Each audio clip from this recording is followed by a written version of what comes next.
Welcome to the channel. We are grateful to have you joining this peaceful space. Before we begin, I invite you to subscribe, activate the bell icon, and leave a gentle comment with your thoughts or requests for future stories. Now, settle in, relax your shoulders, and let the soothing rhythm of this journey carry you toward a peaceful night's sleep. Please close your eyes, get comfortable, and let your breathing slow down. Feel the weight of your body gently sinking into the bed, as if the mattress were a quiet shore and you are slowly resting along a calm riverbank. The story of Achilles begins before his name is spoken, before war cries, before ships gather on distant shores, and before bronze meets flesh. It begins in a quieter realm, where time moves slowly and choices carry lasting weight. In that distant age, prophecy ruled thought, and even the gods listened carefully when fate whispered. Nothing important happened suddenly, and nothing powerful ignored the future once it revealed itself clearly, and memory would follow. Among the immortals, one figure unsettled the balance without lifting a hand. Thetis, daughter of the ancient sea, lived between stillness and motion. Her presence carried depth rather than brilliance, silence rather than command. Those who noticed her felt the pull of tides older than Olympus. Zeus watched her carefully, not with hunger alone, but with calculation. A warning had reached him, carried by voices older than thunder and law. The message was simple, cruel, and unavoidable, and it followed him through every quiet moment of divine reflection, leaving no space for denial or hope within his thoughts at all. The prophecy spoke of a son, yet unborn, a child destined to surpass his father in strength and renown. The pattern was familiar, etched deeply into divine memory. Uranus had fallen, Kronos had fallen, and Zeus himself had risen through overthrow. Power, once questioned by fate, never remained secure. To desire Thetis was to invite repetition. To ignore the prophecy was to invite collapse. Zeus understood that fear, not love, now guided his restraint, and wisdom demanded distance rather than indulgence. The future had narrowed, and choice had already been made within the silence of Olympus and its watching gods. The solution Zeus shaped was careful and cold. Thetis would marry a mortal, binding her power to limitation. Her child would be great, but not eternal. Peleus of Athea was chosen, a king defined by endurance rather than ambition. He had known exile, loss, and survival. He ruled not through brilliance, but through persistence, and such a man posed no threat to heaven. The decree was final, descending without appeal, carried by divine authority rather than compassion. Thetis felt fate close around her like deep water, slow, heavy, and impossible to escape, even for one born of tides and silence. When Peleus sought Thetis upon the shore, she answered with transformation. Flame, water, wind, and beast followed one another in restless defiance. Each shape was an escape, each change a refusal. Peleus endured, holding fast through terror and wonder alike. He had been warned that only persistence would succeed. At last, resistance ended, not in joy, but in acceptance. The sea grew calm as fate settled, and the future stepped quietly into place. Nothing more was said, yet everything had changed forever. The marriage moved forward under the watchful eyes of gods, and the waiting world below held its breath. The wedding was held upon Mount Pelion, where earth met sky in quiet harmony. Gods arrived in brilliance, their presence bending light and sound. Music flowed without hands, wine without measure, gifts piled high, each more extravagant than the last. Armor that would not break, cups that never emptied, promises that felt eternal. The union was praised as balance between realms. Laughter echoed, and the world seemed briefly complete beneath divine approval. Yet harmony built on exclusion carries its own quiet danger. One presence was missing, and absence noticed itself, even amid splendor and careless celebration. Waiting patiently to speak, Eris, keeper of discord, had not been invited. She arrived without sound or announcement, carrying purpose rather than anger. In her hand rested a golden apple, smooth and perfect, marked with simple words. She cast it gently among the gods and vanished. The fruit rolled until it found division. 3 goddesses claimed it without hesitation. Hera spoke for power, Athena for wisdom, Aphrodite for beauty and desire. Voices sharpened, certainty hardened, and the celebration fractured. No choice could satisfy all, and Zeus knew it. Judgment passed downward, toward mortal hands, and consequences yet unseen began their slow descent into history. Thus, even as vows were spoken and blessings given, the seed of war was planted. Zeus deferred judgment to a mortal far from Olympus. A future conflict took its first breath beneath celebration.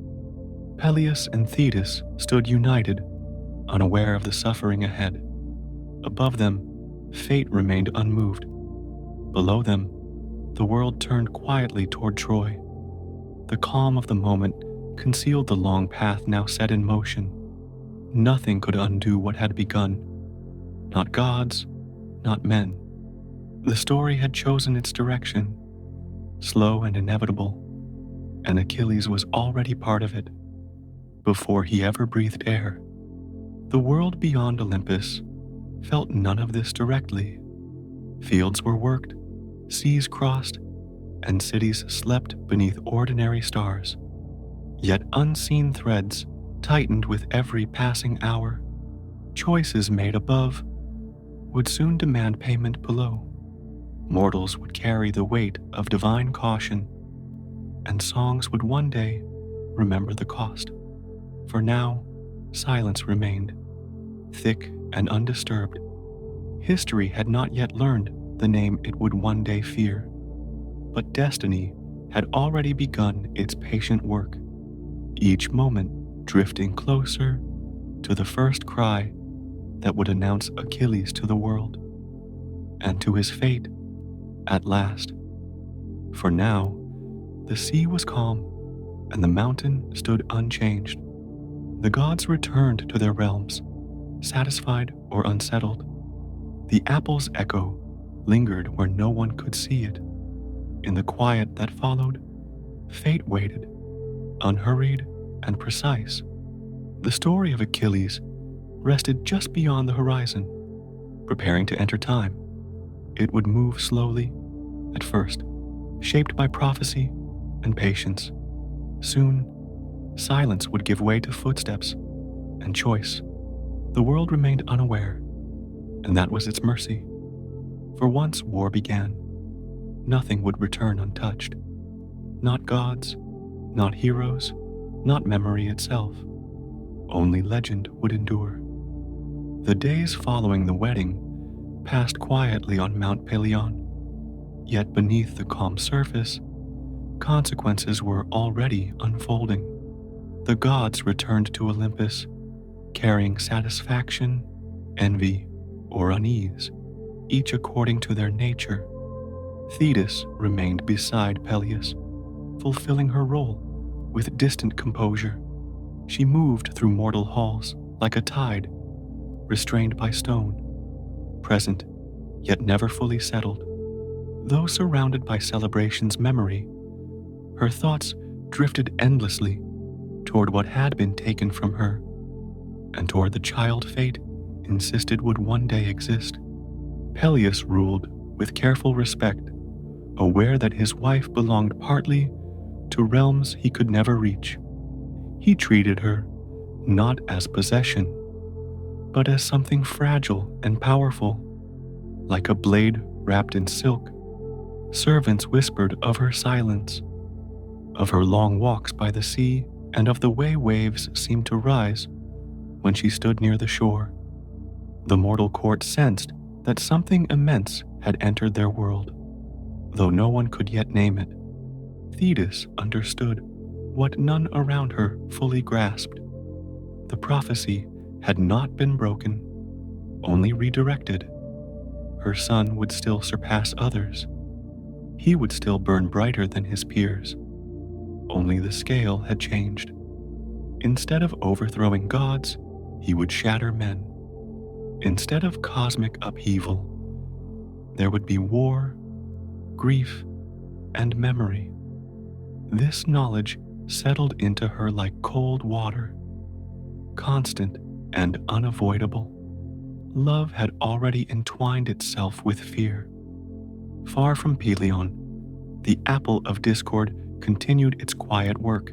Hera, Athena, and Aphrodite withdrew from one another, their rivalry unresolved. Each believed herself wronged. Each carried certainty sharpened into resentment. Zeus avoided their presence, knowing that judgment delayed had only deepened division. He had pushed the choice downward, but not escaped its weight. The gods themselves now waited, watching mortals unknowingly approach a fate written by divine indecision. The mortal chosen to judge would not understand the scale of his role. Paris of Troy lived simply then, unaware that his name would echo across centuries. The apple would find him soon, and when it did, the world would tilt. Desire, pride, and promise would collide within a single moment. None would see the connection between that distant judgment and the quiet marriage on Pelion. Yet the thread binding them was already tight. Within the palace of Thea, Thetis withdrew further into herself. She watched the horizon as if listening for something only she could hear. Dreams came to her, unbidden, filled with flashes of fire, armor, and blood-soaked earth. She saw ships upon the sea and felt the weight of morning before it had reason. Each vision left her colder, more resolved. If fate demanded a son, she would shape his survival as fiercely as she could. Peleus noticed the change, though he did not understand it. He sensed that the future pressed heavily upon his wife and upon his house. Yet he was mortal, bound to present concerns. Borders required guarding. Alliances demanded tending. Life continued, indifferent to prophecy. He believed, as mortals often do, that preparation and courage could meet any challenge. He did not yet know how small such tools would be against what approached. Time moved forward, patient and unstoppable. Seasons passed. The sea shifted moods, and Pelion's forests aged quietly. The union of mortal king and sea nymph became accepted, even ordinary. But destiny rarely announces itself loudly. It prefers to arrive gently, disguised as routine. Beneath the surface of daily life, the world leaned toward transformation, gathering momentum without sound. Thetis felt the first stirrings before any sign appeared. Her awareness sharpened, her instincts tightening around something fragile and precious. The knowledge brought both dread and fierce resolve. She had not chosen this path, yet she would not walk it weakly. Whatever the world intended to take from her, she would resist with every fragment of divine will she possessed. Love, once awakened, refused to remain passive. Thus, before Achilles ever breathed, his story was already heavy with consequence. Gods had stepped aside. Mortals moved unknowingly forward. The past had closed its grip, and the future waited. In the space between, silence reigned. It was a silence filled with promise and sorrow, with glory and loss. The world remained unaware, and that ignorance was its last piece. Soon, even silence would learn his name. The wedding on Pelion faded into memory, but its consequences did not fade. Mortals returned to routines, and gods resumed distant observation. Yet beneath ordinary days, fate gathered strength. Thetis remained watchful, sensing that time itself leaned toward her. She understood that divine decisions rarely end where they begin. They travel slowly until they touch human lives. Somewhere beyond Phthia, choices were forming that would one day demand blood. For now, the world breathed quietly. That quiet was not peace, but delay, the last gentle pause before a storm history had already accepted. Its arrival would reshape everything forever ahead. Zeus observed events from Olympus with measured distance. He neither interfered nor withdrew completely. His choice regarding Thetis had solved one danger while creating another. By placing fate into mortal hands, he allowed chaos to grow indirectly. This was the nature of divine rule, avoiding blame while guiding outcomes. Hera watched silently. Athena calculated patiently. Aphrodite smiled knowingly. The apple's promise still lingered, unresolved and potent. Even without action, tension accumulated. The gods waited, aware that when judgment finally came, it would not remain contained within heaven alone. Its consequences would spill downward into fragile human lives, and histories endured. Thetis carried her awareness in silence. She knew resistance had failed once, yet resolve had not vanished. The sea within her remained restless, shaping thoughts of protection and defiance. If her child must walk toward danger, she would arm him against it. This conviction grew quietly, like a current beneath calm water. Peleus noticed her distance, but misread it as divine mystery. He trusted strength and honor to meet any future threat. He did not yet understand how merciless destiny could be, nor how deeply it had already marked his house. Time would teach him painfully, soon without mercy, ever. Beyond Phthia, the mortal world continued unaware. Cities traded, farmers labored, sailors trusted familiar stars. Yet unseen connections tightened between distant places. Troy stood proud, its walls secure, its future unwritten. Paris lived without urgency, unaware of the choice awaiting him. The apple's path was slow but certain. Divine patience ensured precision. Every step aligned quietly. No warning reached those who would suffer. Fate required no announcement. It advanced through ordinary days, hidden in gestures, glances, and moments that seemed unimportant. When revelation finally arrived, it would feel sudden, though it had been prepared for years by unseen immortal design. On Pelion, the marriage settled into routine. Ritual replaced celebration, and silence replaced music. Thetis watched seasons pass, counting change through light and tide. Peleus governed steadily, believing stability sufficient. Yet prophecy does not dissolve through patience. It waits. The gods, satisfied for now, observed from distance. None intervened, none warned. Balance, once disturbed, corrects itself through motion. What had begun as avoidance would demand payment elsewhere. The union meant to prevent upheaval would instead channel it. A life not yet begun carried the weight of generations. Achilles existed only as possibility, yet the world already leaned toward him, inevitably.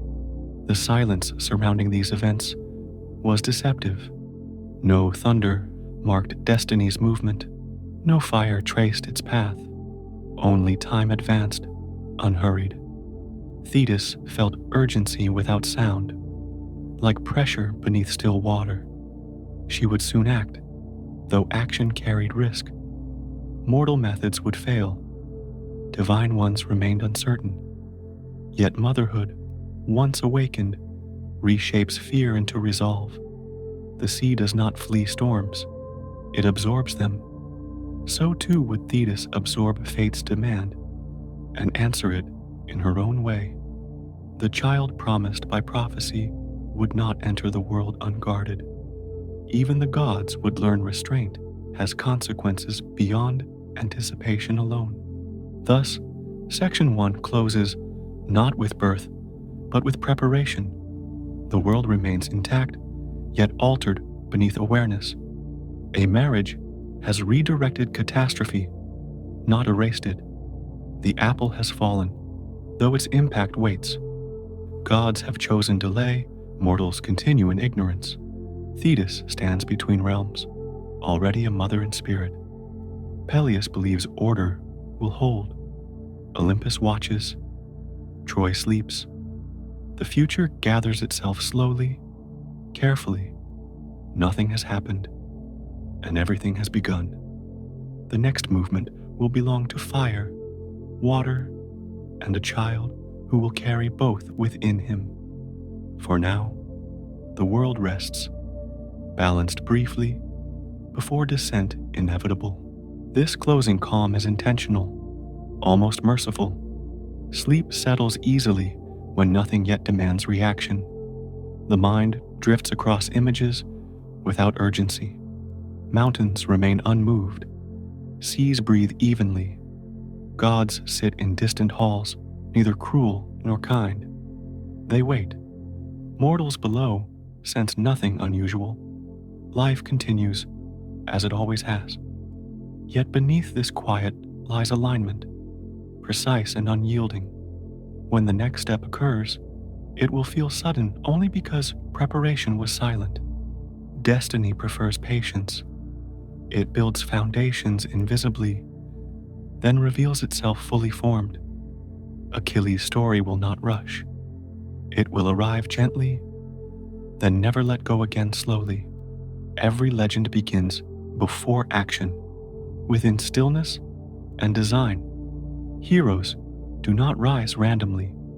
They are shaped long before they are seen. Achilles belongs to this pattern.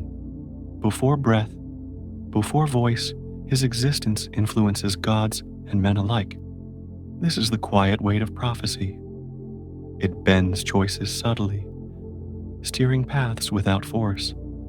Section 1 remains suspended in this moment, where nothing dramatic has occurred. Yet understanding deepens. The listener rests within anticipation rather than conflict. The road ahead will lengthen, darken, and burn brightly. For now, silence is complete.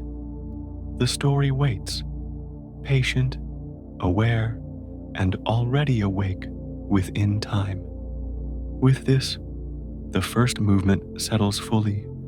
The foundation has been laid carefully and without haste. Gods have acted, mortals remain unaware, and destiny holds steady. Nothing can be reversed, yet nothing has erupted. This balance defines the beginning of Achilles' tale. The listener is invited to rest here with an origin and intention. Soon, motion will increase, voices will emerge, and conflict will take form. For now, calm remains absolute. The sea listens, the mountain stands. Time continues its slow walk forward.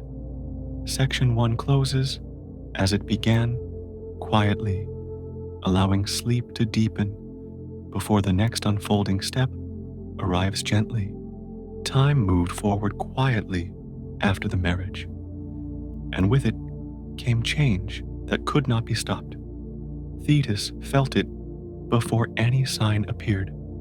Her awareness sharpened, her thoughts turning inward and watchful. Something had begun. Life stirred where silence had been. Though no one else yet noticed, she understood what this meant. The future, once abstract, had taken form. A child was coming, and with him the weight of prophecy. Joy did not arrive alone. Fear followed closely, measured and cold. Love awakened in her like a tide, powerful, instinctive, and already protective, beyond reason or rest. Thetis carried her pregnancy with quiet restraint. Her body changed subtly, guided by rhythms older than mortal time. She moved through Peleus's palace with calm precision, neither announcing nor hiding what was happening. Servants sensed something sacred and unsettling in her presence. Peleus, though proud, felt uncertainty growing beside his happiness. He knew his wife was divine, but now her distance felt heavier. Thetis spoke little, saving her strength for thought. Within her mind, questions repeated endlessly.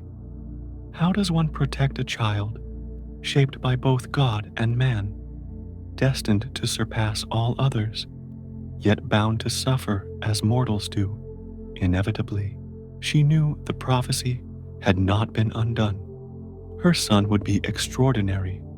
He would draw attention, challenge balance, and invite danger. Thetis's thoughts turned toward methods of protection spoken of only in whispers among immortals, ancient practices, rarely attempted, dangerous even to gods. She recalled stories passed through the sea, of flames that purified, of waters that transformed flesh itself. Each carried risk, each demanded sacrifice, yet motherhood reshapes caution. Thetis felt resolve, replace hesitation. If fate demanded her child walk toward death, she would at least harden the path beneath his feet. Fear became preparation within her quiet determination. The child was born beneath calm skies, without omen or thunder. Achilles entered the world silently, his first breath gentle, almost cautious. His skin shone faintly, as if light lingered upon it. Peleus held his son with awe, sensing greatness without understanding its cost. Thetis watched closely, her gaze intense and unreadable. In that moment, love overwhelmed even prophecy. Yet she did not forget. From the first night onward, she began to plan.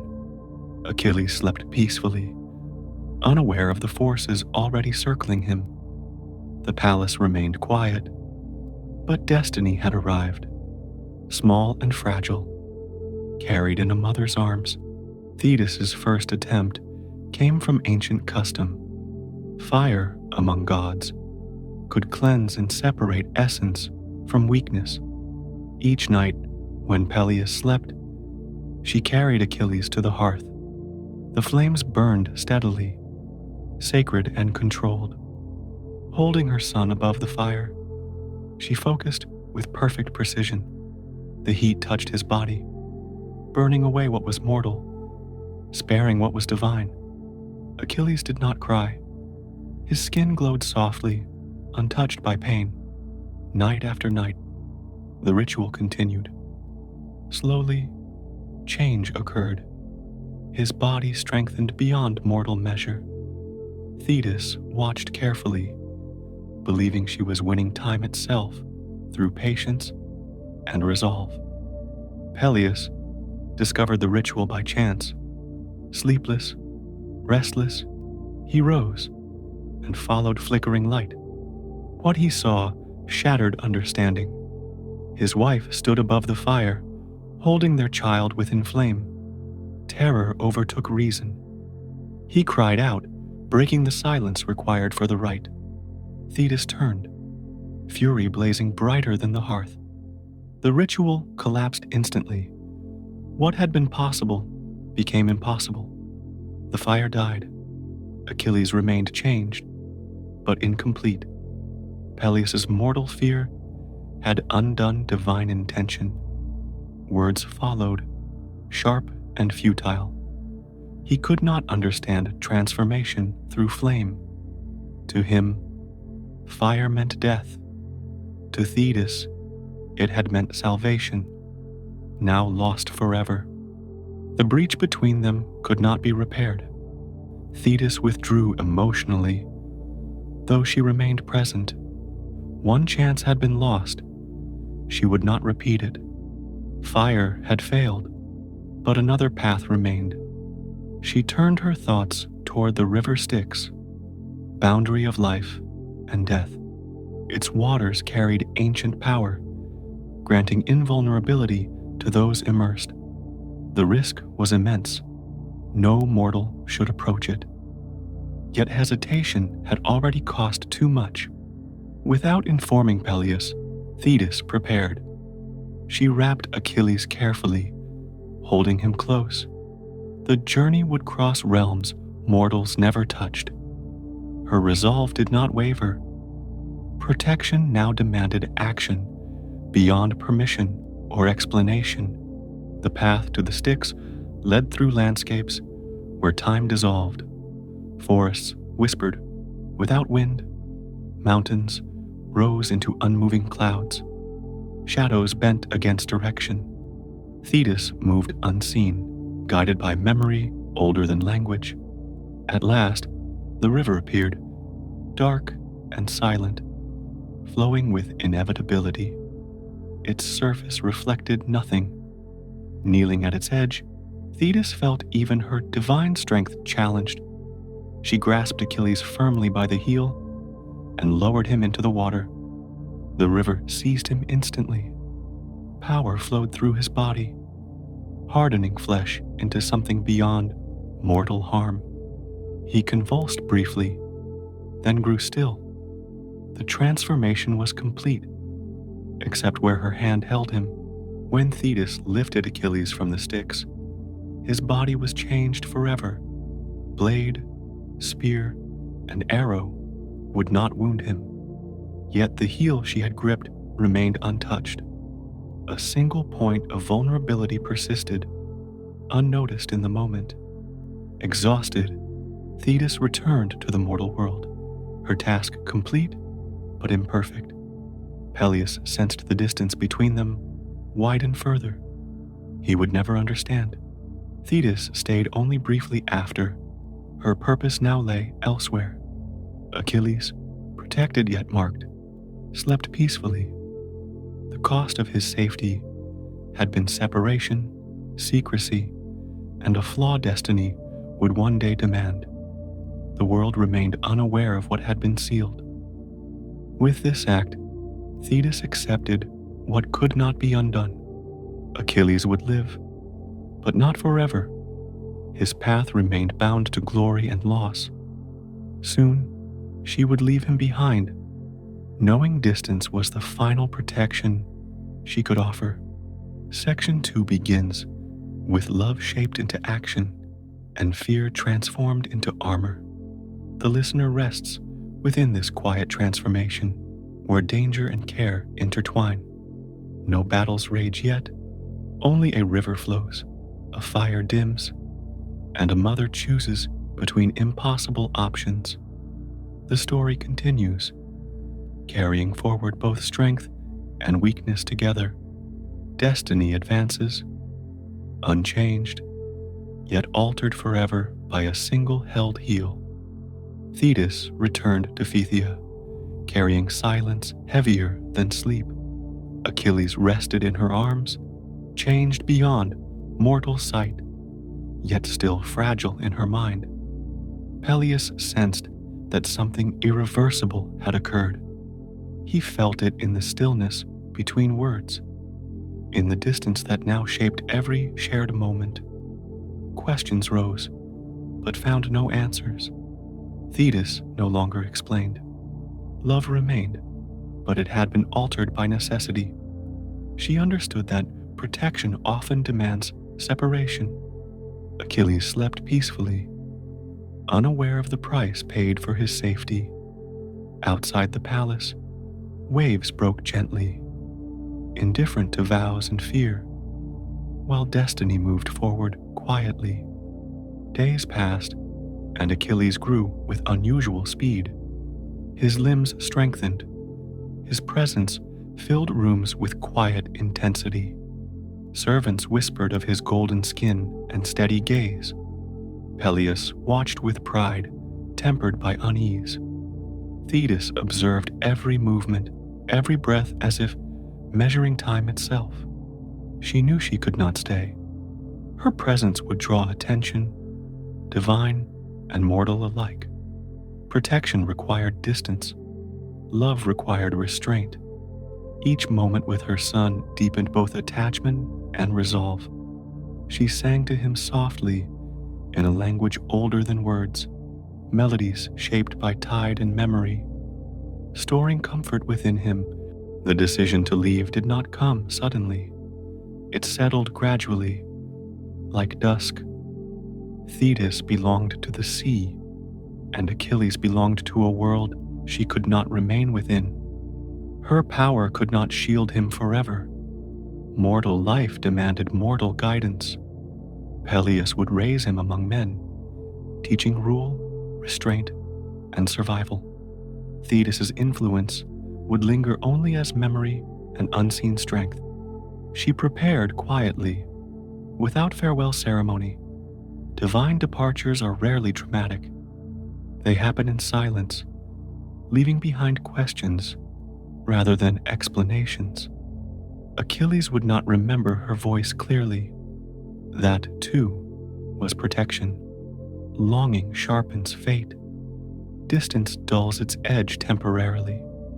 On the final night, Thetis held Achilles longer than before.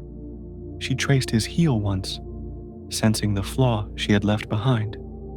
The knowledge cut deeply, yet she accepted it. Nothing created is without limit. Even gods fail to erase consequence. She pressed her lips to his brow, sealing him with blessing rather than promise. Peleus watched from distance, understanding that this moment did not belong to him. At dawn, Thetis walked toward the shore. The sea rose to meet her. Without sound, she disappeared beneath the waves, returning to depths where grief could dissolve into endless motion. Peleus stood alone with his son, facing a future he had not chosen. Achilles slept peacefully, untouched by loss. The king felt both relief and fear. He would raise this child without understanding what truly shaped him. He sensed greatness, but not its cost. Peleus vowed to protect Achilles with mortal means: training, wisdom, and alliances. He would give him structure, discipline, and purpose. The palace returned to routine, though something essential had departed. The sea remained visible from the walls, calm and distant. Achilles' childhood began not with warmth, but with absence disguised as peace. As Achilles grew, signs of his difference became impossible to ignore. He fell without injury. He lifted weights that strained grown men. His speed surprised even experienced hunters. Peleus corrected him gently, teaching restraint. Strength without control invites ruin. Achilles learned quickly, absorbing lessons with unusual focus. Yet within him, something burned quietly. Thetis's protection shaped his body, but his spirit demanded expression. The palace tutors struggled to keep pace with his curiosity and intensity. Stories of heroes fascinated him deeply. He listened not as entertainment, but as instruction. Though still a child, Achilles already leaned toward greatness. Pulled forward by forces he could not name, oracles visited Phthia occasionally, drawn by rumor. When they saw Achilles, they fell silent. Some refused to speak. Others offered warnings wrapped in ambiguity. Peleus dismissed them, unwilling to burden his son with fear. Yet the words lingered. 2 paths, 2 ends. A long life without memory, or a short one crowned with song. Achilles sensed this tension without understanding it. Children perceive unease, even when shielded from explanation. He grew restless, driven, unsatisfied by ordinary games. His body outpaced his age. His mind sought challenge. Destiny pressed gently, never forcing, only inviting. The choice remained distant, but preparation had begun. Thetis observed from afar. Sea nymphs do not forget. She watched Achilles through water and dream, intervening only through silence. She could not guide him directly. Any interference risked drawing attention. Instead, she waited. Patience became her vigil. She knew when danger approached, and when distance still served him best.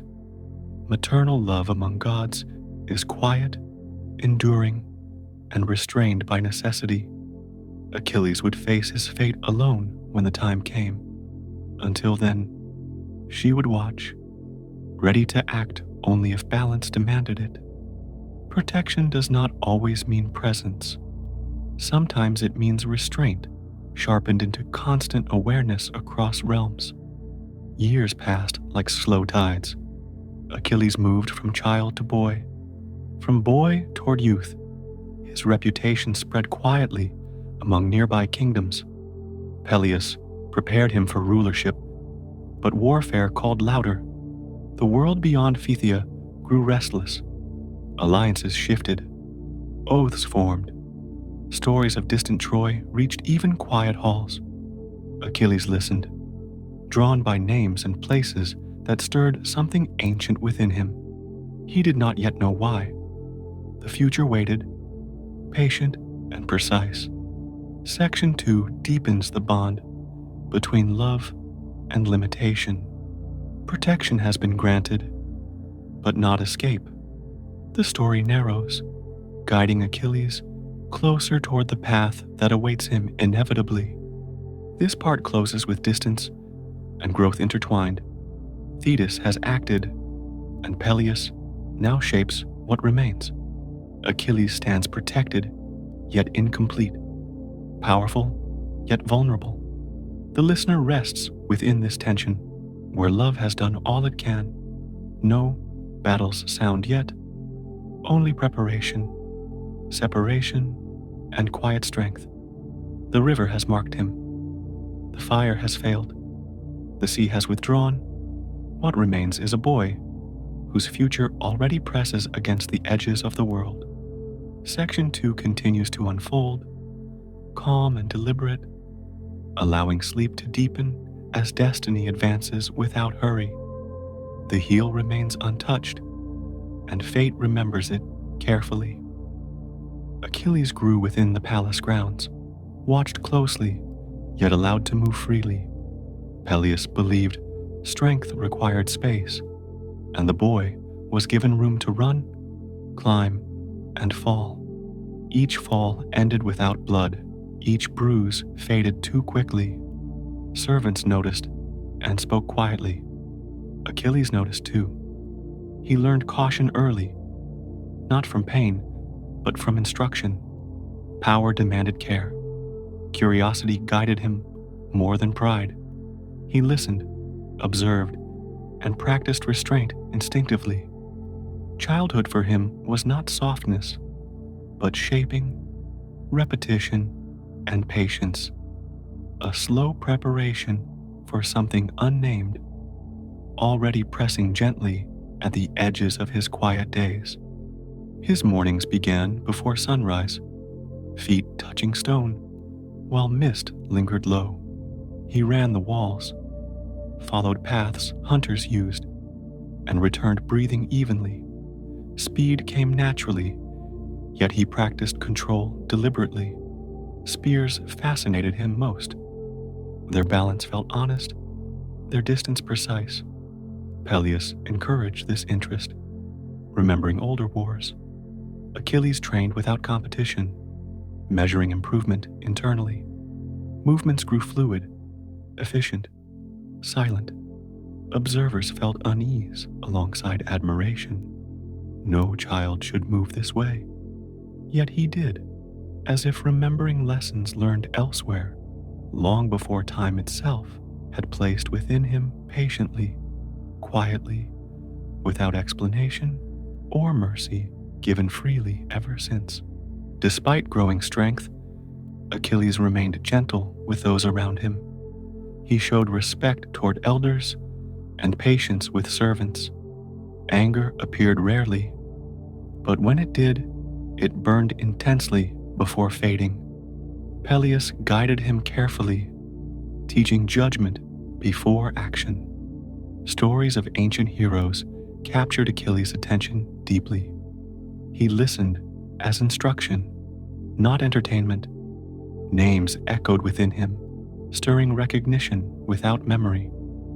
The past seemed familiar, calling softly. Achilles felt connected to something vast and distant. Though still young, he sensed his life would not remain contained within palace walls for long, as time slowly prepared him for departure, change, destiny. Whispers followed him as he grew. Visitors paused, watching quietly. Some avoided his eyes. Others stared openly. Oracles who passed through Phthia often fell silent upon seeing him. Peleus dismissed their unease politely, refusing to burden his son. Yet Achilles felt tension regardless. Restlessness entered his sleep. Dreams brought fire, armor, and unfamiliar shores. He woke calm, not afraid, only unfinished. Something waited beyond the palace. He did not know what, only that patience grew difficult. Childhood narrowed. Space felt smaller, and the horizon began to pull at him steadily each day, quietly insisting the movement would soon replace stillness entirely. Thetis watched from afar, never fully absent. Through water and dream, she observed Achilles' steps. She resisted intervention, knowing balance remained fragile. Any overt protection risked exposure. Love became vigilance rather than presence. She waited, patient as tides. Every stumble, every triumph echoed through her awareness. Yet she did not act. Fate required space. Her restraint was deliberate, sharpened by fear. Maternal care among immortals is quiet and enduring. Achilles would walk alone when time demanded it. Until then, watchfulness was her only offering, stretched across realms and silence, protecting him without touch, voice, guidance, or mercy, only endurance, waiting. Peleus understood Achilles needed guidance beyond mortal tutors. Strength without wisdom would destroy him. The king remembered Chiron, the centaur teacher of heroes. The thought settled slowly, growing into resolve. Achilles sensed change, approaching and welcomed it. The palace felt narrow now, training without purpose, dulled his edge. He desired challenge, structure, meaning. Peleus delayed only to prepare. Destiny does not rush, but neither does it pause forever. The moment approached calmly. Both father and son felt it, standing at the edge of departure, where childhood ended, discipline awaited, and instruction would shape greatness carefully, slowly, without excess or fear. Achilles stood between boyhood and youth, power contained within calm flesh. His body obeyed him completely. His mind leaned forward. He did not know fate, only motion. The palace no longer satisfied. Stories felt incomplete. The world beyond called softly. Peleus observed, with concern and pride. Delay would dull what required refinement. Some spirits must be shaped while still flexible. The decision was made without announcement. Preparation replaced comfort. Change approached without drama. Achilles accepted it easily, sensing alignment rather than loss. What waited ahead felt necessary, even welcome, as time narrowed, focus sharpened, and destiny aligned with training ahead. This closing movement remains gentle by design. It is shaping before impact. Protection has done its work. Love has withdrawn without abandoning. Strength has formed without testing. The listener rests within quiet growth. No decisions are demanded yet. Achilles moves forward, unaware of how closely fate follows. The river's mark remains hidden. The heel carries its secret silently. Soon guidance will arrive, and the world will widen. For now, stillness holds. Preparation deepens. Calm surrounds becoming. Destiny advances without sound, patient and exact. Awaiting the moment, it must reveal itself fully to both gods and mortals. Alike, without mercy granted, silence remains important here. Sleep deepens where nothing presses urgently. The mountain stands unchanged. The sea listens without comment. Gods observe from distance. Mortals remain unaware. This ignorance is mercy. Once movement begins, nothing returns untouched. Achilles' story pauses here, balanced carefully. The world inhales before motion. Foundations have been laid invisibly. The listener is allowed rest within origin and intention. Soon voices will rise, and conflict will form. For now, calm is complete. The story waits, fully awake, already moving within time patiently, steadily, without haste, guiding breath, thought, and rest toward deeper stillness before change arrives inevitably soon. Thus, this section closes with growth, distance, and preparation intertwined.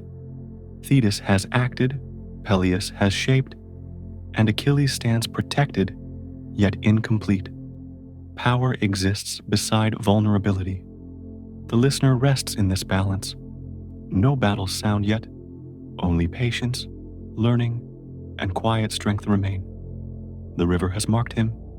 The fire has failed. The sea has withdrawn. What follows will demand everything.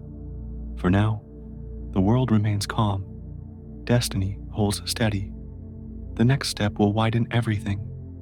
Until then, stillness is honored. Sleep is invited to deepen, carrying the story gently forward through breath, rhythm, silence, memory, rest, and time itself. Achilles arrived on Mount Pelion as the morning mist lifted slowly from the forested slopes. The journey from Phthia had been quiet, marked by long silences and measured steps. Peleus did not speak much. He knew words would add little to what this moment required. The mountain rose ahead, with calm authority, ancient and indifferent, a place where time moved differently. Achilles felt no fear. Instead, a deep stillness settled inside him, as if he had reached a point long anticipated. Something within him recognized this place before his mind could form understanding. Chiron awaited them near the entrance to his dwelling, half hidden among stone and pine.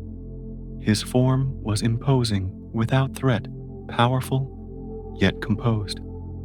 The centaur's eyes carried age beyond counting, knowledge gathered slowly across centuries. When he looked at Achilles, there was no surprise, only quiet assessment. He did not praise or question. He simply observed. That silence was deliberate.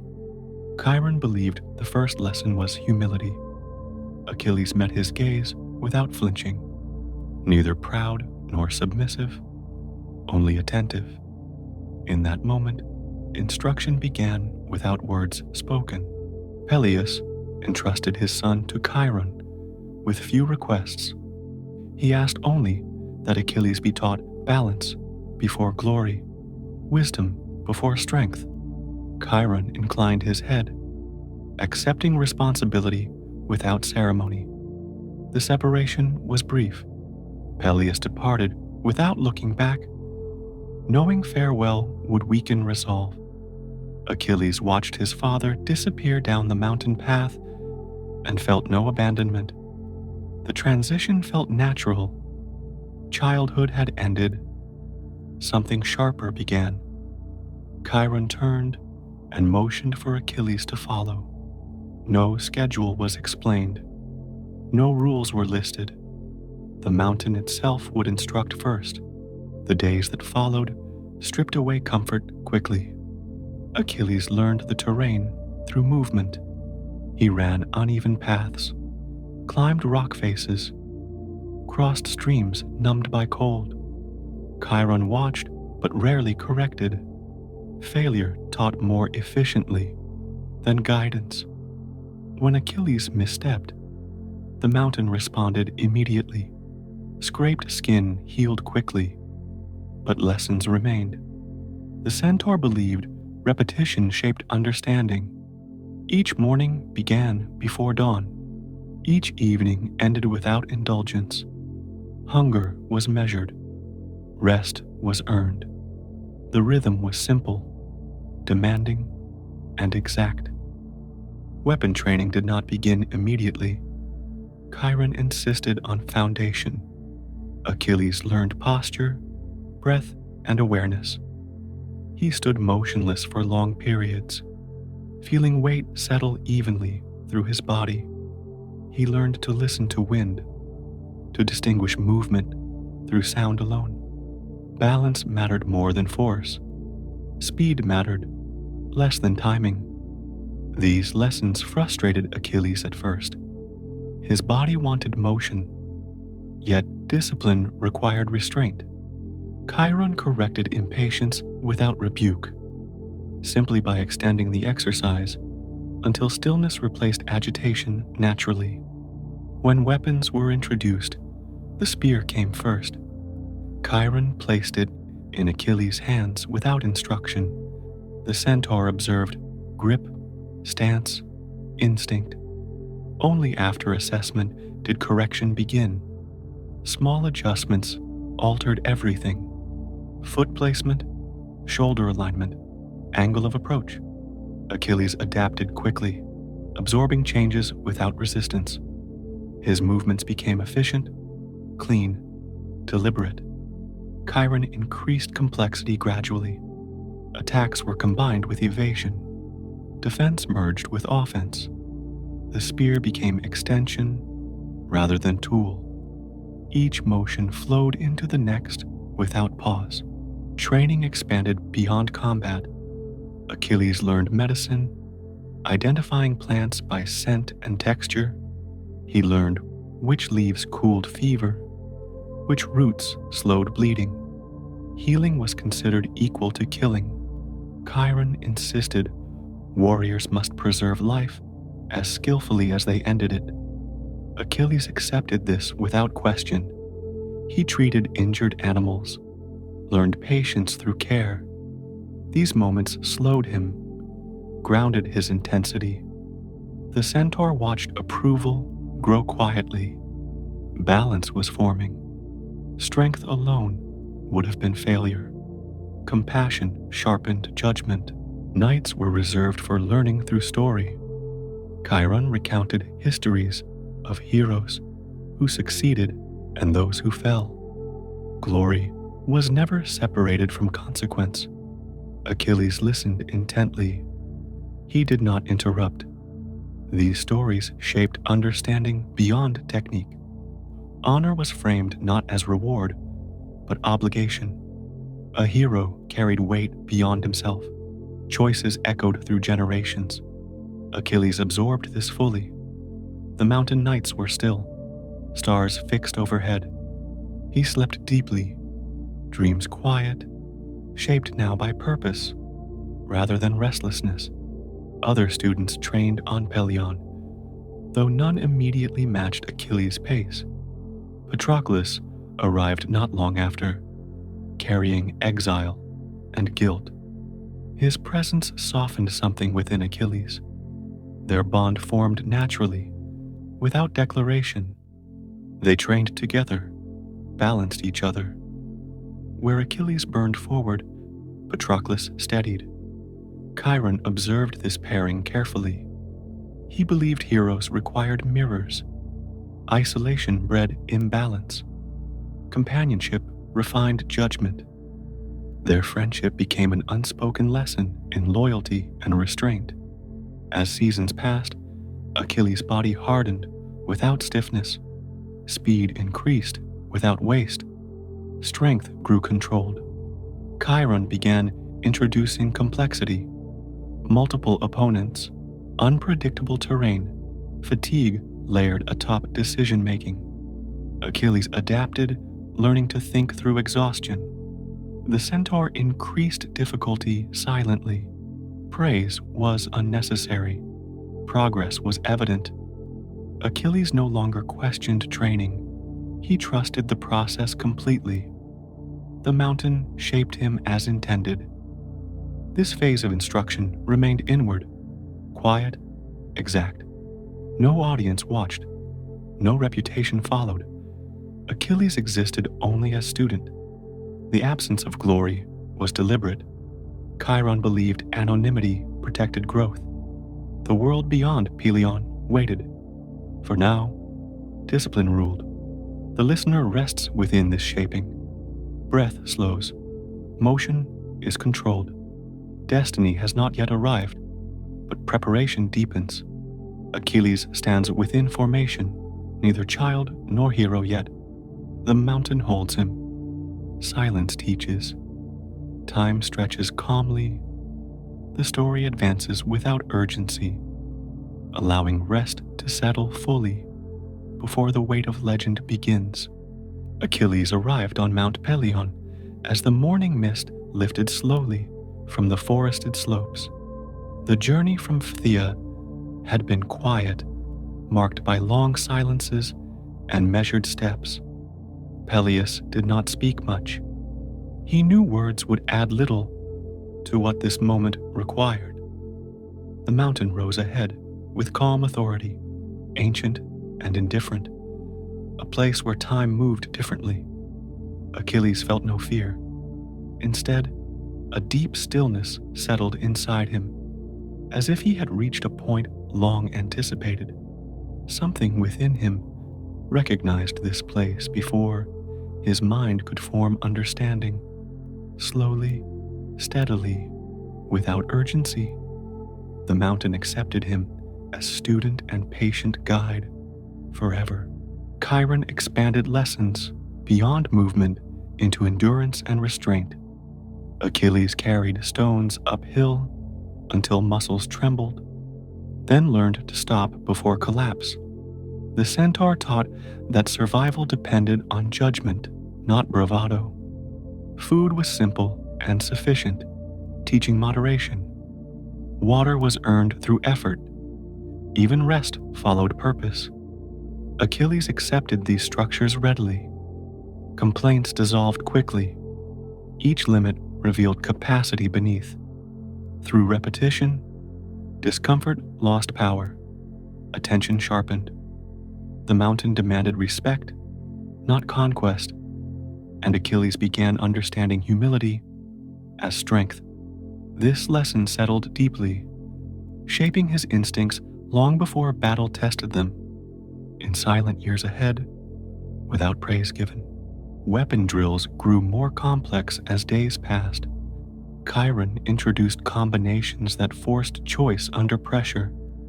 Achilles learned when to advance and when to yield. The spear taught distance, patience, and precision. Sword work followed, emphasizing recovery and control. Mistakes were allowed once, never twice. Chiron corrected silently, repeating until understanding replaced error. Achilles adjusted without resentment. Improvement became internal. Pride was discouraged. Skill existed to serve purpose, not ego. And the mountain reinforced this truth relentlessly. Over time, mastery felt quieter, deeper, and more demanding than simple victory, earned daily through discipline alone, without witness or applause ever present. Beyond weapons, Chiron trained perception. Achilles learned to read terrain, shadows, and sound. He identified danger through absence as much as presence. Exercises included moving blindfolded, listening for shifts in air and ground. These lessons refined instinct. Reaction preceded thought. The centaur emphasized awareness as defense. Achilles absorbed this deeply. His movements grew economical. Energy was conserved. Action became deliberate. The mountain rewarded attentiveness with safety, punishing haste immediately and without malice. Such training slowed time itself, stretching moments until choices appeared unmistakably clear, within controlled breath and steady posture, maintained despite fatigue, cold, and distraction. Through constant repetition, alone, evenings shifted focus inward. Chiron spoke of ethics, consequence, and responsibility. Stories illustrated choices rather than victories. Heroes fell through excess as often as weakness. Achilles listened intently, weighing examples carefully. Honor emerged as obligation, not reward. Leadership meant sacrifice. Reputation followed behavior naturally. These lessons settled slowly, shaping character beneath skill. Achilles understood power, magnified flaws as easily as virtues. Balance became imperative, not optional, and restraint gained equal importance beside aggression. This philosophy anchored him against future storms not yet visible, forming judgment capable of surviving praise and despair alike, without losing direction or inner quiet at all. Patroclus' presence influenced Achilles profoundly. Training together created balance neither achieved alone. Where Achilles surged forward, Patroclus evaluated. Their dialogue refined decisions. Chiron observed approvingly. Companionship tempered intensity. Loyalty formed naturally. Trust deepened through shared hardship. Achilles learned to lead without domination. Patroclus learned confidence through proximity. Their bond strengthened discipline rather than distraction. The mountain supported this union quietly, recognizing harmony where ambition alone might fracture growth. Such relationships prepared Achilles for command beyond mere authority. By grounding leadership in empathy and shared risk, developed slowly across seasons of unspoken trust and mutual endurance, earned through silence daily together. Time on Pelion blurred into seasons. Achilles' body adapted seamlessly. Injuries healed, fatigue shortened, awareness expanded. Chiron increased difficulty subtly. Terrain grew harsher. Conditions worsened deliberately. Achilles responded with steadiness. Panic never surfaced. He learned to think while exhausted. Decision preceded impulse. The centaur tested resolve without cruelty. Growth remained invisible to the outside world. No songs followed. Only preparation deepened, quietly shaping legend within anonymity. This obscurity protected development, preventing distortion through premature recognition, allowing skill and judgment to mature without interference from expectation, comparison, or external demand, imposed by rumor or distant prophecy, waiting patiently outside these slopes. This stage ended quietly. No announcement marked completion. Chiron simply adjusted lessons. Achilles sensed readiness forming, not arrival. Stillness returned between efforts. Breath settled deeper. The mountain no longer resisted him. It instructed through subtle challenge. The listener rests here, within preparation. No conflict intrudes yet. Balance holds. Strength waits. The story pauses, allowing sleep to deepen as training concludes its inward shaping. What follows will expand outward, but calm remains essential now.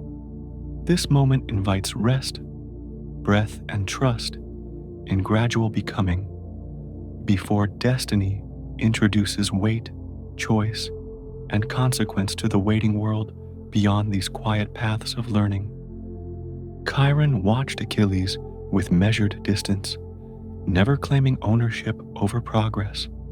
Teaching meant release as much as instruction. He allowed the student to discover limits independently. This cultivated responsibility. Achilles learned that mastery required self-governance. External control faded gradually. Internal discipline replaced it fully.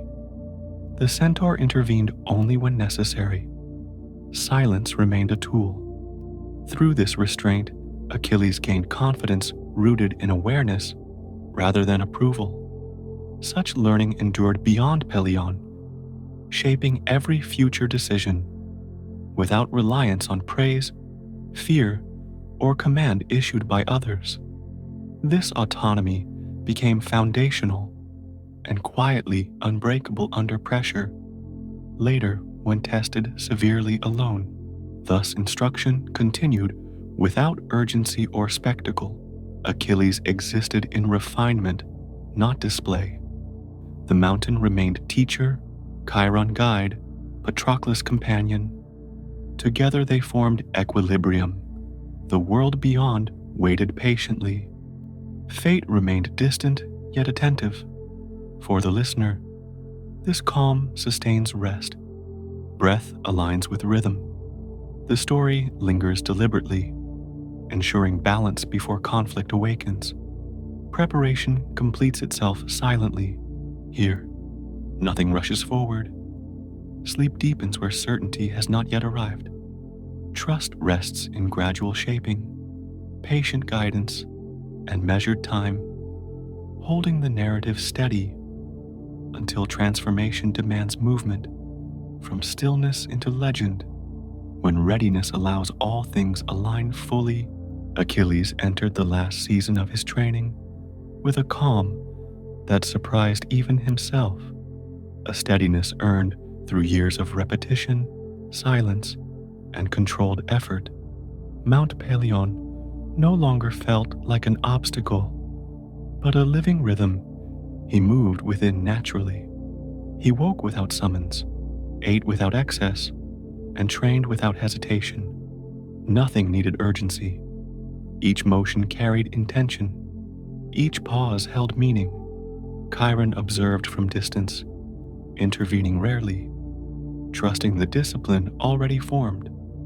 Achilles understood that mastery was not dominance over terrain or body, but harmony sustained through awareness, patience, and restraint alone, learned quietly here each day. Chiron shifted responsibility fully onto the student, allowing choice to replace instruction. Training became unpredictable by design. Some days demanded endurance, others precision, others stillness. Achilles adapted without frustration. Surprise no longer disrupted him. He accepted uncertainty as constant. The centaur tested response rather than strength, presenting situations without warning and observing reaction. Achilles learned to breathe before acting, to feel balance before striking.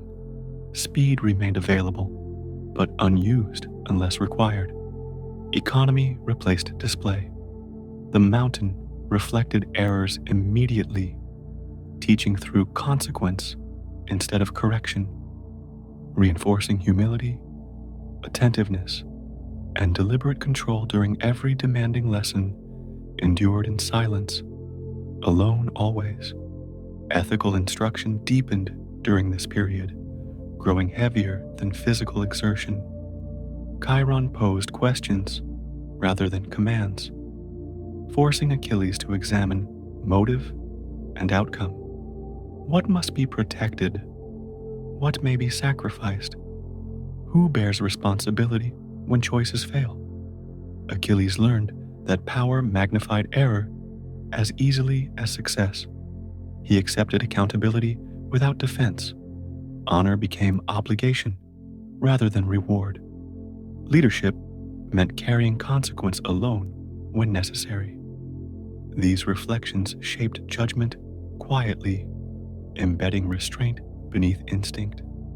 The mountain nights were still, stars unmoving, silence allowing thought to settle fully without distraction, approval, or fear within the listening mind of youth maturing.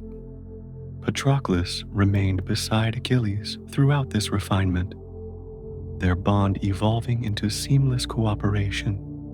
They trained without rivalry, correcting each other instinctively. Where Achilles pressed forward, Patroclus measured risk. Where Patroclus hesitated, Achilles provided momentum.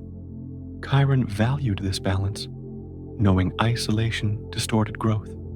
Friendship strengthened discipline rather than softened it. Trust formed through shared hardship, not words. Together, they learned leadership without domination and loyalty without dependence. This relationship grounded Achilles emotionally, preparing him to command through example rather than fear, a lesson that would endure far beyond Pelion. Across many future trials demanding patience, clarity, restraint, and shared resolve always, strategy entered training gradually, expanding Achilles' understanding beyond immediate combat. Chiron taught logistics, terrain use, and timing. Achilles learned that battles were moments within longer struggles. Waiting mattered, supply mattered, fatigue mattered. He studied how victories failed when foresight ended. These lessons challenged his impatience more than any climb or sparring match. He practiced restraint deliberately, learning when not to act. Silence became tactical. Observation replaced impulse. This knowledge reframed glory, placing survival and continuity above spectacle, shaping a warrior capable of thinking beyond himself during prolonged conflict, hardship, uncertainty, responsibility, command, loss, sacrifice, endurance, patience, discipline, balance, foresight, maturity. Physical adaptation continued without emphasis, almost unnoticed. Achilles moved efficiently through heat, cold, and exhaustion. Injury became rare, recovery swift. Yet Chiron warned against illusion. Awareness prevented harm, not immortality. Achilles accepted limitation calmly. Mortality remained distant, but acknowledged. Fear never guided him. Purpose did. This acceptance removed hesitation without inviting recklessness. Strength became measured. Confidence settled quietly. The mountain offered no guarantees, only preparation. Achilles carried this understanding inward, allowing humility to coexist with power, a balance essential for survival when certainty would later disappear during future chaos, grief, violence, leadership, isolation, rage, consequence, destiny, choice, endurance, restraint, resolve. Completion arrived without announcement. Chiron simply stepped back, ceasing correction. Achilles recognized the shift immediately. Autonomy replaced supervision. Training continued, but ownership changed. The mountain no longer instructed actively. It reflected. Chiron offered final guidance sparingly, reminding Achilles that anger would test him most. Skill could not restrain fury alone. Choice must. These words anchored deeply. No prophecy followed. No blessing was granted. The centaur trusted preparation. Achilles listened fully, valuing restraint more than promise. Silence closed the lesson, heavier than speech, final and sufficient for shaping future conduct, judgment, leadership, survival, honor, loss, pain, endurance, purpose, resolve, discipline, balance. Departure from Pelion occurred quietly at dawn. No crowd gathered. No farewell ritual followed. Patroclus walked beside Achilles, sharing silence. The mountain receded unchanged, withholding sentiment. Chiron watched from distance, knowing attachment weakened resolve. Teaching required release. Achilles felt gratitude without display. Lessons lived within posture and breath. Nothing external marked transformation. The world would discover it later. For now, anonymity remained. Calm accompanied their descent. Preparation traveled with them, invisible yet complete, ready to meet a world that would soon demand proof of everything shaped in silence through patience, endurance, courage, restraint, judgment, loyalty, loss, destiny, conflict, consequence, survival. This pause in the narrative is intentional. No conflict intrudes yet. Growth completes itself without witness. The listener is allowed rest within readiness. Breath slows, stillness deepens. Achilles exists, fully prepared, untouched by legend. Fate remains distant but attentive. Nothing presses urgently. Time holds. The mountain fades softly behind. What comes next will be louder, heavier, irreversible. For now, calm sustains becoming. This space honors discipline, earned patiently.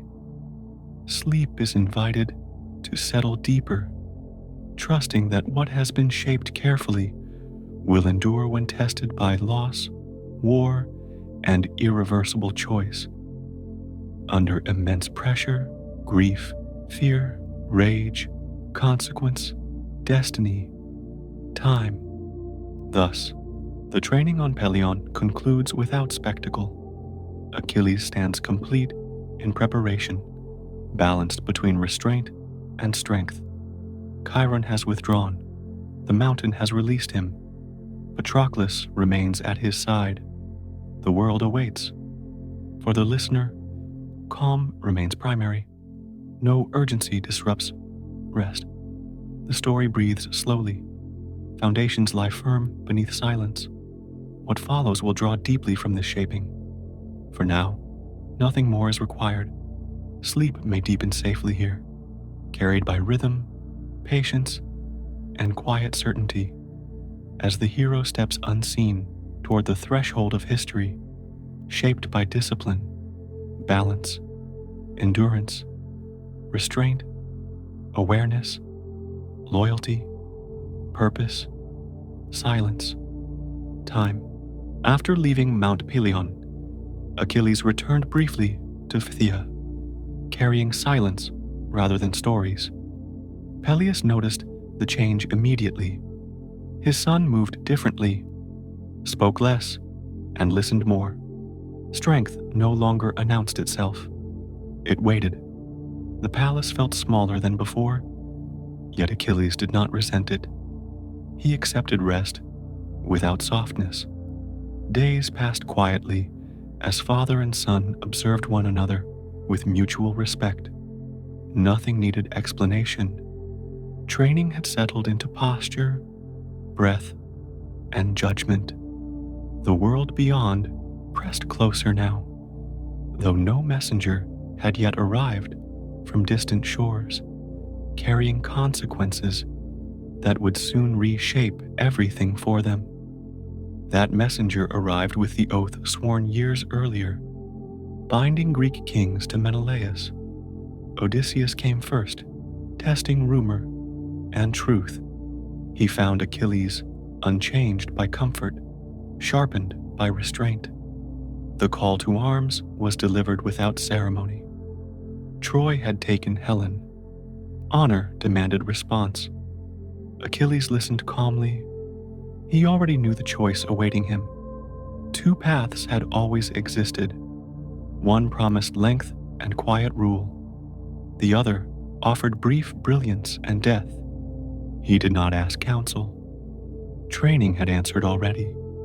He chose departure without hesitation, accepting cost as naturally as breath itself, while destiny watched silently nearby unseen. Preparations followed quickly. Achilles gathered the Myrmidons, men loyal to Peleus and seasoned by discipline. They recognized change in their leader immediately. He spoke little, but certainty followed each word. Ships were readied, armor inspected, supplies counted carefully. Patroclus stood beside him throughout, sharing resolve. No celebration marked departure. Mothers watched silently. The sea remained calm. When sails rose, Achilles felt no regret. The path forward felt aligned, inevitable. Childhood, training, and waiting converged into motion. The world widened as Phthia receded behind them without ceremony or grief, as fate stirred beyond the horizon and time advanced steadily without pause.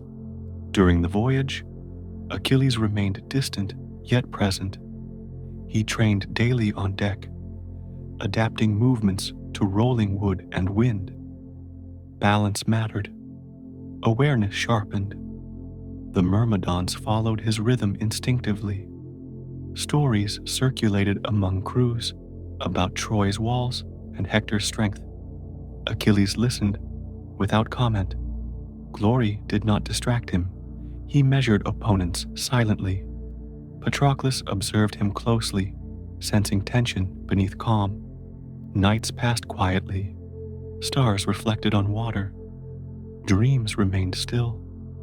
The sea carried them toward conflict patiently, indifferent to hope or fear alike, as destiny gathered unseen weight ahead, beyond mortal sight and choice, without mercy or delay approaching. Landing near Troy confirmed everything Chiron had taught. Chaos demanded clarity.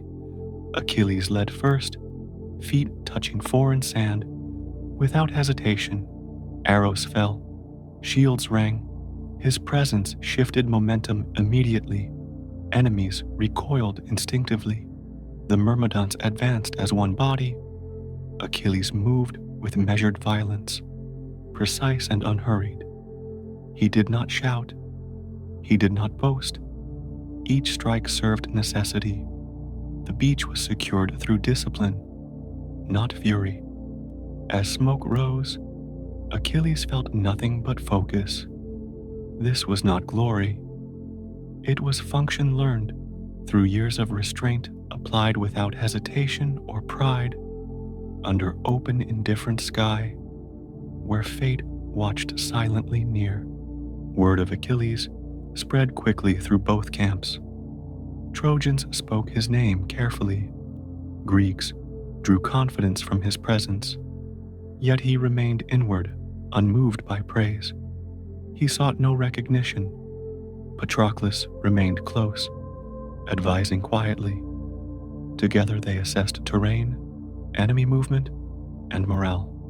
Achilles understood war extended beyond battle moments. Supply, patience, and unity mattered. His leadership settled disputes calmly. Authority followed competence naturally. Agamemnon observed with unease. Power shifted subtly. Achilles noticed, but did not challenge.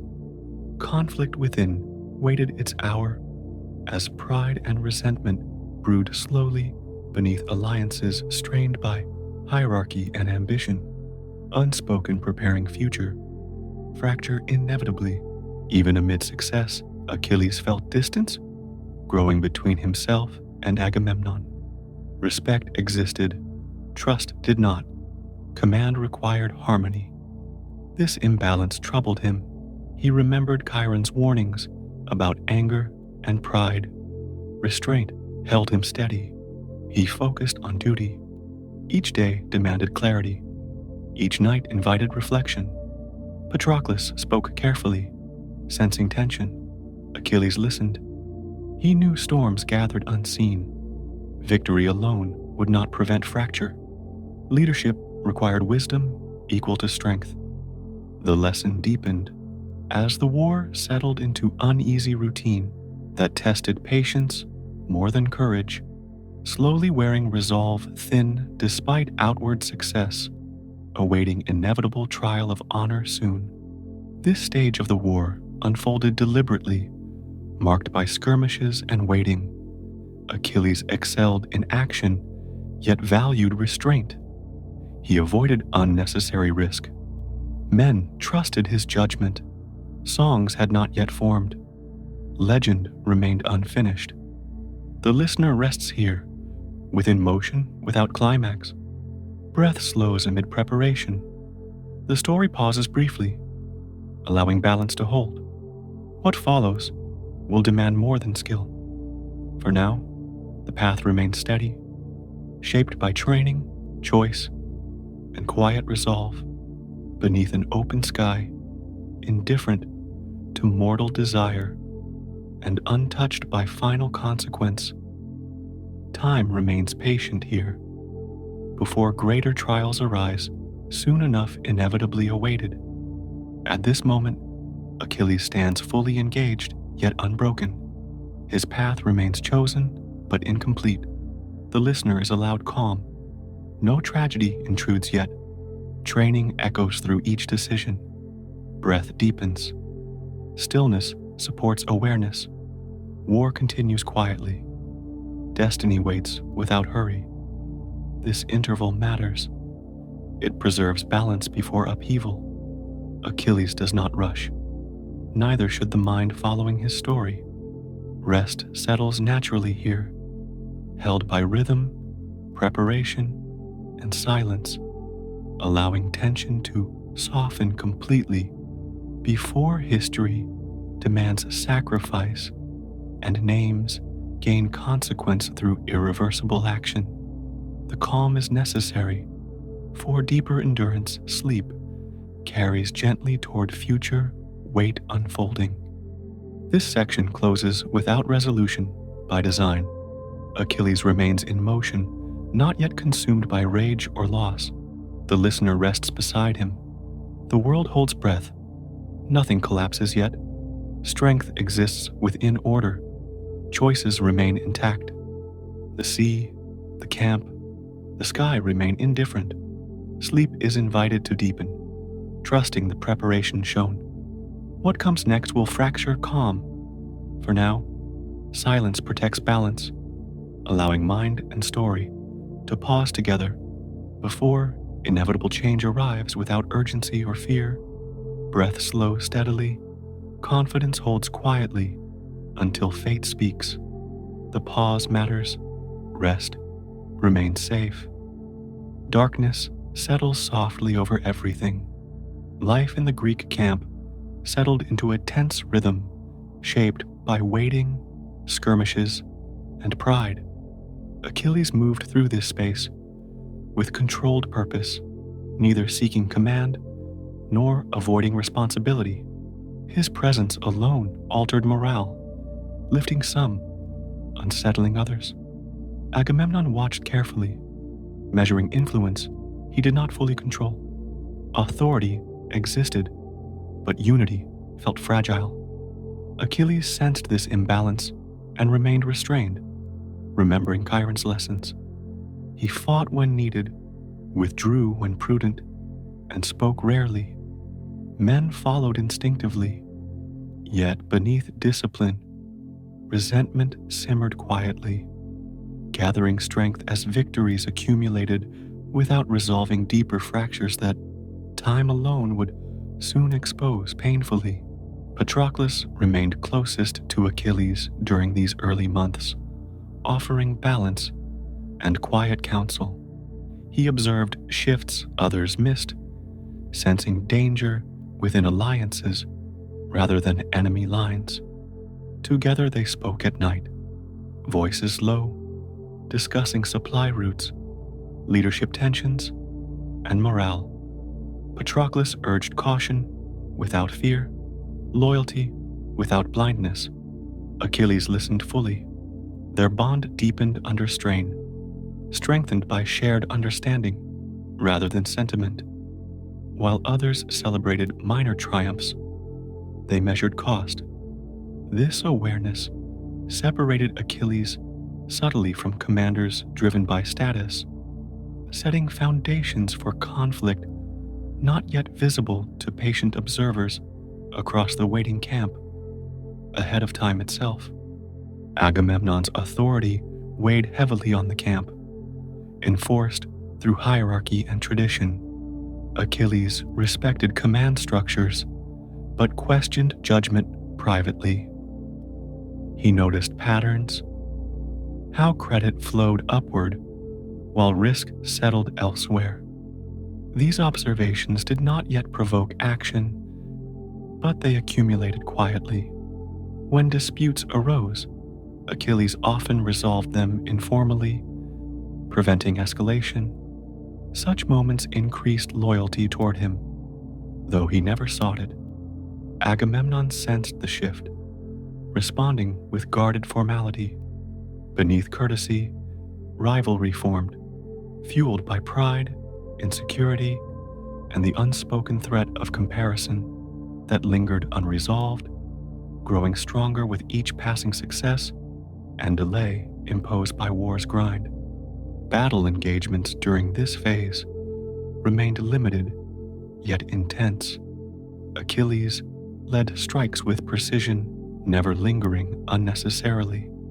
His speed and control disrupted enemy formations quickly. Trojans learned to withdraw when he advanced. Greek soldiers drew confidence from his presence, steadying lines under pressure. Achilles avoided excess pursuit, valuing order over slaughter. This restraint puzzled some warriors hungry for glory. Patroclus supported these decisions, reinforcing discipline.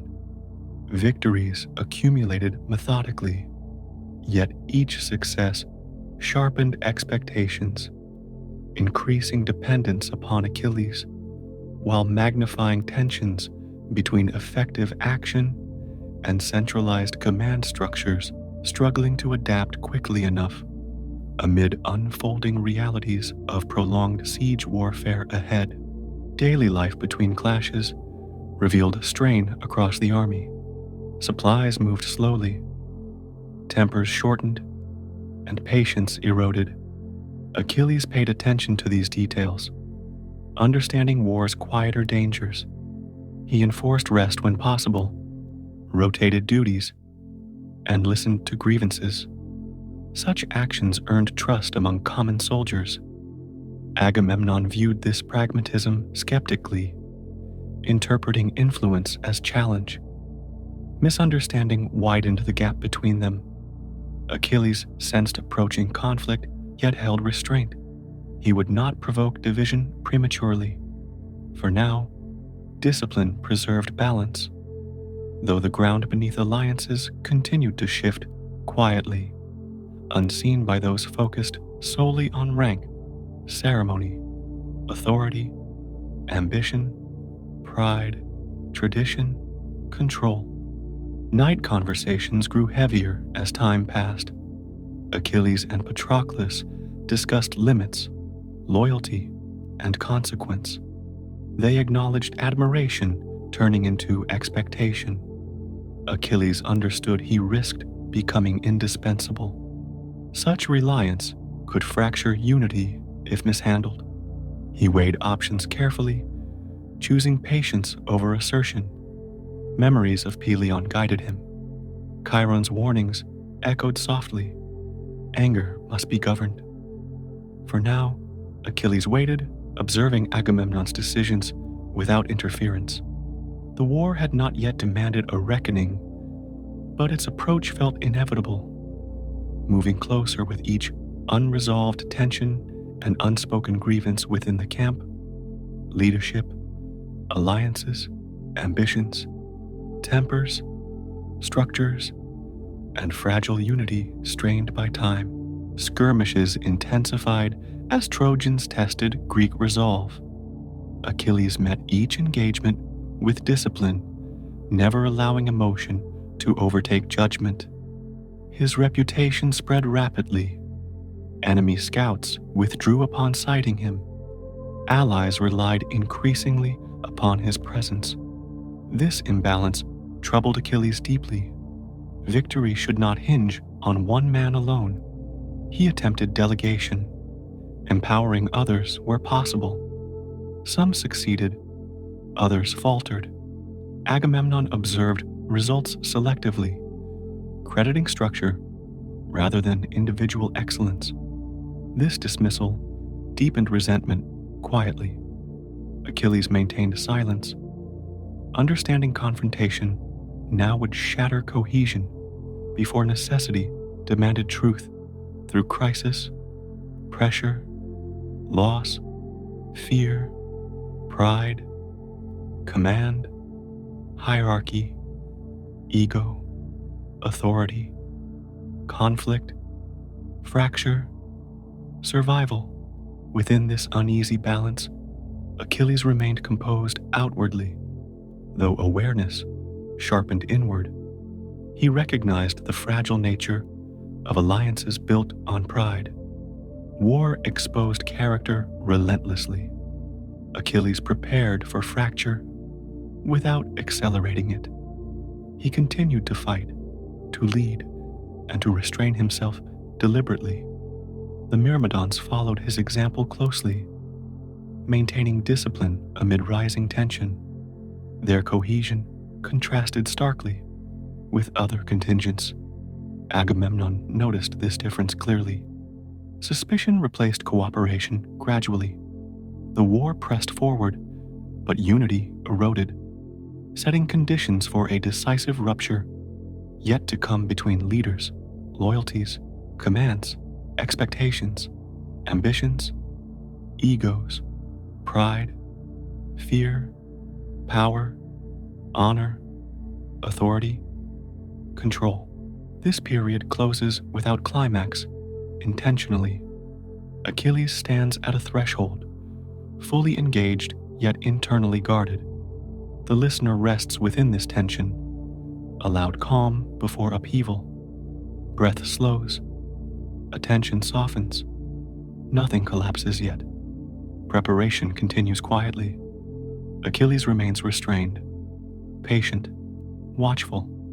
The war hums steadily around him. Fate approaches without haste. The pause matters. It preserves balance before fracture. Sleep deepens naturally here, supported by rhythm rather than resolution. carrying the story forward gently toward the moment when restraint will be tested beyond endurance, and silence will no longer contain consequence for those who listen, rest, breathe, wait, dream, endure. The Greek camp breathes quietly at this point in the story, suspended between momentum and rupture. Achilles exists fully formed yet unfinished, strength governed by discipline, relationships strain but endure. No final choice has been made. The listener is invited to remain here briefly, supported by steadiness rather than spectacle. Soon events will accelerate, demanding reaction instead of reflection. For now, calm holds.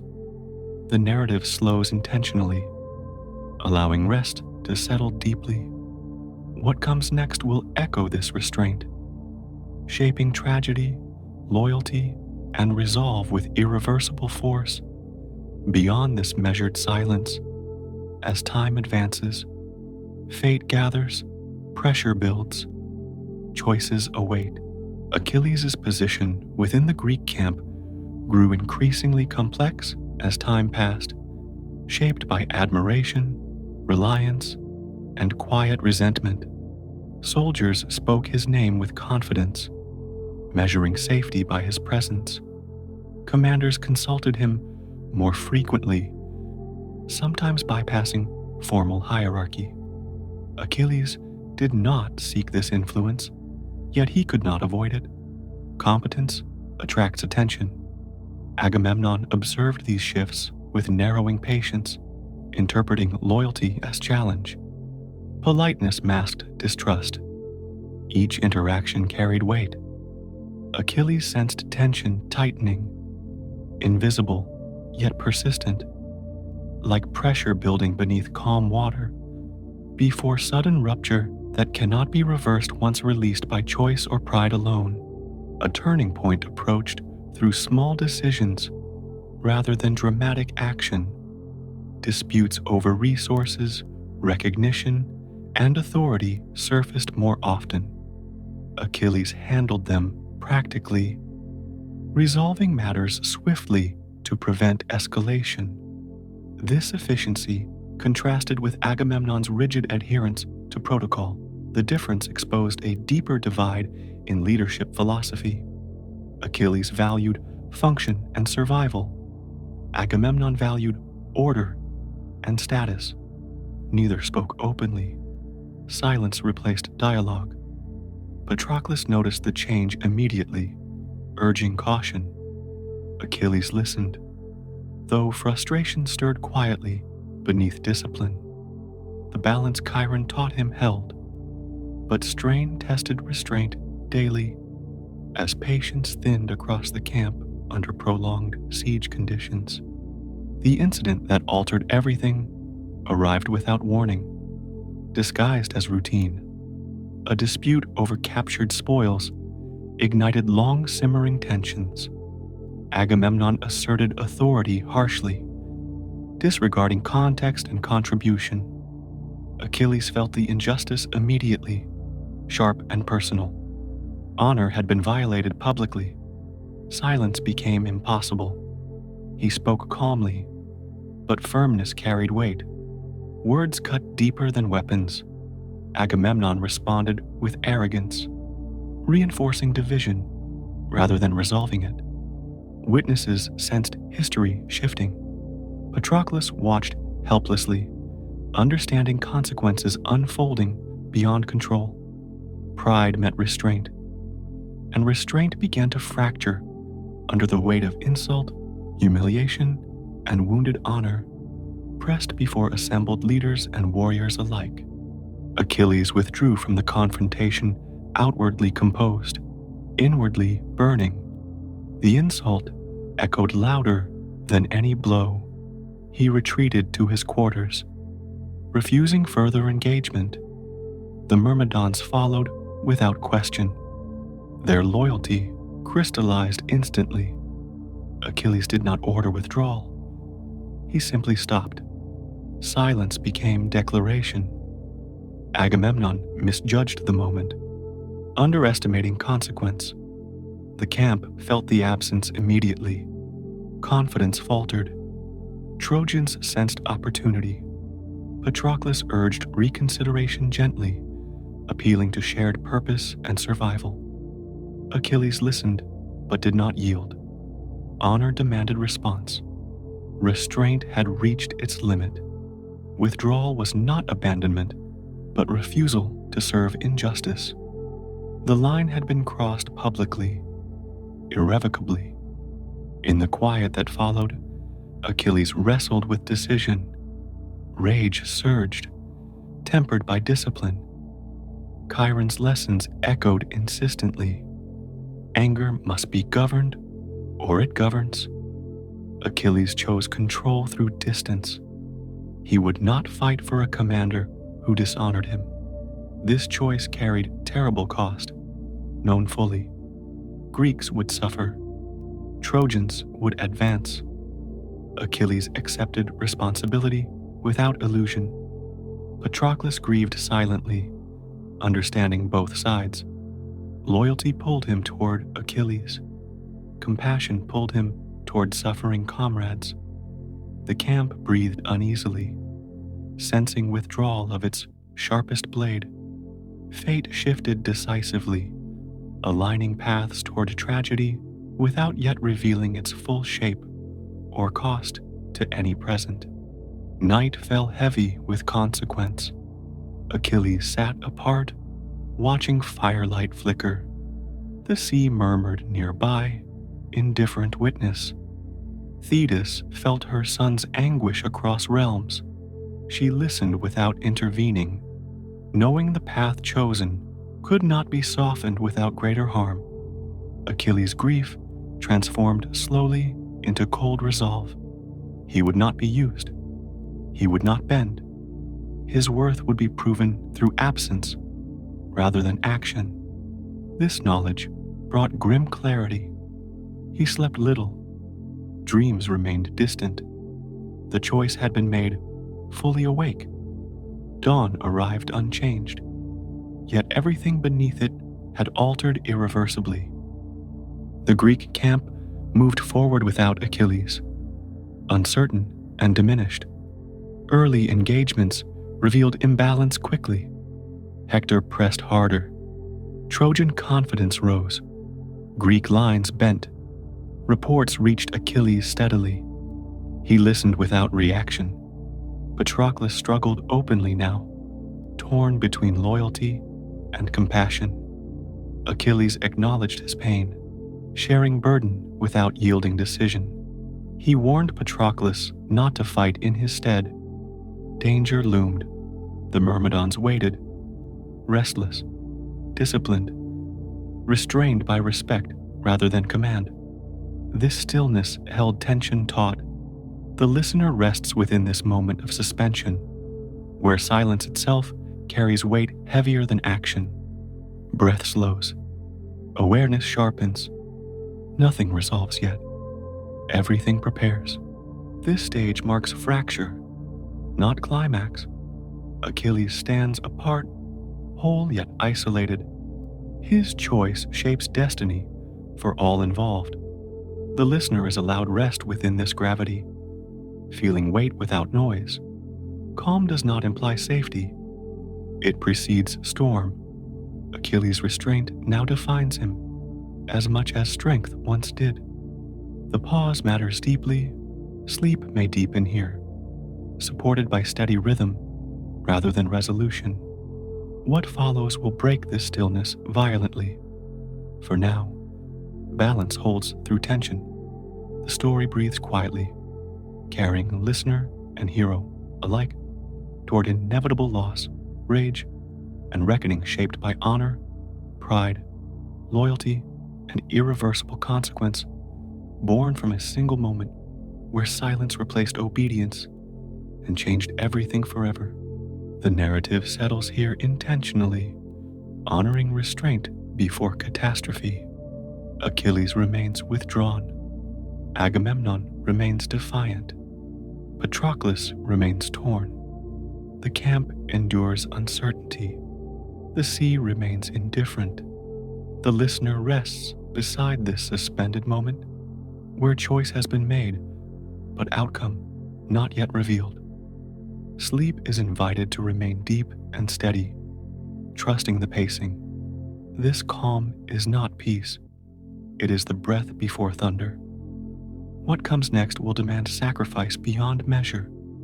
For now, stillness holds everything together briefly, allowing mind and story to remain aligned, prepared, and grounded before fate advances without mercy or delay into the unfolding legend ahead.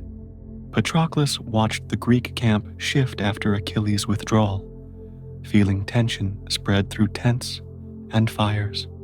Warriors spoke more quietly, glancing toward the Myrmidon ships. With uncertainty, victories slowed, routines faltered, and confidence thinned like stretched cloth. Patroclus sensed fear beneath discipline, a fear born not of Troy, but absence. He carried this unease silently, respecting Achilles' choice while grieving its cost. Loyalty bound him to his friend, yet compassion pulled him towards suffering comrades. Each night he weighed duty against devotion, listening to waves and wondering how long restraint could endure before breaking within the fragile rhythm of war. News from the front grew darker with each passing day, carried by messengers whose eyes betrayed fatigue. Hector pressed harder, sensing imbalance among Greek ranks.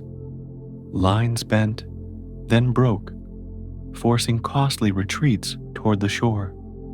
Patroclus listened to reports beside Achilles, watching his friend remain silent, unmoving. He understood the discipline behind that silence, yet pain sharpened inside him.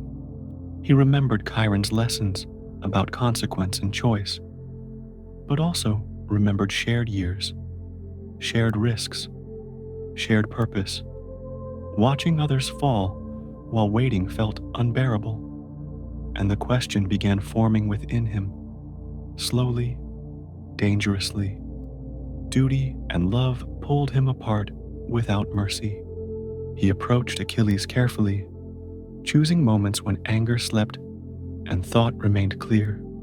Patroclus spoke not to challenge honor, but to remind purpose. The ships were threatened, men exhausted, hope thinning. Achilles listened without interruption, eyes distant, jaw set. He did not dismiss Patroclus's words, nor did he yield. He answered quietly, explaining boundaries crossed and honor broken beyond repair. To fight now would hollow him, reduce meaning to obedience. Patroclus felt the truth and the tragedy together, realizing persuasion would fail, yet knowing inaction would soon demand a heavier price upon everyone who waited nearby in silence and dread. Days passed, and Patroclus watched suffering increase. Wounded men returned in greater numbers, their stories repeating grim patterns. Fires burned longer for the dead. Appeals reached Achilles daily, carried by commanders and common soldiers alike. Each request was refused gently, firmly. Patroclus absorbed their disappointment, standing between camps of loyalty.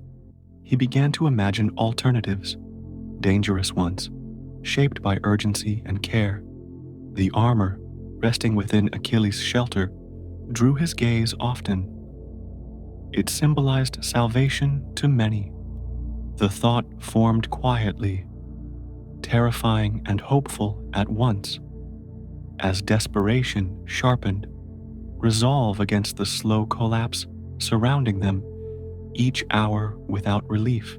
Patroclus struggled with the idea through sleepless nights, measuring risk against compassion. He knew Achilles' armor would inspire terror and hope alike. Wearing it meant deception, but also protection. More importantly, it might turn the tide long enough to save ships and lives. He feared angering Achilles, feared fate, feared failing, yet fear of doing nothing weighed heavier. He approached Achilles again, voice steady despite emotion. He did not demand, only asked. "Allow me to go," he said, "to stand where you cannot, to defend what still remains before everything collapses into irreversible ruin. For all of us now, please." Achilles reacted with sudden intensity, fear breaking through restraint. He forbade Patroclus firmly, reminding him of limits and danger. His voice carried more emotion than before, revealing dread beneath control. Losing Patroclus would shatter him completely, yet Patroclus persisted, appealing not to glory, but necessity. The Myrmidons would follow. The Trojans must be driven back. Achilles paced, torn between protection and responsibility. Silence stretched. Finally, a compromise emerged, heavy with caution. Patroclus could go, but only to repel attackers, never to pursue. The armor would disguise him, nothing more. This decision carried unbearable weight, for both standing quietly together there. The armor was fitted at dawn, bronze catching pale light. Patroclus felt its weight settle, unfamiliar yet powerful. Myrmidons gathered, disciplined and silent. They recognized the ruse instantly, yet accepted it without question. The sight of Achilles' armor restored hope across the camp. Rumors spread rapidly. Trojans hesitated. Achilles watched from distance, heart clenched. He repeated warnings, insisting Patroclus return once ships were safe. Patroclus nodded, understanding risk fully. He mounted the chariot, helmet shadowing his face. The line between protection and doom narrowed as movement replaced waiting across the battlefield, trembling with fate and breathless expectation, everywhere for all. Patroclus drove forward, and the effect was immediate. Greeks rallied, shouting in relief. Trojans fell back, convinced Achilles had returned. The tide shifted violently. Patroclus fought bravely, skillfully, fueled by purpose and borrowed legend. He drove enemies from the ships, fulfilling Achilles' command. Yet exhilaration grew dangerous. Victory tasted close. Boundaries blurred. The Trojans retreated toward their walls, and Patroclus followed, forgetting limits. The Myrmidons surged behind him. Achilles felt dread bloom as distance increased. He shouted warnings, lost in chaos. Fate advanced silently, unseen, as momentum overcame restraint, while destiny tightened its grip relentlessly upon every watching soul there. This moment hangs suspended, heavy with consequence. Patroclus rides beyond safety. Achilles remains behind, bound by choice. The Greeks surge with hope, blind to danger. Trojans regroup, preparing decisive response. The listener rests within this charged stillness, where motion accelerates toward catastrophe. Breath slows even as events rush. Nothing can be recalled. The decision has been made. Sleep may deepen here, held by tension rather than calm. The story pauses intentionally, allowing weight to settle before loss erupts fully. What follows will transform grief into rage and seal destinies long foretold through blood, fire, sorrow, and irreversible choice for all. This section closes at the edge of disaster. Patroclus advances unaware of final cost. Achilles waits in torment. The sea watches silently. The gods observe without mercy. The listener is invited to rest within this breathless pause. No resolution arrives yet, only momentum, consequence, and approaching loss. Sleep settles not in peace, but in suspended awareness. The story holds its breath. What comes next will break restraint completely.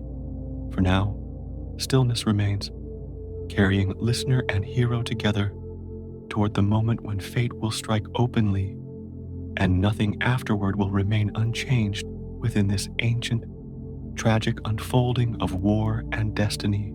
Patroclus pressed forward beneath the weight of Achilles' armor, feeling its presence alter the field around him. Trojans faltered at the sight, mistaking him for the warrior they feared most. Greek soldiers surged with renewed confidence, voices rising in relief. Patroclus focused on the task given, driving enemies from the ships, restoring order where chaos had threatened collapse. His movements were careful at first, disciplined by Achilles' warnings, yet momentum carried its own force. Each retreating line tempted pursuit. Each fallen foe emboldened allies. The boundary between necessity and excess began to blur as battle noise drowned quieter cautions carried on the wind. As Patroclus advanced, the Trojans regrouped with grim resolve. Hector observed carefully, sensing something amiss beneath the familiar armor. The movements were strong, yet different. Curiosity sharpened into calculation. He rallied his men, restoring formation. The clash resumed with renewed violence. Patroclus fought bravely, fueled by urgency and borrowed legend. He struck decisively, forcing retreat after retreat. The Greek line pressed forward relentlessly. Patroclus forgot the shoreline, forgot the command to return. Victory shimmered ahead, fragile and intoxicating. Each step forward narrowed retreat behind him. Unseen amid dust and shouting voices, rising toward the walls of Troy, Achilles watched from the camp, heart tightening with every distant movement. He felt dread grow heavier than armor. He sensed Patroclus's advance, beyond safety, beyond agreement. Shouts carried faintly across the field. Achilles knew the sound of battle well enough to recognize escalation. He cursed himself for yielding, for allowing compromise where certainty had been required. Yet he could not act without breaking his own vow. Restraint imprisoned him now. The choice to withdraw had consequences unfolding beyond recall. He stood motionless, fists clenched, aware that destiny rarely pauses for regret once momentum takes hold across open ground and exposed lives. Hector entered the fray decisively, pressing toward Patroclus with measured confidence. Their encounter unfolded quickly, violently. Patroclus fought fiercely, but fatigue crept in, unnoticed. The armor protected, but strength waned. A blow from Apollo struck unseen, stripping balance and clarity. The helmet fell away. Recognition flashed across Hector's face. This was not Achilles. The realization was sharpened. Resolve. The duel ended swiftly. Hector's spear found its mark.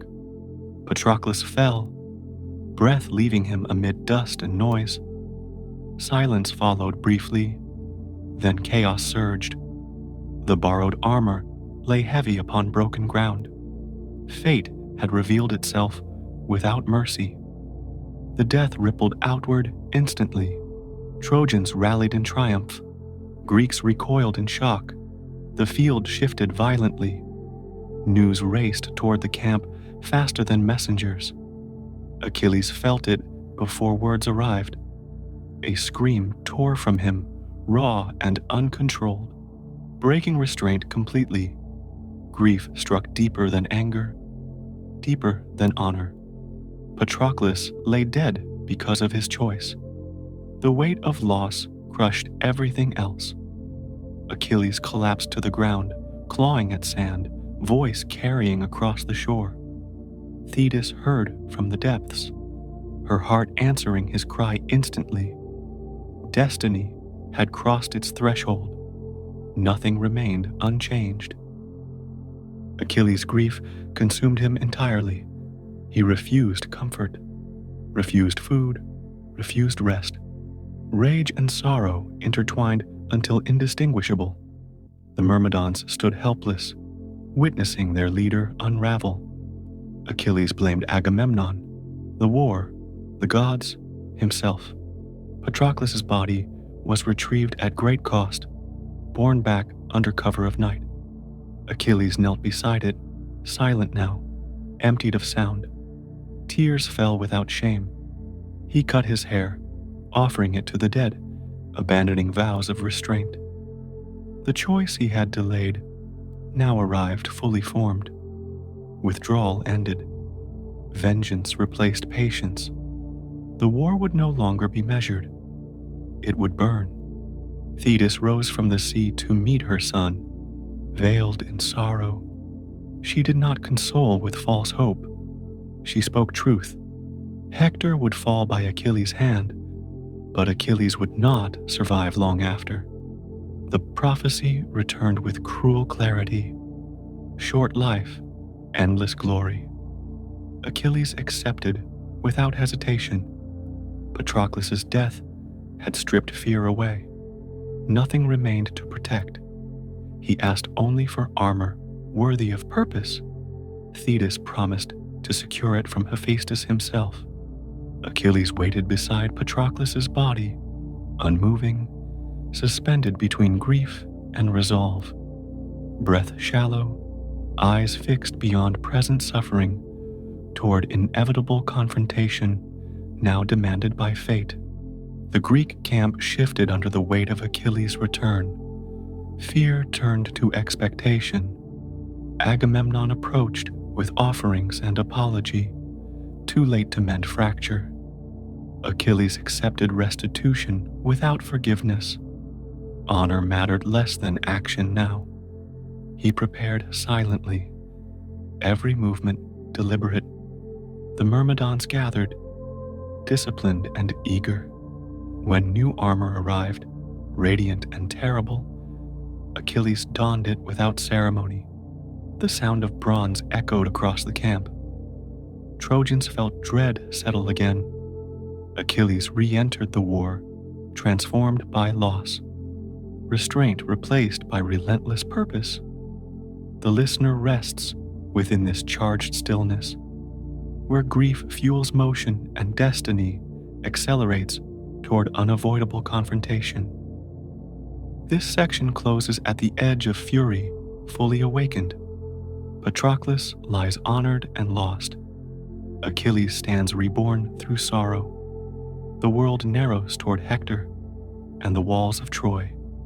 Sleep is invited to deepen here, carried by gravity rather than calm. Breath slows under weight of inevitability. The story pauses briefly, allowing loss to settle before violence resumes. What follows will be merciless, brilliant, and final. For now, stillness holds sorrow and resolve together, guiding listener gently through grief toward the storm ahead, where rage and fate will collide openly and irrevocably for all who remain within this ancient unfolding tragedy.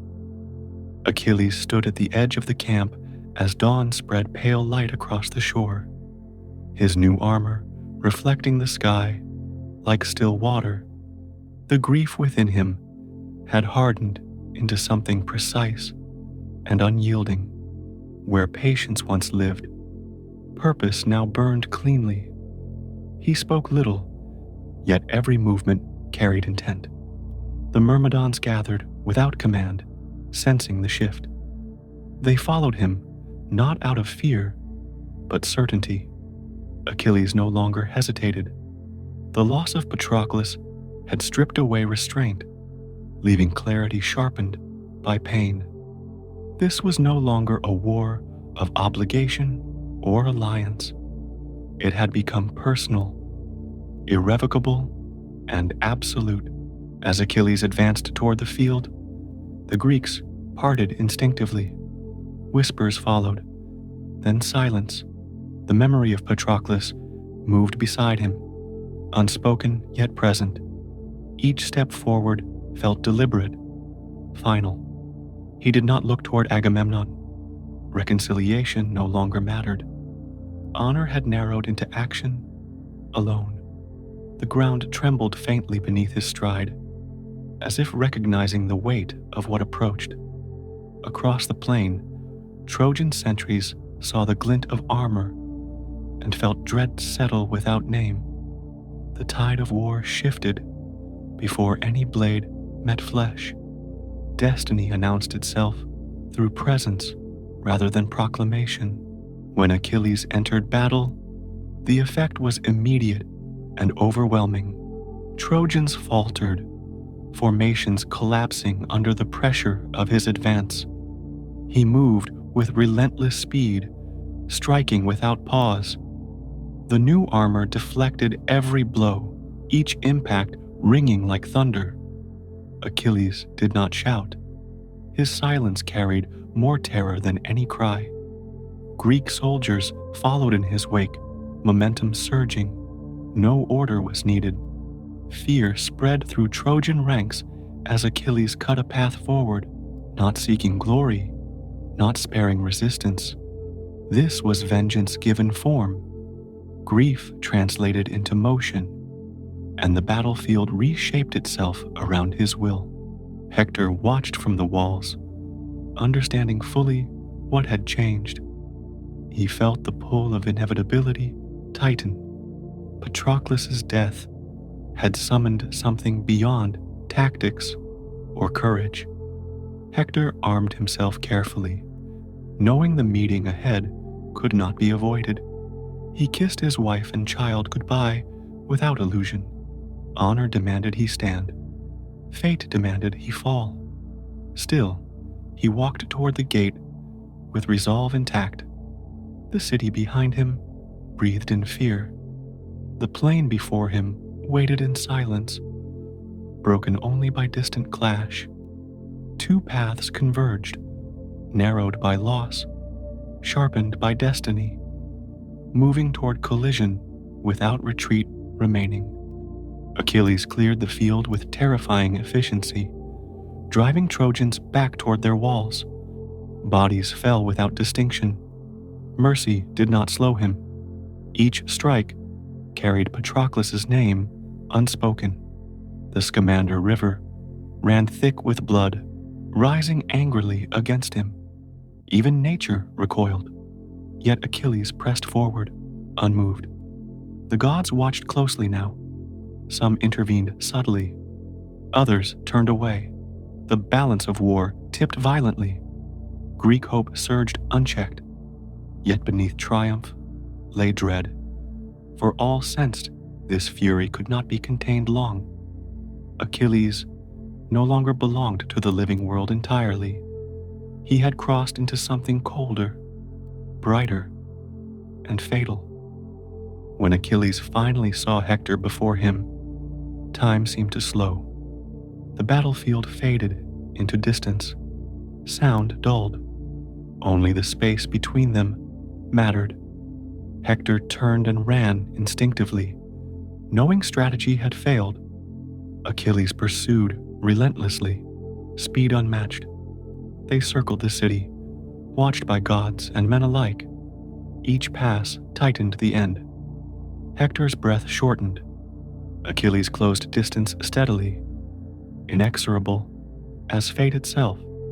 When Hector stopped at last, choosing dignity over flight, both understood the moment carried more than life. It carried the weight of all that had been lost and all that would follow inevitably. The duel ended quickly. Achilles struck with precision, born of training and fury.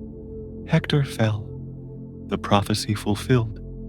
As life faded from Hector's eyes, he begged for mercy in death. Achilles refused. Grief had sealed his heart. He bound Hector's body and dragged it behind his chariot, denying honor as vengeance. The act shocked gods and mortals alike. The war paused in stunned silence. Achilles felt nothing soften. Patroclus remained unavenged until grief itself exhausted. The victory brought no relief. Only emptiness followed, vast and unfillable. The cost of rage revealed itself immediately, though acceptance would come slowly. Achilles returned to camp, bearing Hector's body as proof, not triumph. The Greeks watched with awe and fear. Agamemnon remained silent. Celebration felt hollow. Achilles withdrew again, sitting beside Patroclus's pyre. He allowed the funeral rites, honoring his friend with care and ritual. Games followed, held in Patroclus's name.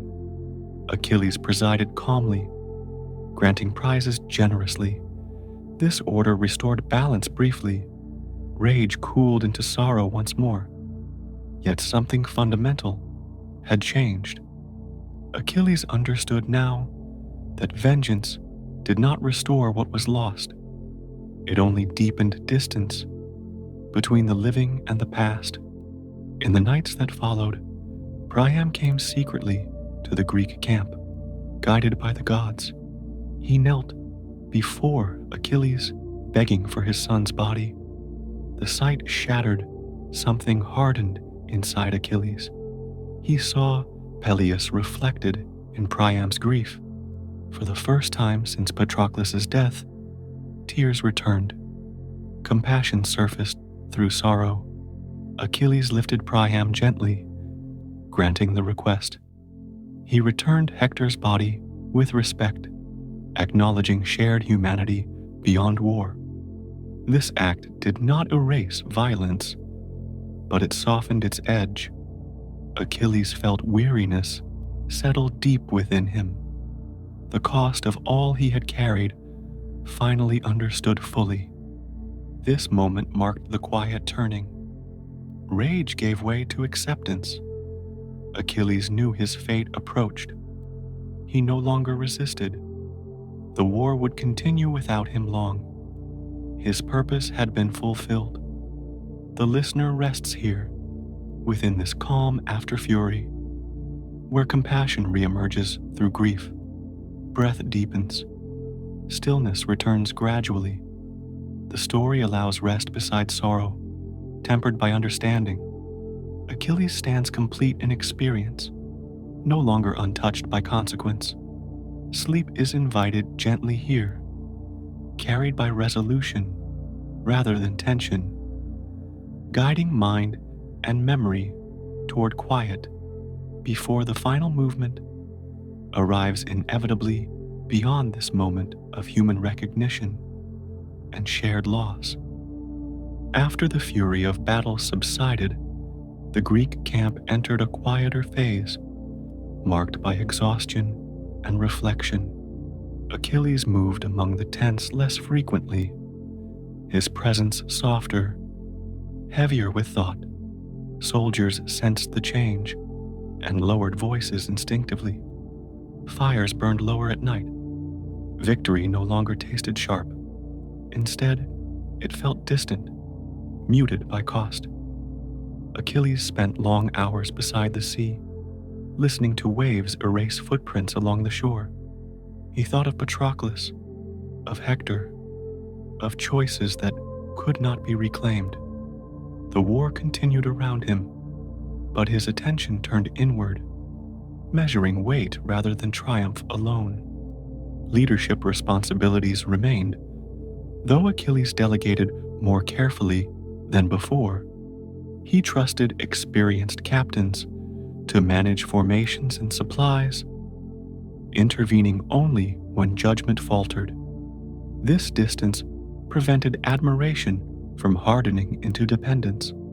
Agamemnon observed the shift cautiously, uncertain how to interpret restraint After such ferocity, messages arrived from allies requesting guidance, reinforcements, or reassurance. Achilles responded succinctly, avoiding grand declarations. He believed endurance required steadiness, not spectacle. Each decision weighed consequences beyond immediate gain. The camp adjusted gradually, learning to function without constant reliance on singular strength, rediscovering shared discipline through necessity during long days and longer nights together thereafter. Achilles also felt the presence of the gods differently now, less commanding, more distant. Omens appeared subtly, carried by birds, dreams, and shifts in wind. He acknowledged them without devotion or defiance. Fate, he understood, would proceed regardless of reverence. This acceptance brought calm. He trained less aggressively, focusing on flexibility and awareness, preserving strength rather than expending it. Warriors noticed his measured pace and followed suit. Recovery replaced constant exertion. The army healed slowly, learning sustainability after excess. Achilles believed survival demanded patience, a lesson earned through loss and reflection during this transitional season following war's violent crescendo alone. Relations between commanders remained cautious but functional as operations stabilized. Achilles avoided councils unless necessary, preferring observation to argument. This restraint reduced friction, though tension lingered beneath courtesy. Agamemnon accepted efficiency, if not friendship. Together, they maintained the siege without dramatic confrontations. Time passed in measured routines. Walls loomed unchanged. Supplies dwindled predictably. Scouts reported movements, nothing decisive. Achilles understood stalemate as strategy, wearing opponents down through persistence. He encouraged patience among leaders and soldiers alike, reminding them that wars often ended through endurance rather than sudden heroics. A truth hard learned and easily forgotten over many grinding seasons ahead. During quieter nights, Achilles reflected on mortality without bitterness. He accepted that limits defined meaning. Endless life would dilute urgency, he believed. Patroclus had taught him companionship mattered more than acclaim. Hector had taught him dignity endured even in defeat. These understandings reshaped ambition. Achilles slept more deeply now, dreams calmer, less burdened by omens. When awake, he listened carefully to others, offering counsel sparingly. The camp benefited from this steadiness, finding balance between vigilance and rest. War continued, yet its rhythm softened, allowing minds and bodies to recover together slowly across months, shaped by waiting and resolve together thereafter. Messages from Olympus grew rare, indirect, and ambiguous. Gods no longer dictated events openly. They watched. Achilles sensed this withdrawal as permission, not abandonment. Humanity would determine outcomes now. This knowledge grounded him. He focused on immediate responsibilities, protecting lives under his influence. Training resumed lightly, emphasizing coordination rather than aggression. Younger warriors learned discipline through example. Older ones appreciated restraint. The Myrmidons remained cohesive, modeling calm under pressure.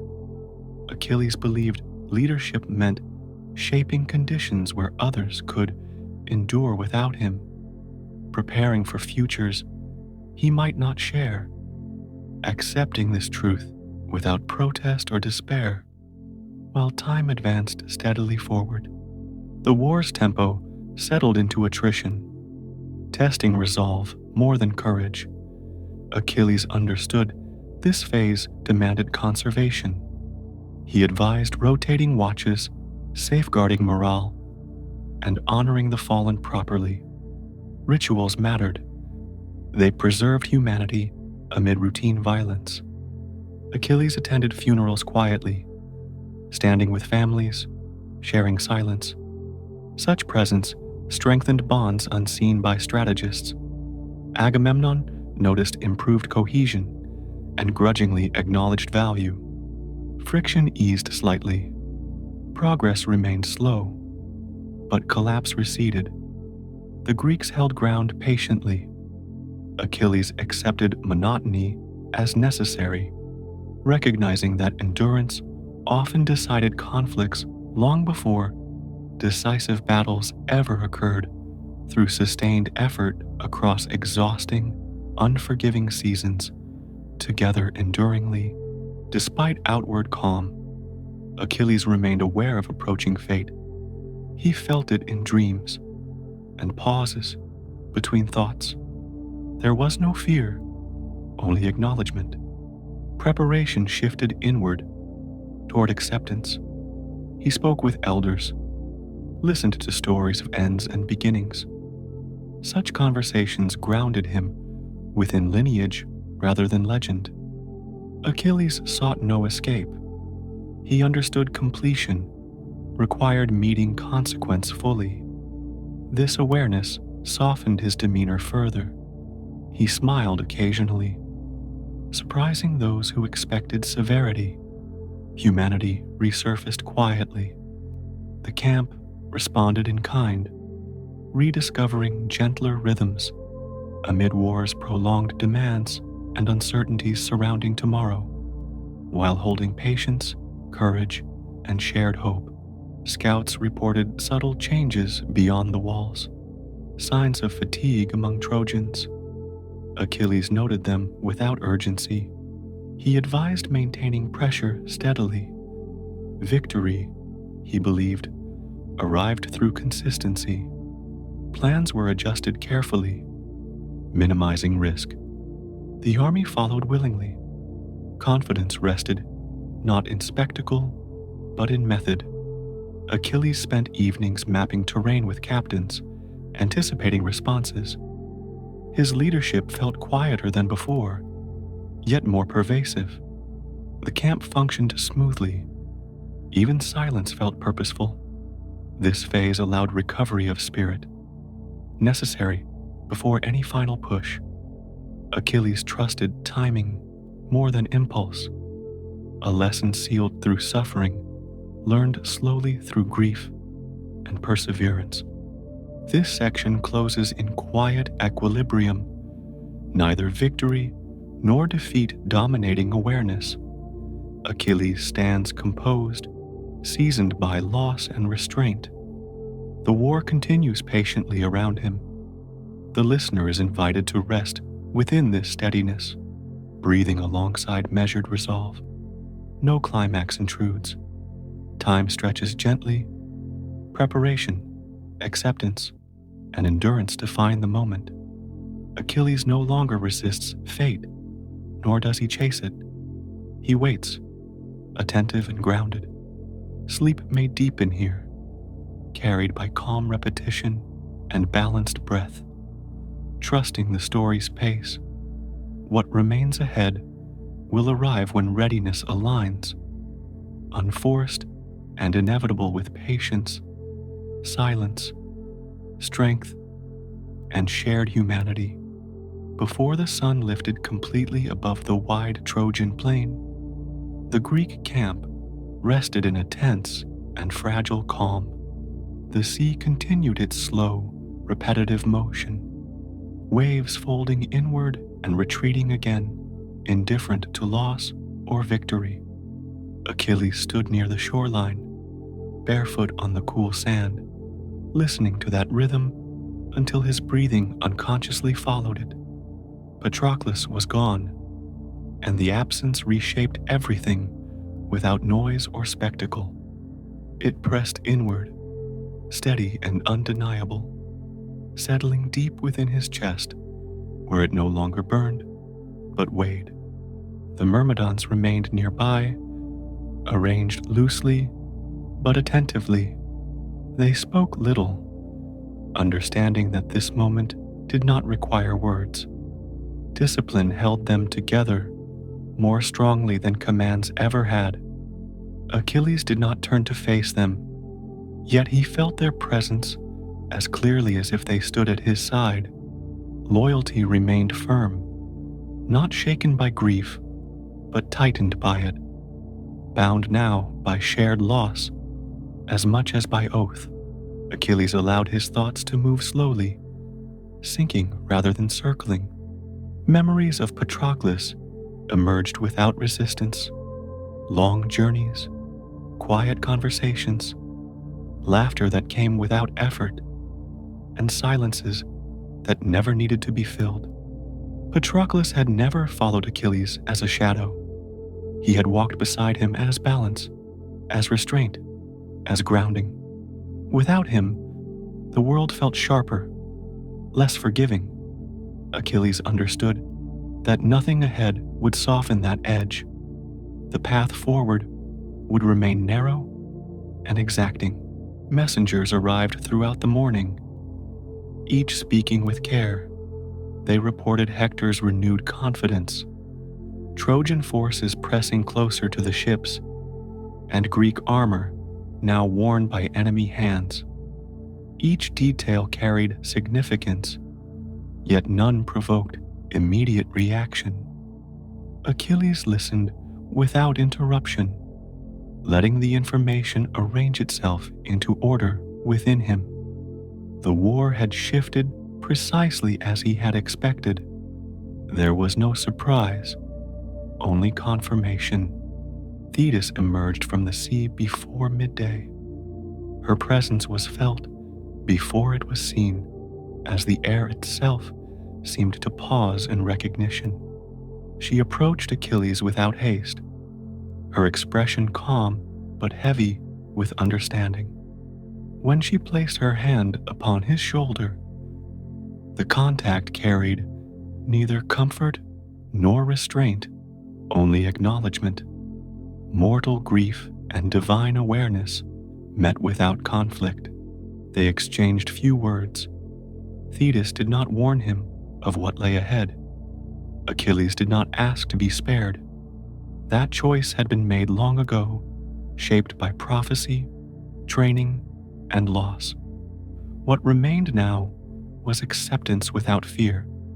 Thetis sensed the narrowing of destiny clearly and allowed herself a quiet sorrow that did not disturb her son's resolve. As the day unfolded, Achilles prepared himself deliberately. He washed the dust from his skin, letting the cool water steady his breath. Each movement was slow and intentional. There was no urgency, no hesitation. When he rose, the myrmidons straightened instinctively. Authority returned without declaration. Achilles met their eyes briefly, not to inspire, but to recognize the understanding already shared between them. The absence of armor did not trouble him yet. Vulnerability felt real, but it did not frighten him. Mortality no longer seemed distant or abstract.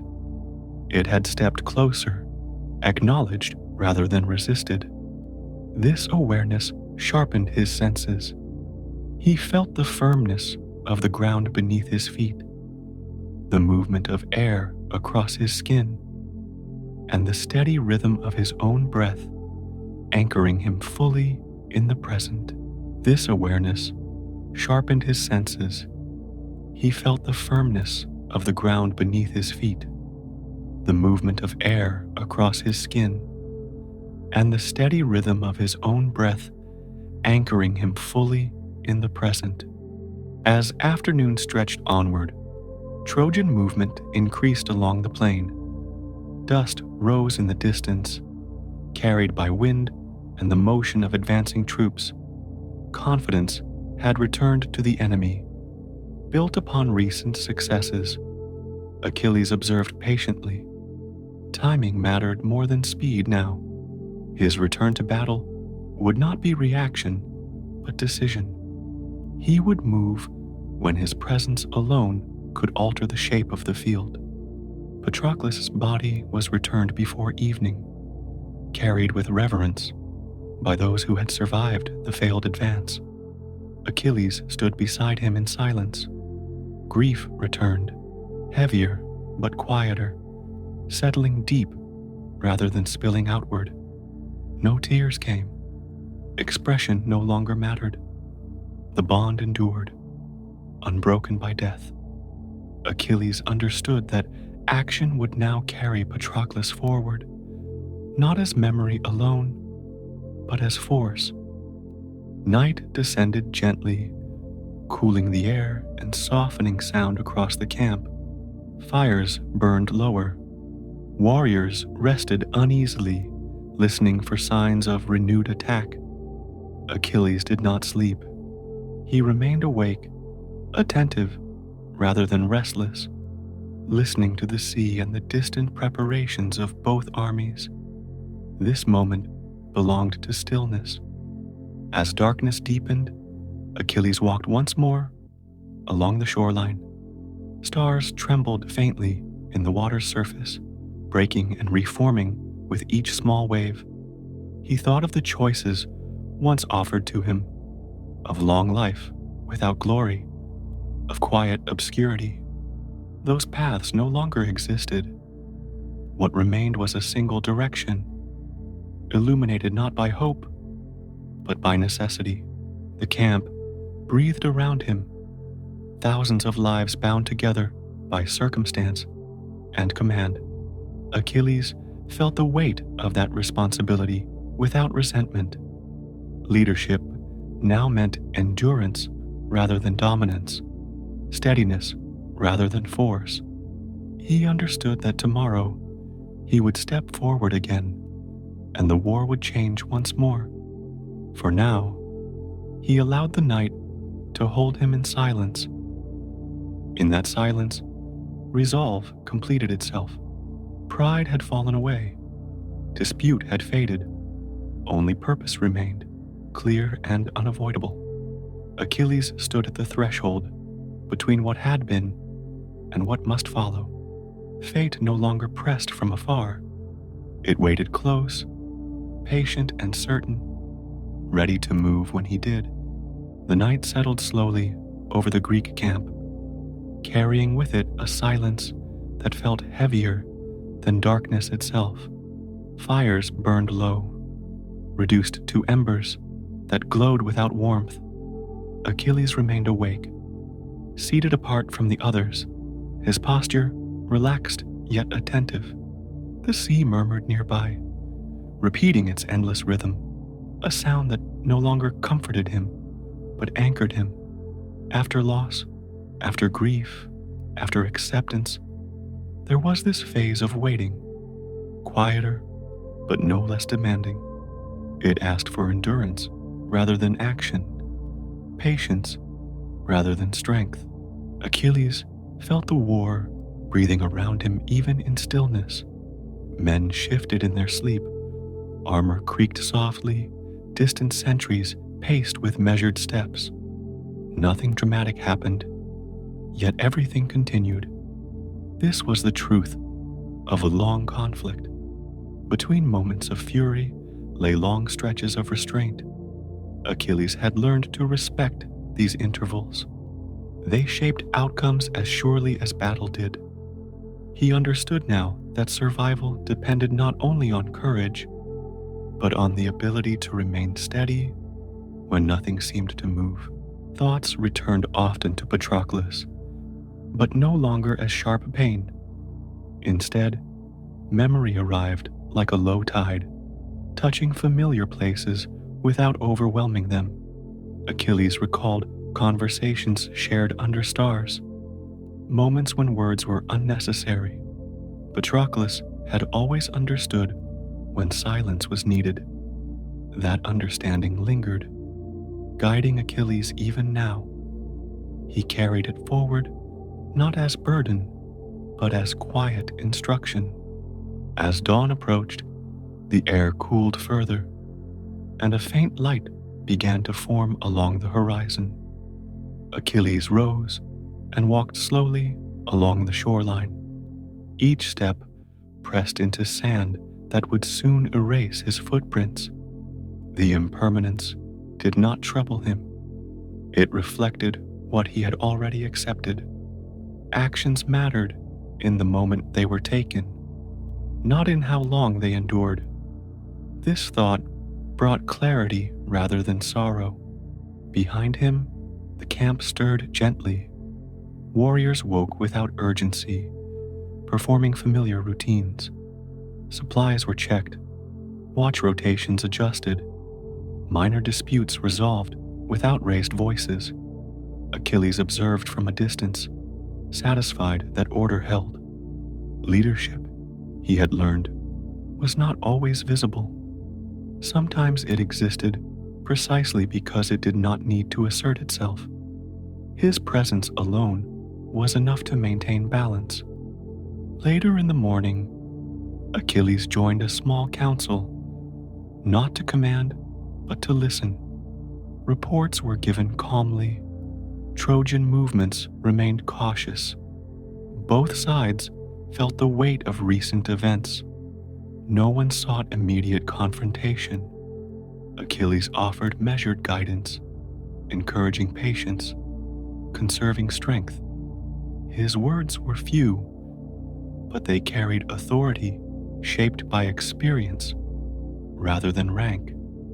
The others accepted them without resistance. When the council dispersed, Achilles returned to the edge of the camp. He watched younger warriors training quietly, correcting each other's form, moving with care rather than aggression. This pleased him. Recklessness had no place now. The war would not be won through haste. It would end when one side no longer had the will to continue. Achilles intended to preserve that will among his own for as long as necessary. As the day unfolded, the sun climbed higher, and heat settled across the plain. Achilles rested beneath a simple shelter, allowing his body to recover. He closed his eyes, not to sleep, but to breathe deeply and evenly. In these moments, he felt closest to balance. The future no longer pressed on him with urgency. Fate would come when it came. There was no need to rush toward it. Dreamlike thoughts drifted through his mind. Images of mountains, of Pelion, of training under Chiron, returned briefly. Those lessons had never truly ended. They continued now, transformed by experience. Strength without restraint led to ruin. Discipline without compassion led to emptiness. Achilles held both truths together, understanding their tension without needing to resolve it.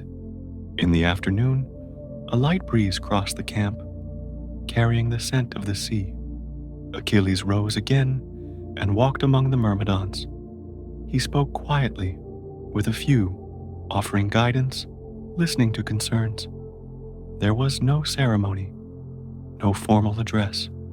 The bond between them required none. They trusted him, not because he commanded, but because he understood what they faced. That trust remained unbroken. As evening approached, Achilles felt a familiar calm settle within him, not peace, but readiness. He knew that his return to battle would come soon. The war would demand motion again, and he would answer. For now, this interval mattered. It allowed the storm ahead to form without consuming him prematurely. He respected this pause, knowing it could not last indefinitely. The sun dipped low, casting long shadows across the plain. Achilles returned once more to the shoreline. The water reflected fading light, shifting gently with each small wave.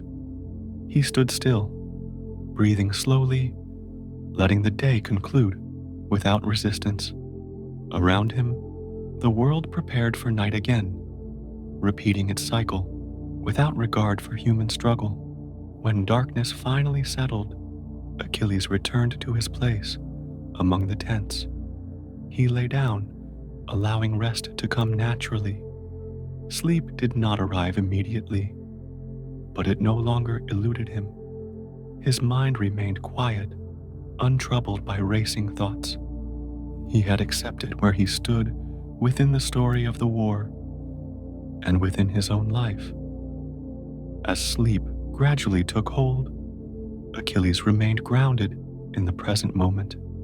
There were no visions, no omens, no voices calling from beyond, only the steady rhythm of breath, the distant sound of the sea, and the quiet persistence of time. The war would continue. Fate would unfold. For now, rest was enough. This phase, neither triumphant nor tragic, defined him as surely as any battle. It revealed the strength that remained when rage had burned itself out. Achilles rested within that strength, allowing the night to carry him forward gently, preparing him for whatever the next dawn would demand, without fear, without haste, and without regret.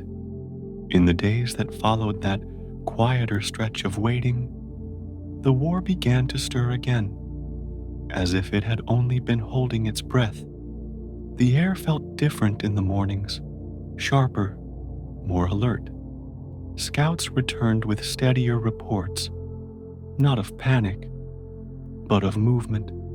Troy's gates opened more often, and small bands of warriors tested the Greek lines with cautious intent. Achilles listened, watched, and let the pattern reveal itself. The pause was ending. The long siege was turning toward another phase, not louder at first, but more inevitable. Achilles returned to his armor with the same calm he had carried through the night watches. There was no dramatic declaration, no grand vow. He simply prepared, adjusted straps, checked the fit, and lifted his spear as if it were a familiar tool. The Myrmidons followed him with quiet discipline, forming around his presence like a steady current around a stone. The Greek camp noticed the shift immediately. Even before the first clash, morale changed in small ways. Voices steadied, steps grew more deliberate. People spoke less and worked with more focus. The Trojan plain shimmered under pale daylight when the first larger engagement began. It was not the kind of chaotic surge that marked the earliest landings years ago. Both sides knew too much now. They advanced with caution, setting lines, watching for openings, respecting the cost of mistakes. Achilles moved near the front, not rushing ahead alone, but shaping the pace, drawing enemies toward places where his men could hold. His strength was still terrifying, yet it was controlled. He fought like someone who understood that the war would continue after any single victory, and that endurance mattered as much as force. Soon, new rumors crossed the field with the dust and the wind. Allies had arrived for Troy, drawn by desperation and honor, carrying their own legends and hopes. The first name that reached the Greek camp was spoken with a kind of wary awe. An Amazon queen had come, Penthesilea, fierce and proud, leading women who rode and fought with precision. They moved through Trojan ranks like a fresh vein of confidence. Their shields flashed with unfamiliar patterns, their voices sharp and clear. They did not look like reinforcements summoned too late. They looked like a storm invited by the final hours of a long siege. When Achilles faced them, the battle took on a different texture. The Amazons did not break easily. They fought with discipline and speed, meeting Greek pressure with their own. Spears rang against shields. Arrows hissed through air. Achilles watched their lines carefully, respecting the skill that held them together. He did not underestimate them, and he did not waste motion. He waited for the small imbalance that always appears when confidence grows too bright. When it came, he moved, swift and exact, cutting into the heart of resistance with a force that felt like a closing door. Penthesilea herself approached with the inevitability of a challenge that could not be avoided. She rode forward, her posture straight, her gaze steady, and her weapon held without tremor. The field seemed to narrow around them. Achilles stepped toward her, neither eager nor hesitant. Their duel unfolded in a tight circle of sound. The thud of feet, the scrape of bronze, the brief whistle of breath. Penthesilea fought with fierce clarity, striking and retreating, refusing to yield space without payment. Achilles answered with controlled power, letting her see the edge of what he could do without offering reckless openings. In time, as in all things on that plane, skill met fate. Achilles' spear found its moment, and the Amazon queen fell. The battle around them surged, and then loosened, as if exhaling. For a brief span of heartbeats, Achilles stood over her with a quiet heaviness. Not triumph, not regret, but recognition. Another life shaped by honor and necessity had ended under his hand. The war continued at once, swallowing that still moment, but Achilles carried it inward. He had learned that victory never arrives alone. It always arrives with something taken that cannot be returned. Troy's need did not end with the loss of the Amazons. Another ally came soon after, Memnon, son of Dawn, leading warriors from the east with armor that glimmered differently in the sun. Their arrival brought a new firmness to Trojan defense, and Greek commanders felt it as pressure in their lines. Memnon fought with calm intelligence, not wasting strength, not chasing glory. His presence reminded the Greeks that Troy's walls were not defended only by desperation, but by men and leaders who understood war deeply. The siege was not ending because of time. It would end only when something decisive broke. The clash between Achilles and Memnon was spoken of before it happened, as if everyone sensed it would be a turning hinge. When they finally met, the duel was strangely quiet amid the wider chaos, not because the world grew silent, but because attention gathered. Memnon moved with steady grace, his strikes precise, his defense disciplined. Achilles answered with speed and force, shaped by experience. There was no arrogance in either man, only the clean intent of warriors who knew what they were doing. They pressed each other to the edge of endurance, and the fight stretched longer than most could bear to watch. Again, fate chose its line. Achilles' skill and strength held, and Memnon fell. The Trojans retreated, not in panic, but in a grim, forced withdrawal, as if conceding a piece of ground that could no longer be held. The Greeks advanced, yet even in their movement, an unease spread. Each victory felt closer to the walls and closer to something unknown. Achilles sensed it too, not fear, but the tightening of events. The air around him felt charged, as if the gods were leaning closer, measuring the next step. That same evening, Achilles walked near the edges of the camp, quieter than the celebrating voices. He watched men eat and laugh with tired relief, and he understood the need for it. Yet his mind remained steady, focused, aware. Thetis had never returned to him to speak openly, but he felt her presence sometimes in the shift of wind off the water or in the sudden stillness of a tent when he stepped inside. He remembered her warnings, not as threats, but as outlines of truth.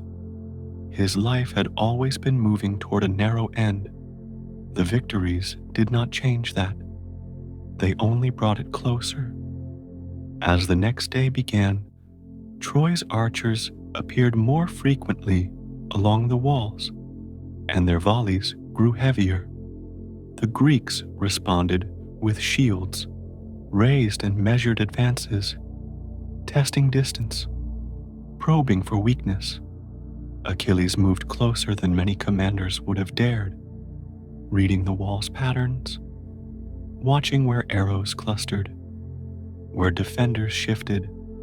He did not treat the walls as a distant boundary anymore. He treated them like a living thing that could be understood. That confidence, earned through countless fights, carried its own risk. The war had trained him to be bold. Fate waited for boldness to become exposure. Paris, who had long been present like a quiet thread in the background, stepped nearer to the center of events. He was not Hector. He did not fight with the same open intensity, yet he carried another kind of danger, the danger of distance, of hidden aim, of a moment released from a string. Stories would later say that Apollo guided his hand, that divine anger or divine design shaped the shot. On that morning, what mattered was simpler. Achilles moved forward under the open sky, and an arrow moved toward him from a place he could not see. The impact did not look dramatic at first. There was no thunder, no collapse of the world. Achilles felt a sharp, sudden pain low in his leg, near the heel, a place that had always been a myth spoken by others. Never a sensation he expected to feel. The arrow had found the one point left untouched by protection. For a moment, Achilles stood very still, as if his body needed time to understand what had happened. Then weakness spread upward, like cold water, fast and unfamiliar. His breath tightened. His weight shifted. The battlefield around him continued to move, but the center of his experience narrowed into quiet. He tried to step, to recover, to turn the moment into another victory. But the wound was not like any other. It was not merely pain. It was a door opening. His strength remained, yet it could not fully answer some kind of injury. Myrmidons rushed toward him, forming a shielded circle. Voices rose in alarm. Orders shouted. The world grew loud again, but Achilles' mind began to drift into a calmer space, as if distance were growing between him and sound. He understood, with a clarity that felt almost gentle, that the prophecy was arriving at its last line. They carried him back toward the camp with urgency, yet the motion felt slow from inside his fading awareness. The sky above him seemed wide and pale, the clouds moving as they always had, indifferent and steady. He thought of Patroclus, not with sharp grief, but with a longing that felt like relief. He thought of Peleus, far away, and of Thetis beneath the sea. He did not fight the pull that was taking him. He had fought enough. He had chosen this path long ago, and now it was simply completing itself, quietly, as the tide completes its return to shore. In the camp, healers pressed close, hands working quickly, voices low and focused. They tried herbs, bandages, pressure, prayer. Yet everyone felt the truth in the air. Achilles' face remained calm, his eyes half-lidded, his breath slow. He did not speak much. Words felt unnecessary now. The war outside could continue. The walls could stand. The armies could clash. Inside this tent, time was narrowing to a final stillness. Achilles, who had once been defined by motion, now lay in quiet acceptance, letting the last moments settle like dusk. And as the light shifted toward evening again, the Greek camp began to understand what it meant to lose the one figure around whom so much had turned. Not only a warrior, but a force of confidence, a symbol, a center. The wind moved through tents and carried murmurs like drifting sand. The story of Achilles was not ending with a roar.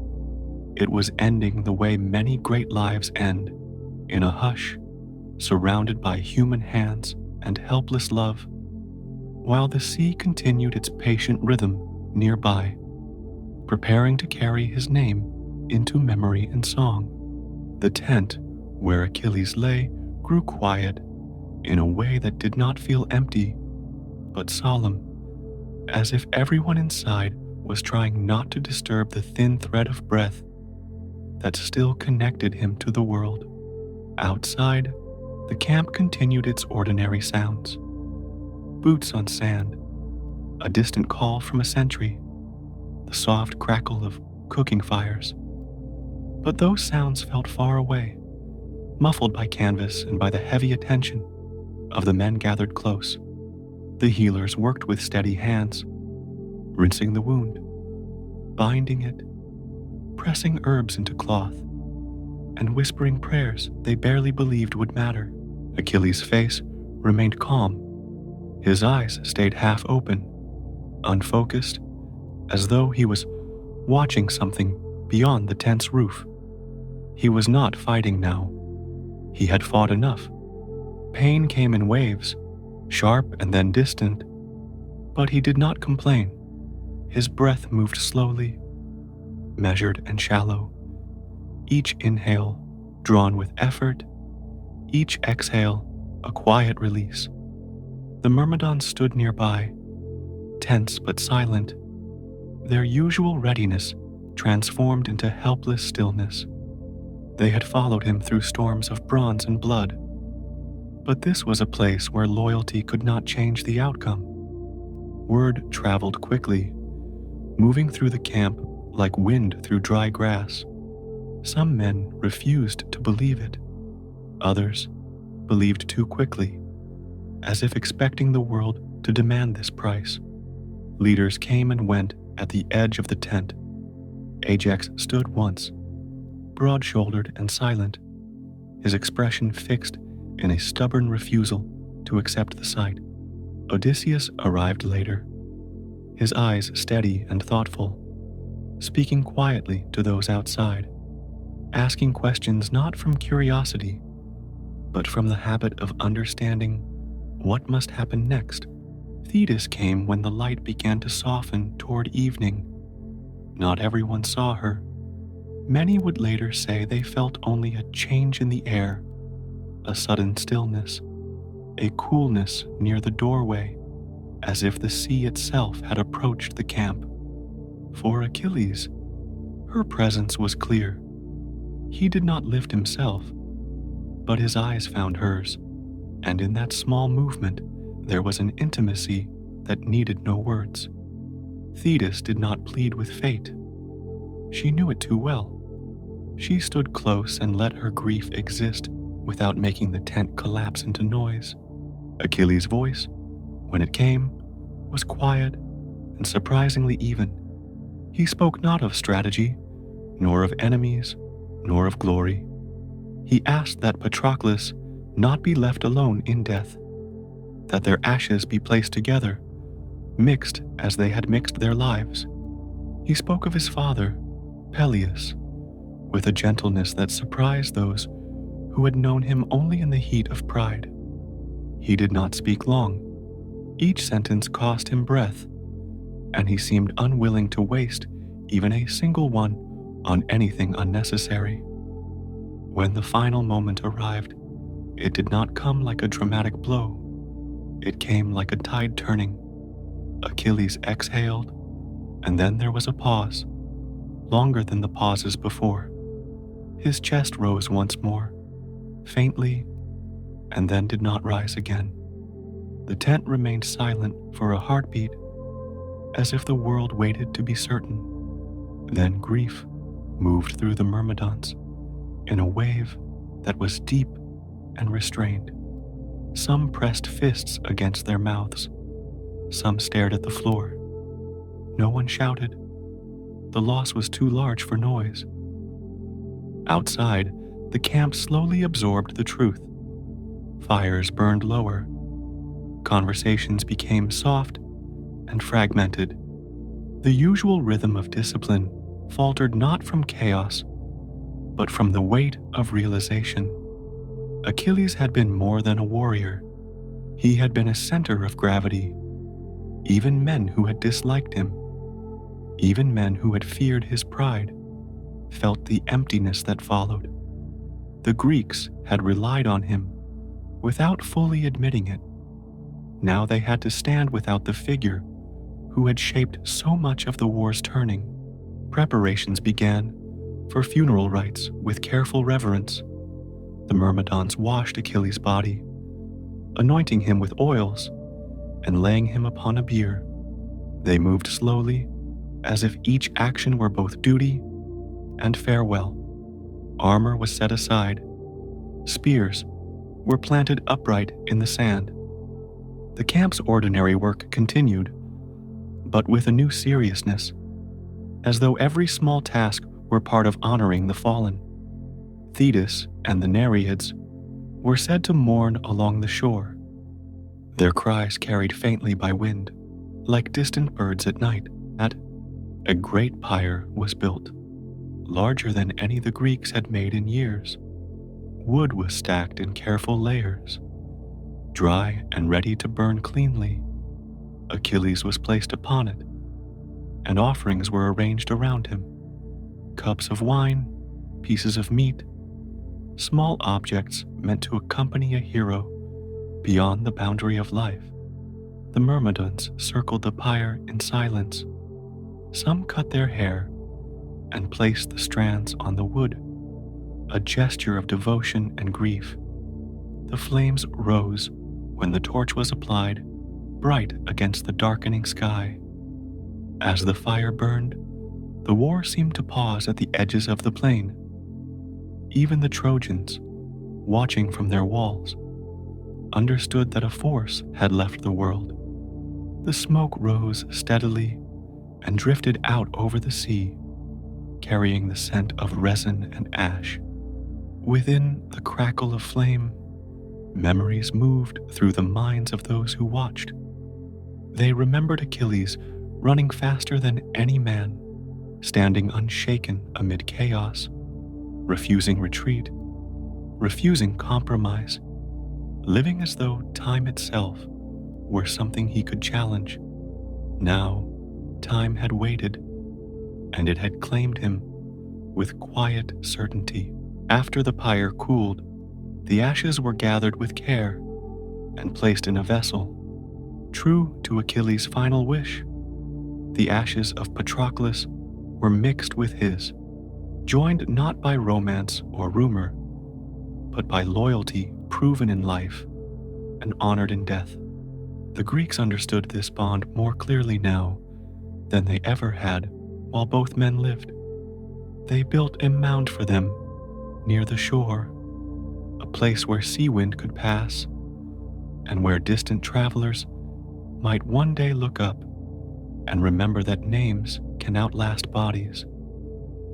Funeral games were held afterward, not as celebration, but as ritual, a way to turn grief into motion without disrespect. Chariots raced along marked paths, wheels cutting lines in the sand. Wrestlers tested strength with controlled intensity. Javelins flew in clean arcs. The contests brought a strange steadiness back to the camp, reminding the living that their bodies still existed, that breath still moved, that time still flowed. In that measured motion, the Greeks found a brief form of balance, a calm space carved within sorrow. Yet beneath the games, a difficult question formed like a slow storm. Achilles' armor, newly forged and sacred in its own way, could not simply disappear. It had been the mark of the greatest warrior on the field. Now, it sat as a symbol without an owner. Tradition demanded it go to the best of the remaining heroes. Yet best was a word that could not be decided without pain. Ajax believed it belonged to him because his strength had held the line when ships burned. Odysseus believed it belonged to him because intelligence and endurance had kept the coalition alive. The dispute did not erupt into shouting at first. It moved through councils, through whispered arguments, through judgments offered by kings who were tired and cautious. Many feared Ajax's anger. Many respected Odysseus's cleverness. When the decision finally turned toward Odysseus, it felt less like victory and more like a knife. Ajax received the news in stillness that was almost more frightening than rage. He walked away from the council without speaking. Those who watched understood that something inside him had split. That night, Ajax wandered alone among the tents, his mind clouded by shame and humiliation. In the long war, he had endured wounds and exhaustion, but this wound was different. It struck at identity. He could not accept a world where his strength and sacrifice were not recognized in the way he believed they should be. Some stories say madness touched him briefly, pushing him into actions he did not fully understand. What remained clear is that by morning, he was found dead by his own hand, unable to carry the weight of dishonor any longer. The Greek camp absorbed this second loss with a weary kind of dread. It felt as though the war was eating its own heroes, one by one, not only by enemy spears, but by the slow pressure of pride and grief. Leaders met again, faces lined and quiet, discussing what still remained to be done. Without Achilles, without Ajax, the path to Troy felt less certain. Yet the siege had gone on too long to end in retreat. Too much had been spent. Too many lives were tied to the outcome. In the evenings that followed, Odysseus spoke more often with the commanders, not loudly, but persistently, turning attention toward necessity. Prophecies, they remembered, had spoken of conditions required for Troy's fall. Achilles had been won. Now he was gone. The Greeks began to look toward what the prophecies demanded next, toward the uncomfortable truth that victory might require more than bravery. It might require new blood, new weapons, new approaches. The war, still breathing, was preparing to change shape again. The tent where Achilles had lain grew quiet in a way that felt heavier than any shout. Inside, men moved carefully, as if sudden motion might undo what had already happened. Outside, the camp continued in fragments of routine.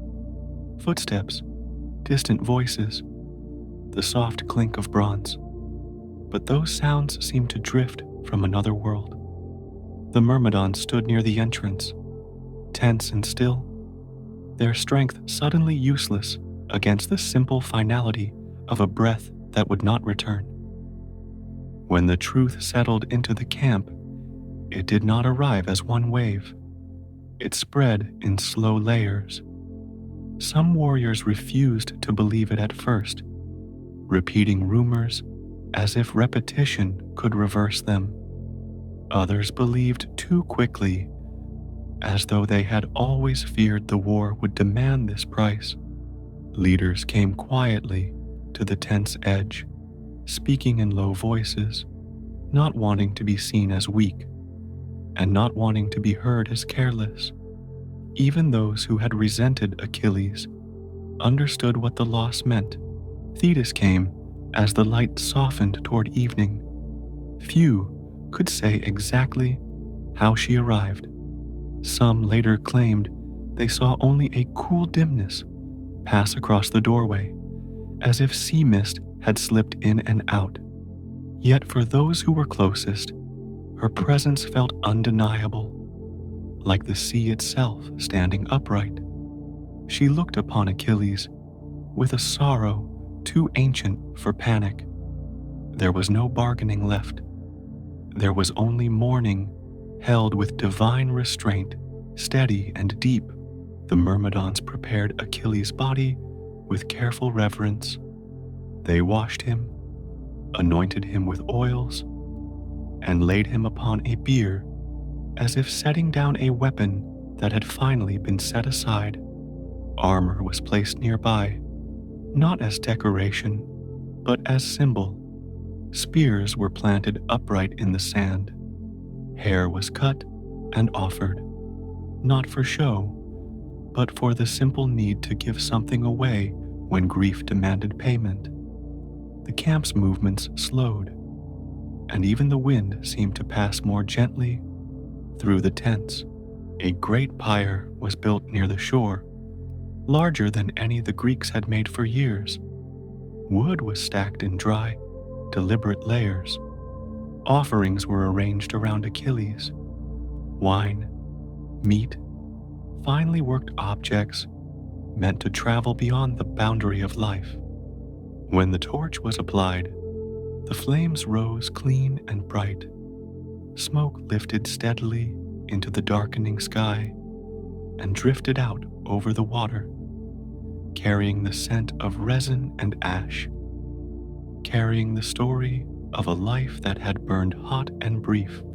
As the pyre cooled, the Greeks gathered the ashes with the careful focus of men performing sacred work. Achilles' final wish was honored without debate. The ashes of Patroclus were brought, and the two were mixed together in one vessel, not to satisfy rumor, but to honor loyalty proven in life. The bond between them, so often spoken of in whispers, was now placed in plain view as something simple and strong. A mound was raised near the shore, where sea wind could move freely, and where future travelers might pause and remember. Funeral games followed, not as celebration, but as ritual. The Greeks needed motion, needed a place for grief to become effort rather than collapse. Chariots raced, wheels carving lines into the sand. Wrestlers tested strength with controlled intensity. Spears and discs flew in clean arcs, landing with dull thuds that sounded almost peaceful compared to war. The contests did not erase sorrow, but they gave it structure. For a brief time, the camp remembered how to breathe again. Yet beneath the rituals, a difficult question formed, quiet at first, then unavoidable. Achilles' armor could not simply vanish into storage.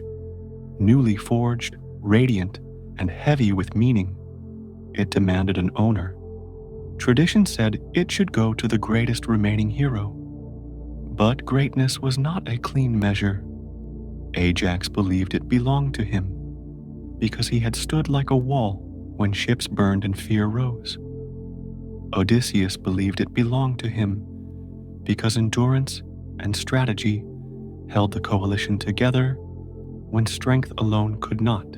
The dispute moved through councils and judgments, not openly violent, but sharp with pride. Kings listened with tired faces, weighing not only merit, but consequences. Many feared Ajax's anger. Many respected Odysseus's mind. When the decision finally turned toward Odysseus, the camp felt a subtle shift, as if something inside the coalition tightened. Ajax received the verdict in a silence that frightened those who watched. He did not plead. He did not argue. He walked away as though he had been separated from himself. That night, Ajax wandered alone among the tents. Shame settled on him like a heavy cloak, and the war's long strain made that weight unbearable. In battle, he could meet an enemy face to face, but this was a wound that could not be struck back. Some said madness touched him briefly, turning his thoughts into shadows and confusion. By morning, he was found dead by his own hand, unable to carry what he believed was dishonor.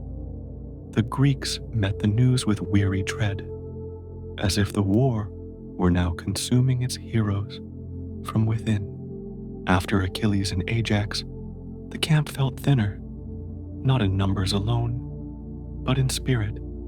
The siege had always been long, but now it seemed older, almost exhausted. Leaders gathered again, speaking more quietly, with less certainty.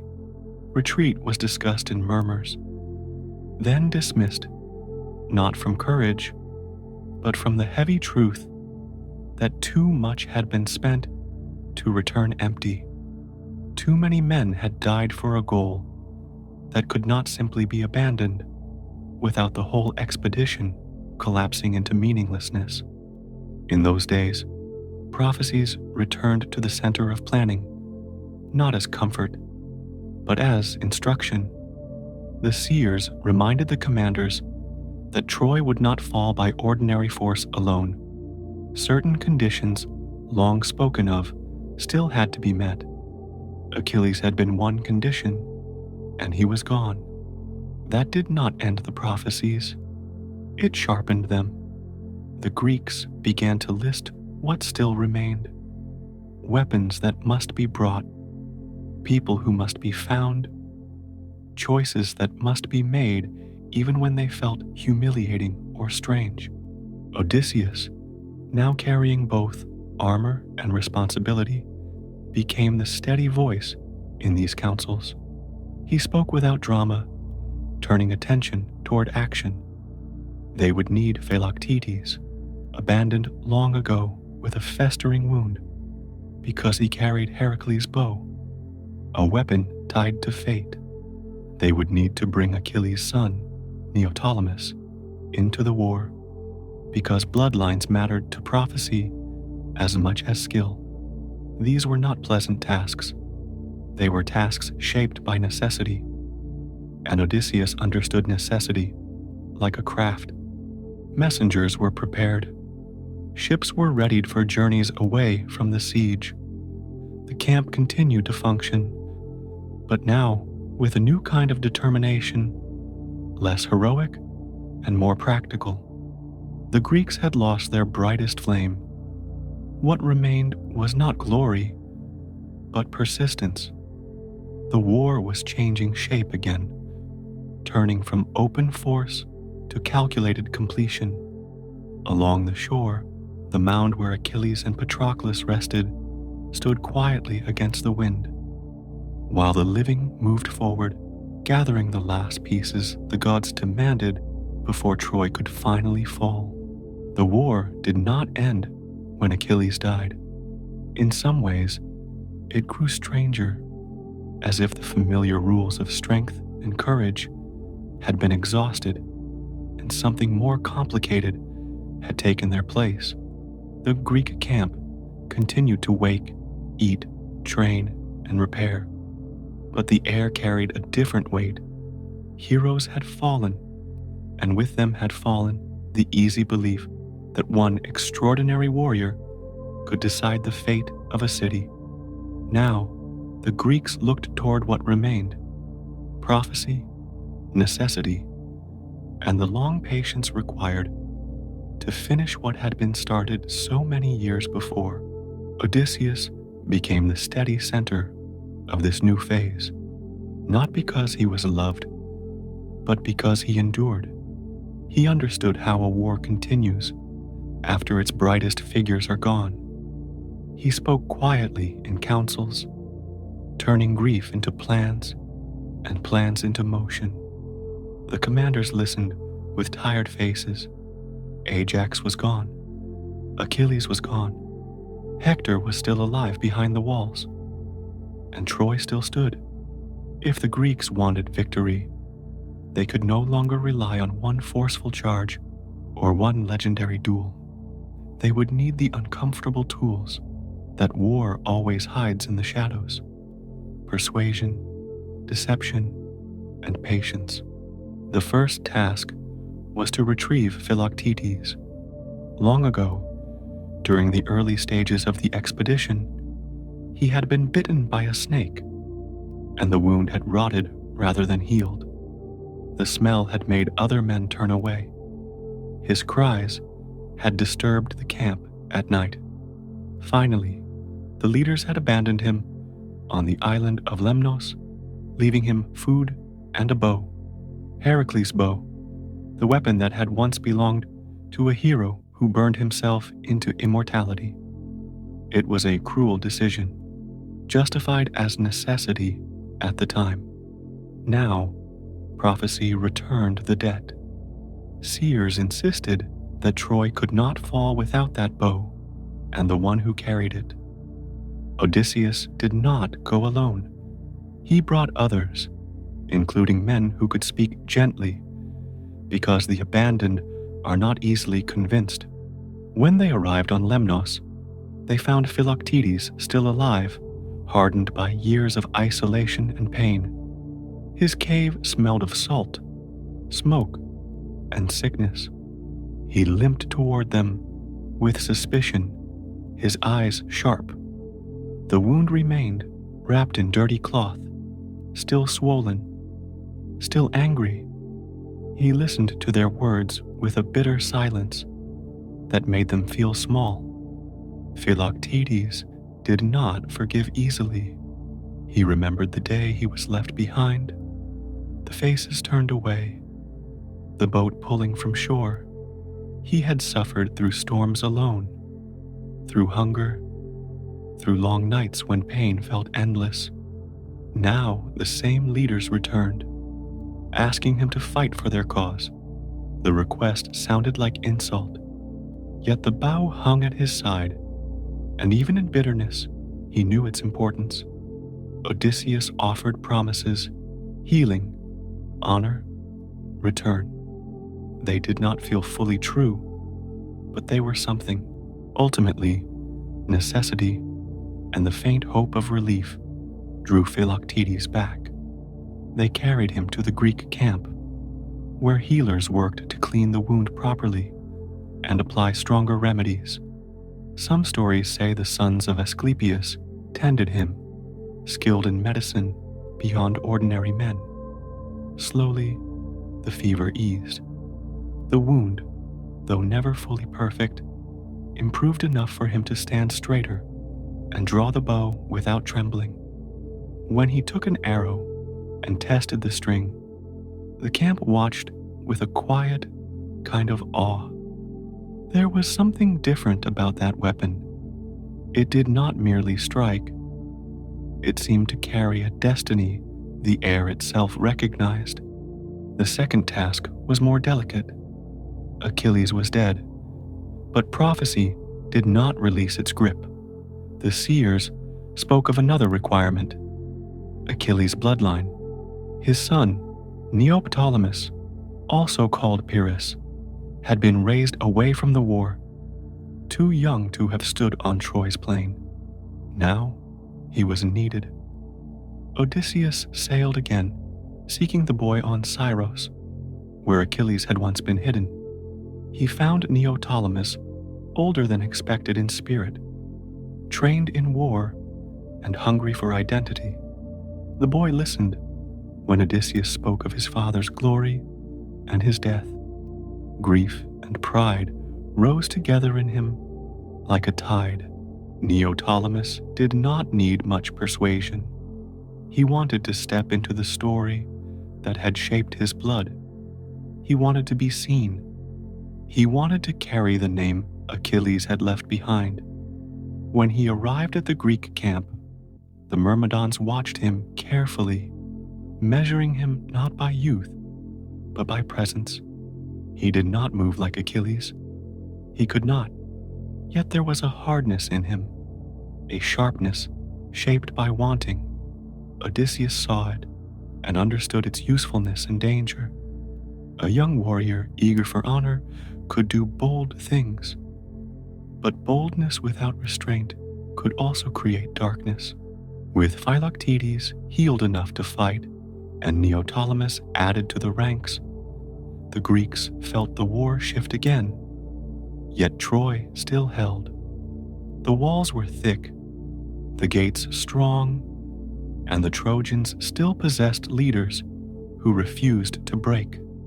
Hector remained, and his presence continued to anchor the city's defense. But fate had its own slow work.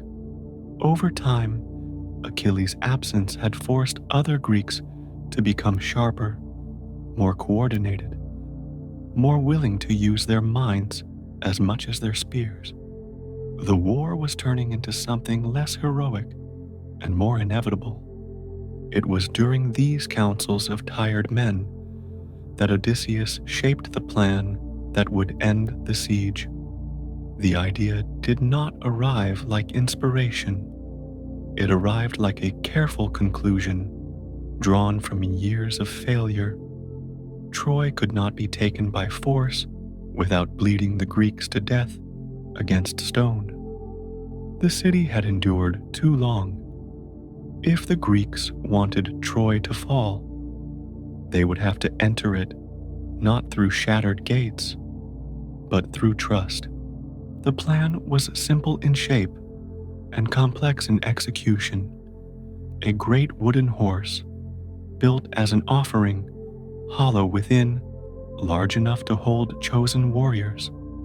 The Greeks would pretend to abandon the siege. They would burn portions of their camp, sail away beyond the horizon, and leave the horse behind on the plain. The Trojans, seeing what looked like retreat, would be tempted by pride and curiosity. They might bring the horse into the city as a trophy, as proof that they had finally driven the Greeks away. Then, in the quiet of night, the hidden men would emerge and open the gates for the returning army. Not everyone liked the idea. Some commanders feared it was too uncertain, too dependent on Trojan mistakes. Others disliked its dishonor, yet the war had already devoured honor in many forms. The Greeks had lost heroes. They had endured humiliation. They had killed and suffered beyond measure. They were no longer choosing between clean victory and dirty victory. They were choosing between ending the war or letting it continue until it consumed them entirely. The horse was built with great care. Timber was cut, shaped, and fitted by skilled hands. The structure rose slowly on the plain, a massive form that looked both impressive and unsettling. It was made to appear like sacred offering, with carvings and details that suggested devotion. Inside, the hollow chamber was prepared, with small supports, dark spaces, and ways to endure long hours without movement. The men chosen to hide within were not the loudest or most eager. They were the most controlled, the ones who could endure stillness and uncertainty. Odysseus was among them. Others joined, warriors known for discipline and courage. When the day of departure came, the Greek camp performed its illusion with convincing thoroughness. Fires were lit, smoke rising as if the siege was being dismantled. Ships were loaded, tents were taken down. The coastline grew busy with motion. Then, as evening approached, the Greek fleet sailed away. disappearing behind an island where it could hide. From Troy's walls, the Trojans watched, disbelieving at first. Then they saw the empty shoreline, the quiet beaches, the abandoned horse. Hope rose in them like a sudden wind. The debate inside Troy was fierce. Some urged caution, some spoke of trickery, warning that the Greeks were skilled in deception. Priests argued over omens. The figure of Laocoon, warning against trusting gifts, became part of later stories, as did the strange fate that silenced him. Yet the city was tired too. 10 years of siege had worn their nerves and drained their supplies. The thought of victory was intoxicating. Pride demanded a trophy. Curiosity demanded to know what the horse meant. In the end, the gates opened and the horse was brought in. The streets of Troy filled with celebration. People sang and shouted, believing the war was finally over. The horse stood within the walls like a monument. Night came, and with it, exhaustion. The city slept more deeply than it had in years. Guards relaxed. The rhythm of a vigilance weakened. In the darkness inside the horse, Odysseus and the others waited, breathing slowly, listening to the faint sounds of Troy settling into sleep. Time stretched, heavy and silent. Then came the signal. Quiet, controlled, unmistakable. The warriors emerged like shadows, lowering themselves carefully to the ground. They moved through the sleeping city with steady purpose, killing guards silently, opening gates without alarm. Outside, the Greek fleet returned, rowing hard under cover of darkness, landing on the same beaches they had abandoned. The gates opened, and the army poured in. Troy, which had withstood 10 years of siege, began to fall in a single night. Fire spread quickly, houses burned, shouts rose. The city woke in chaos. Too late to organize, Trojan warriors fought in desperate clusters, but the attack came from within and without. The walls no longer protected them. The gates they had opened for a trophy now opened for destruction. The screams of battle filled the night, and the sky above Troy turned orange with flame. Odysseus moved through smoke and noise with grim focus, knowing that victory did not feel clean. It never did. Yet the war was ending, and endings rarely come gently. Neoptolemus, fierce and eager to prove himself, fought with a brutality that shocked even some Greeks. He carried his father's legacy like a sharp blade, and in his youth, he did not temper it with restraint. He did terrible things, driven by the need to be worthy, driven by the violence the war had taught all of them. Elsewhere, Philoctetes used Heracles' bow to strike crucial targets, fulfilling prophecy's demand in a way that felt both inevitable and grim. By dawn, Troy was broken. The great city that had stood in pride and endurance was now smoke and ruin. Survivors were gathered, treasures taken, and the long siege finally ended. Yet the Greeks did not feel the pure joy they had imagined at the war's beginning. Too much had been lost. Heroes lay dead, far from home. Friendships had ended in ash. The victory tasted like salt and smoke. And somewhere near the shore, beneath a mound of earth and stone, the ashes of Achilles and Patroclus remained, unmoving and silent, while the sea continued its patient rhythm. The war had ended without him, yet it had been shaped by him from the first days to the last. His life had been brief, bright, and costly. His name would outlast the city that had fallen. In the quiet after the flames, as the sun rose over a ruined Troy, the story of Achilles settled into legend, carried forward by voices and memory, drifting like smoke into the open sky. After the fall of Troy, the world did not suddenly become quiet. Victory did not close the story the way the Greeks had once imagined it would. Instead, the noise of war faded unevenly, leaving behind a strange, hollow space where purpose had once lived. The city smoldered for days, its ruins still warm beneath the sun, its streets littered with broken stone, burned wood, and the remnants of lives interrupted. The Greek camp, once defined by urgency and fear, now moved with a slower, uncertain rhythm. Men walked among the spoils, without celebration, speaking in low voices, as if the ruins themselves were listening. The war had ended, but it had taken too much to feel like triumph. Many of the greatest heroes were gone. Achilles, Ajax, Patroclus, Hector, Priam, and countless others now existed only in memory. Those who remained carried invisible weight. They had survived, but survival came with its own burden. At night, sleep arrived slowly, filled with images that refused to soften. The victory had not erased the past 10 years. It had simply brought them to a stopping point. Odysseus stood often at the edge of the camp, looking back toward the ruins of Troy. He felt no pride in what he saw. He felt completion, but not peace. The plan had worked. The war had ended, yet he understood that the end of one journey always marked the beginning of another. For him, the path home would be long and uncertain.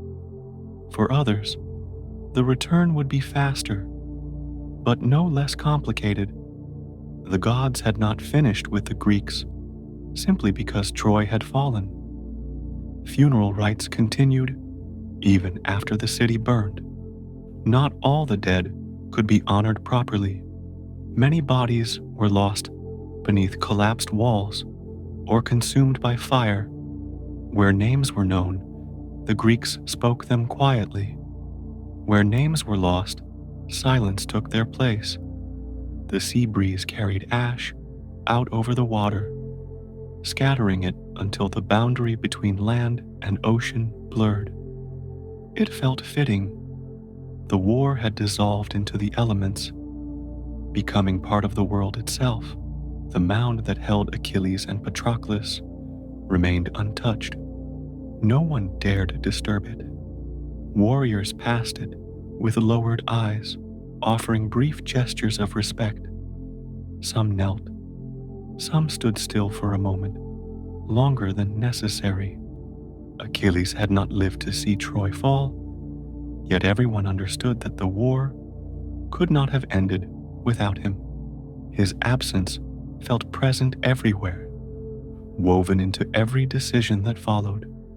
Even Odysseus, whose plan had finally broken the city, recognized that without Achilles, the Greeks would never have endured long enough to reach that final night. Neoptolemus lingered near the mound more often than the others. He was young, and the war had carved itself into him too quickly. He had come to Troy to prove himself, to step into the shadow of a father he had never known. Now that the city lay in ruins, he found no clear answer waiting for him. He had fought fiercely, sometimes cruelly, driven by the need to be worthy of Achilles' name. Yet standing near the mound, he felt the weight of inheritance more than its glory. Achilles' story was complete. His own had only begun, and it already felt heavy. As preparations for departure began, the Greek leaders divided spoils and ships with careful attention, trying to avoid new conflicts.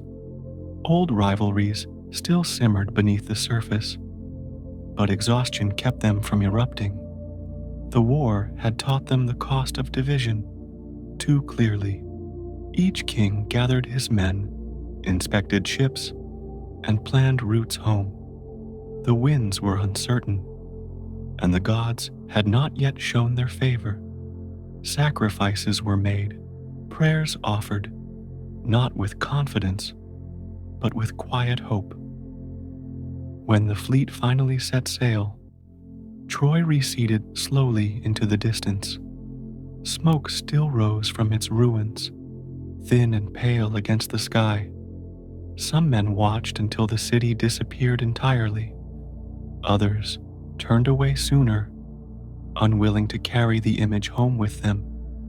The sea opened before the ships, vast and indifferent, its surface calm despite the storms it would later deliver.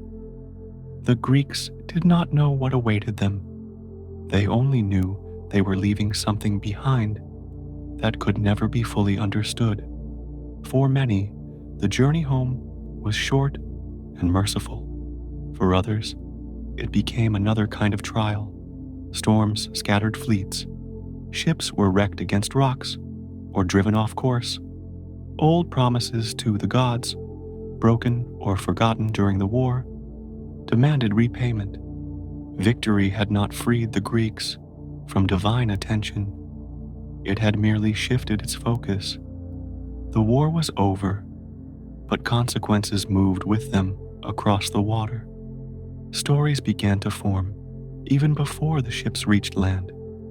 Men spoke of Achilles not as he had been at the end, weary and restrained, but as he had been in his brightest moments. They spoke of his speed, his rage, his loyalty, his grief.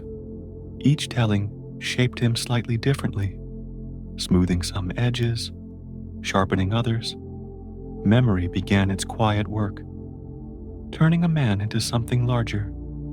Achilles' name traveled faster than any ship, carried by rumor, song, and whispered retellings beside campfires on distant shores. In these stories, Achilles became more than a warrior. He became a measure. Courage was compared to him. Anger was explained through him. Love and loss were framed by his choices. Some emphasized his wrath, warning of its cost. Others emphasized his devotion to Patroclus, holding it as an example of loyalty beyond duty.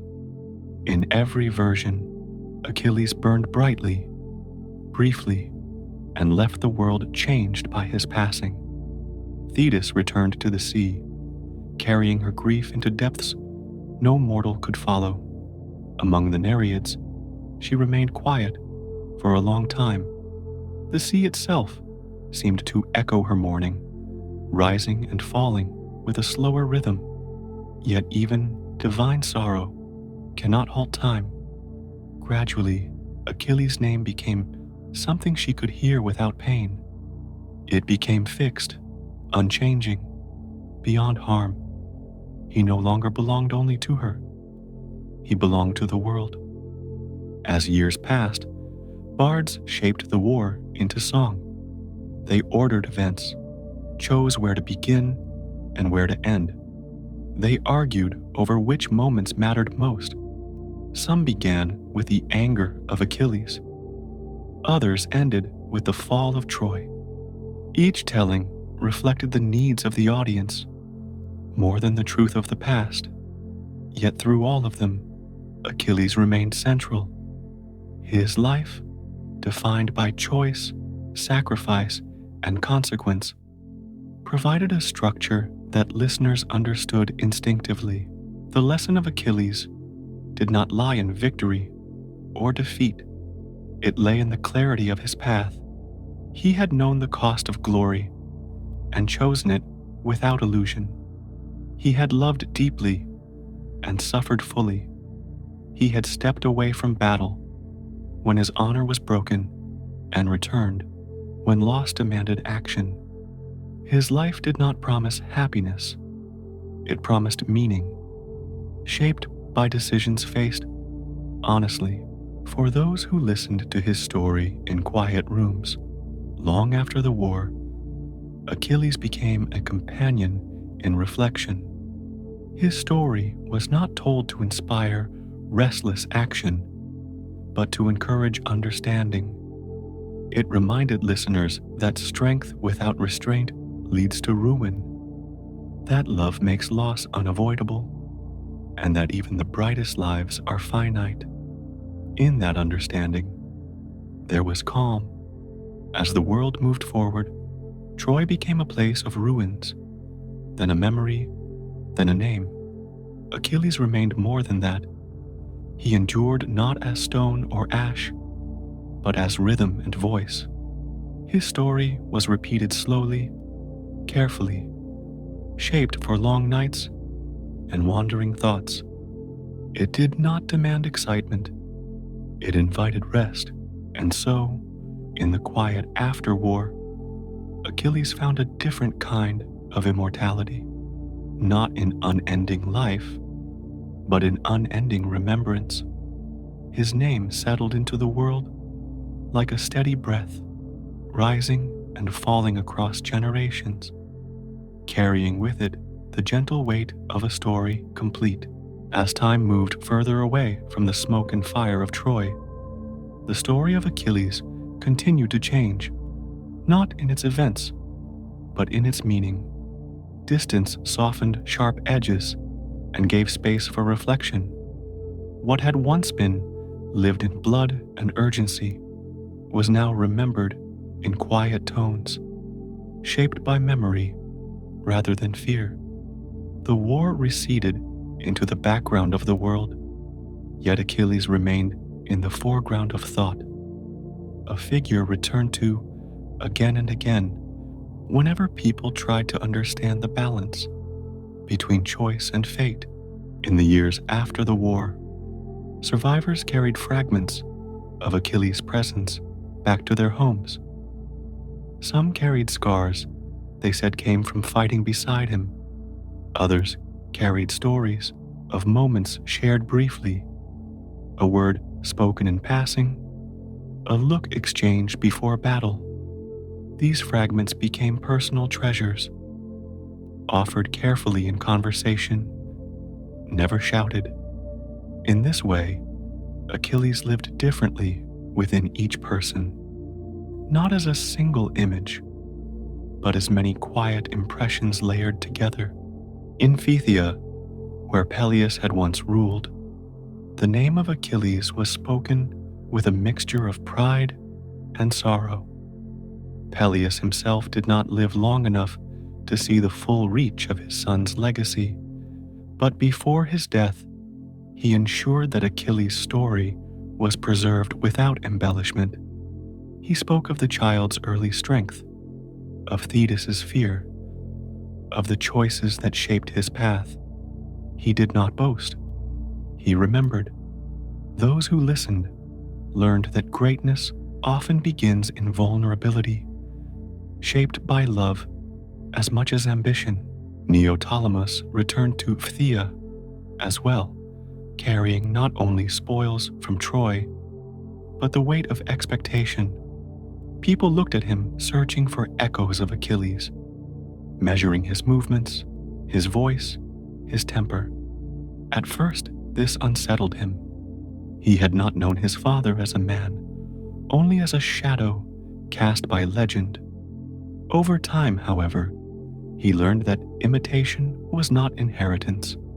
He honored Achilles best by living honestly rather than loudly.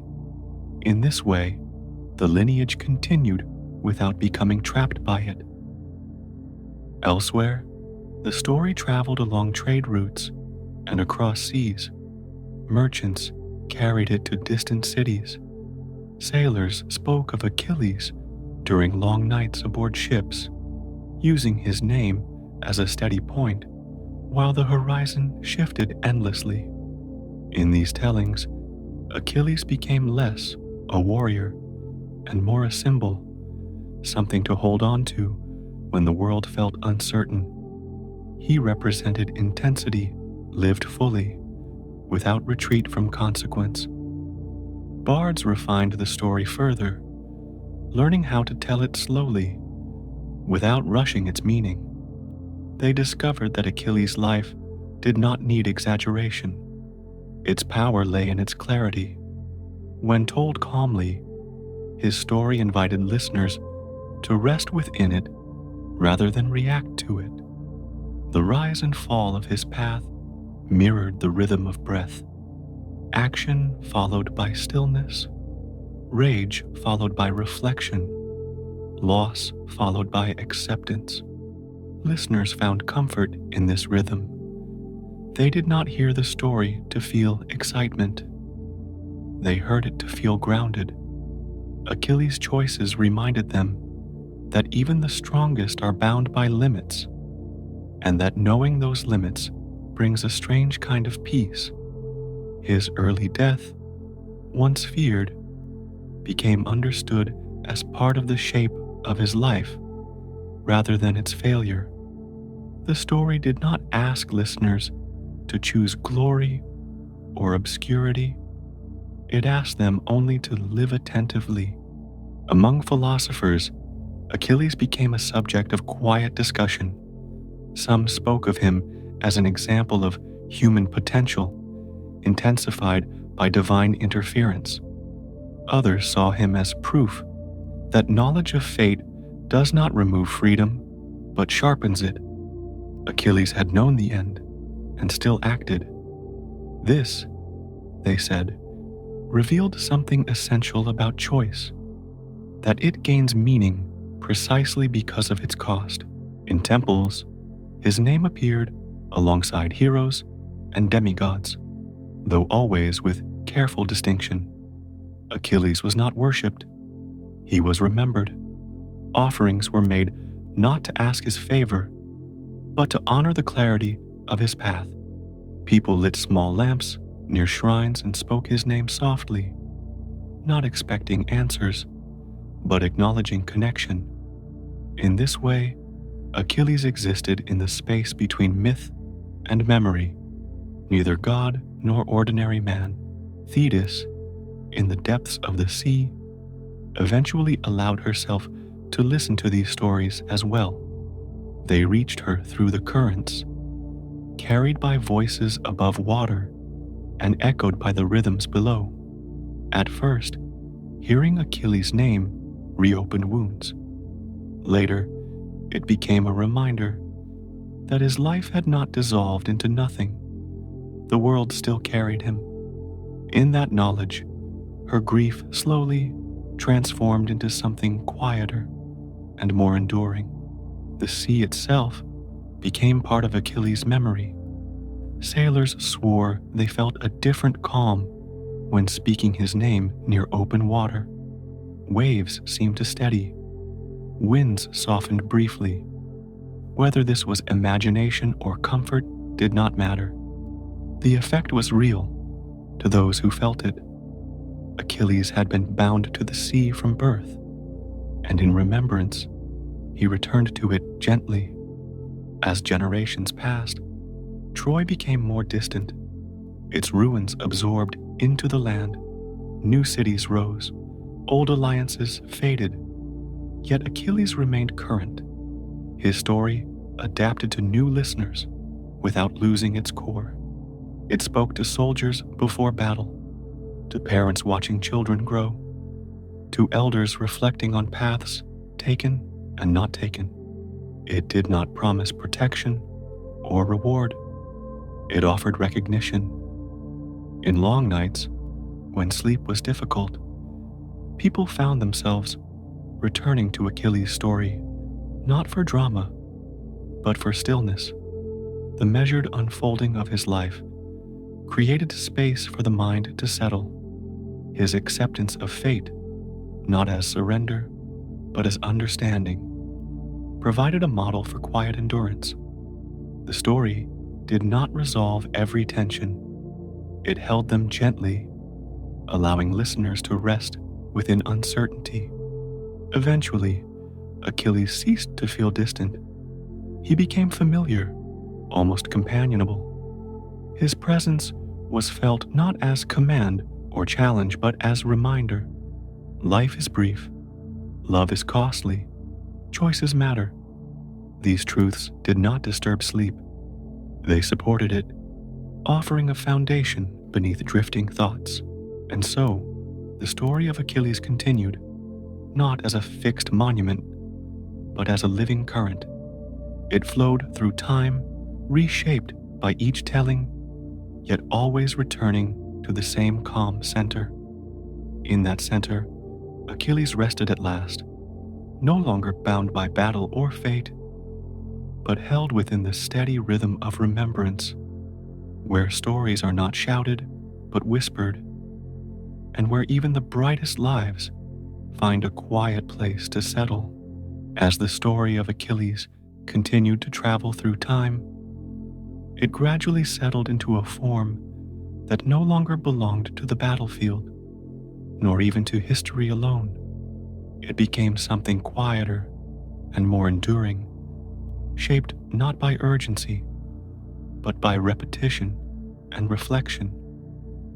People no longer spoke of Achilles only to remember war. They spoke of him to understand life, to place their own experiences within a wider rhythm that stretched beyond individual days and individual losses. In households far from the Aegean, where the sound of waves was only imagined, parents spoke Achilles' name to children who had never seen a spear or shield. They did not describe the clash of bronze or the cries of battle in detail. Instead, they spoke of a young man who knew his fate and still chose his path with open eyes. They spoke of loyalty that did not fade under pressure, and of grief that did not harden into cruelty. In these tellings, Achilles became less a warrior and more a guide, not telling people what to do, but showing them how a life might be faced honestly. Over time, storytellers learned where to linger and where to pass gently. They learned that Achilles' childhood mattered as much as his final battles. The image of a boy running along the shores of Phthia, faster than others, laughing without awareness of destiny, softened the sharpness of his later choices. It reminded listeners that greatness does not begin as burden. It begins as potential, shaped slowly by love, teaching, and circumstance. This balance between innocence and inevitability made the story feel complete, rather than tragic. In quiet gatherings, especially at night, the story of Achilles took on a rhythm suited for rest. The rise and fall of his life mirrored the movement of breath.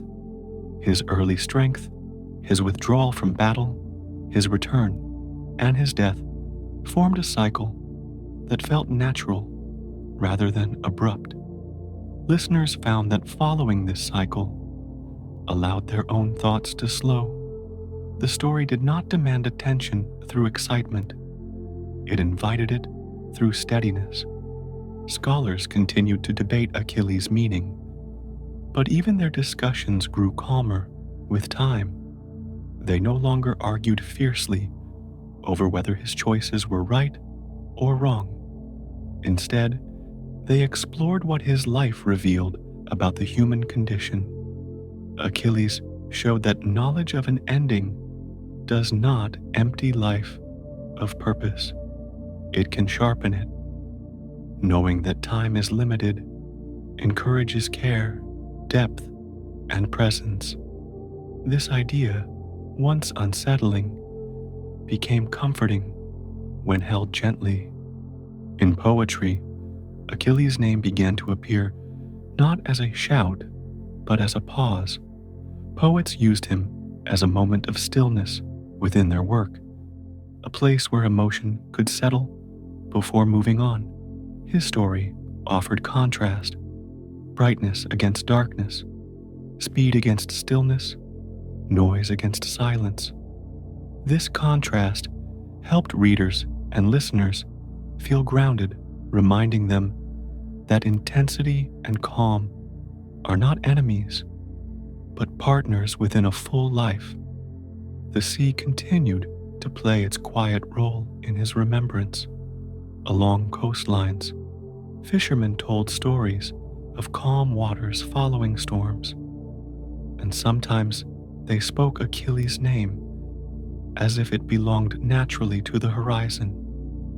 Whether through belief or habit, the name carried a sense of balance. Achilles had been born of the sea and returned to it through memory. In this way, nature itself seemed to hold his story, repeating it without words. Thetis, who had once tried to escape prophecy through every means available to her, eventually found peace not in resistance, but in acceptance. Watching from the depths, she understood that immortality had come to Achilles in a form neither of them had fully imagined. He did not live forever in flesh, but he endured in meaning. His life had become a place others could rest their thoughts, a gentle anchor against fear of impermanence. For a mother who had feared loss above all else, this realization softened grief into something sustainable. As centuries passed, Achilles' story became woven into larger traditions. It was no longer told alone, but alongside other lives, other choices, other endings. Yet it always stood apart in its clarity. Many heroes struggled against fate without understanding it. Achilles understood and still moved forward. This distinction kept his story alive, relevant, even as cultures changed and new values emerged. Listeners noticed that Achilles did not promise happiness. His life contained joy, but also deep suffering. What his story offered instead was coherence. His actions aligned with his understanding. He did not live in denial. This alignment resonated deeply with those who felt torn between desire and duty, between fear and courage. Achilles showed that wholeness does not require ease. It requires honesty. In moments of sleeplessness, when thoughts wandered without direction, people returned to Achilles, not for answers, but for companionship. The steady unfolding of his life provided a structure that calmed the mind. There was a beginning shaped by love, a middle shaped by conflict, and an end shaped by acceptance. Nothing was rushed. Nothing was avoided. This completeness allowed listeners to let go of their own restless questions, if only for a while.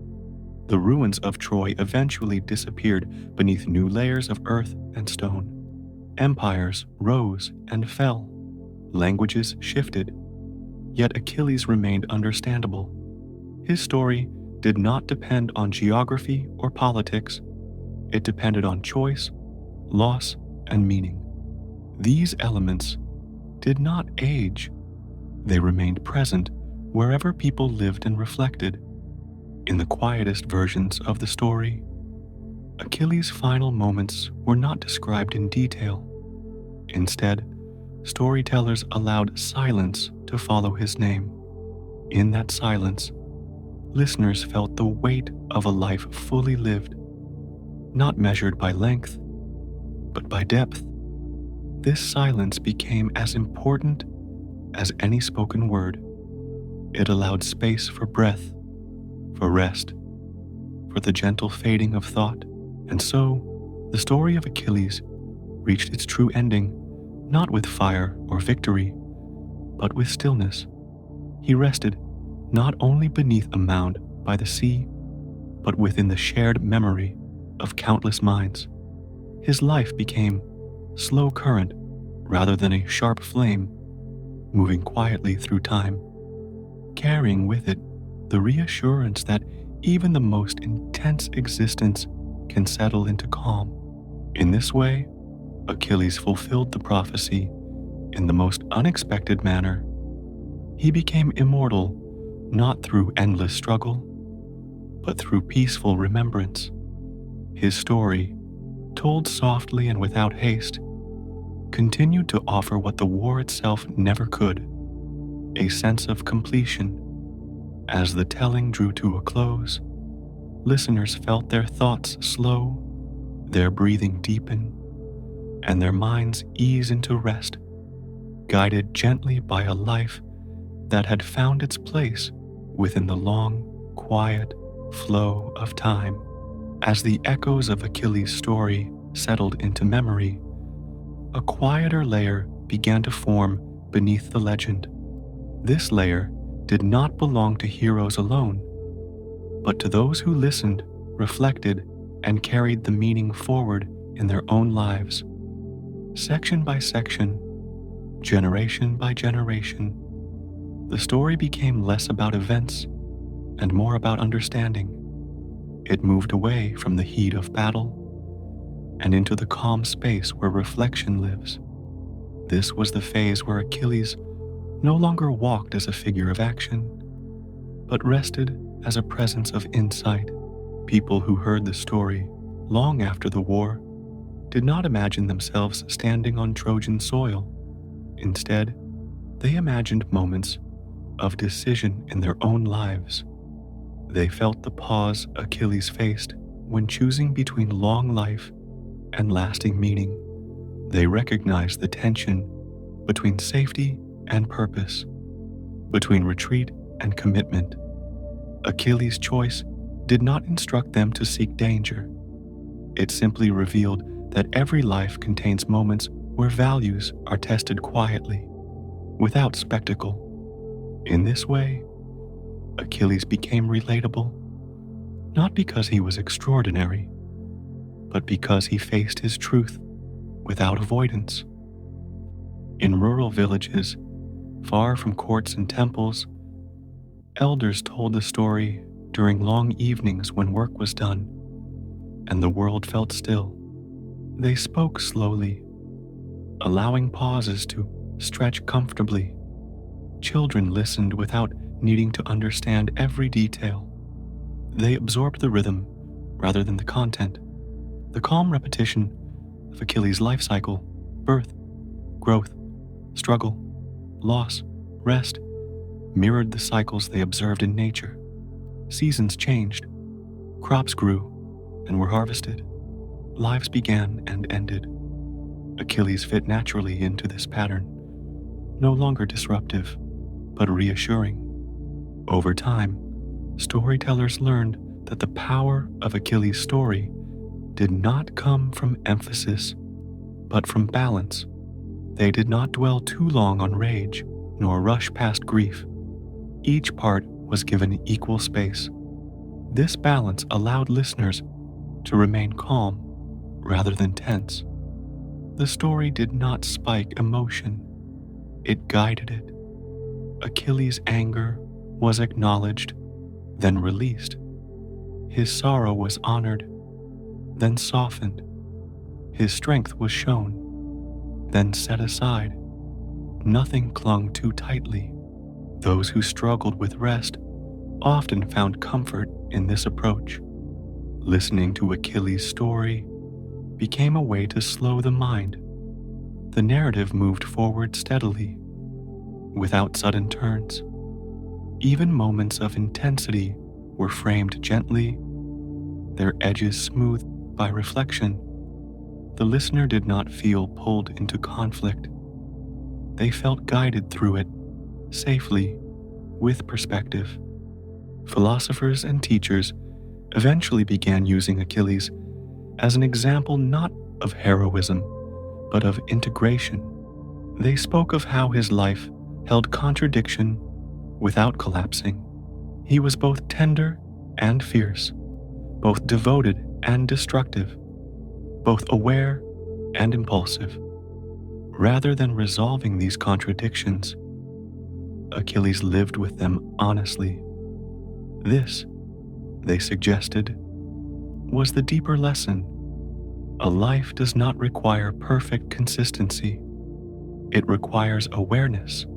As societies evolved, Achilles' story adapted without losing its center. In times of expansion and ambition, he was remembered as a warning about unchecked desire. In times of uncertainty and loss, he was remembered as proof that meaning can exist even in short spans.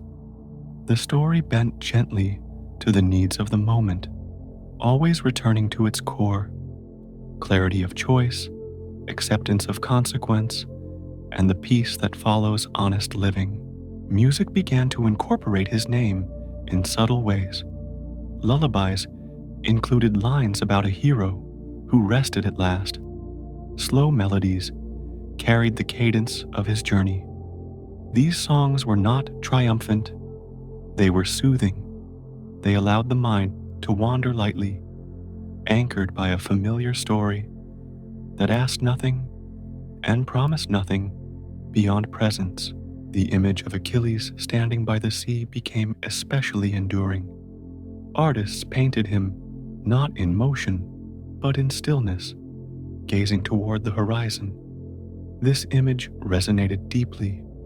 It suggested a moment beyond decision, beyond struggle, where awareness remains, but tension fades. Viewers felt drawn into that stillness, as if standing beside him, sharing the quiet. For many, Achilles became associated with the idea of closure. His story had an ending that felt complete, not because everything was resolved, but because it was accepted. This acceptance offered a model for endings of all kinds. Relationships ended, seasons passed, lives changed. Achilles' story suggested that endings do not have to be resisted.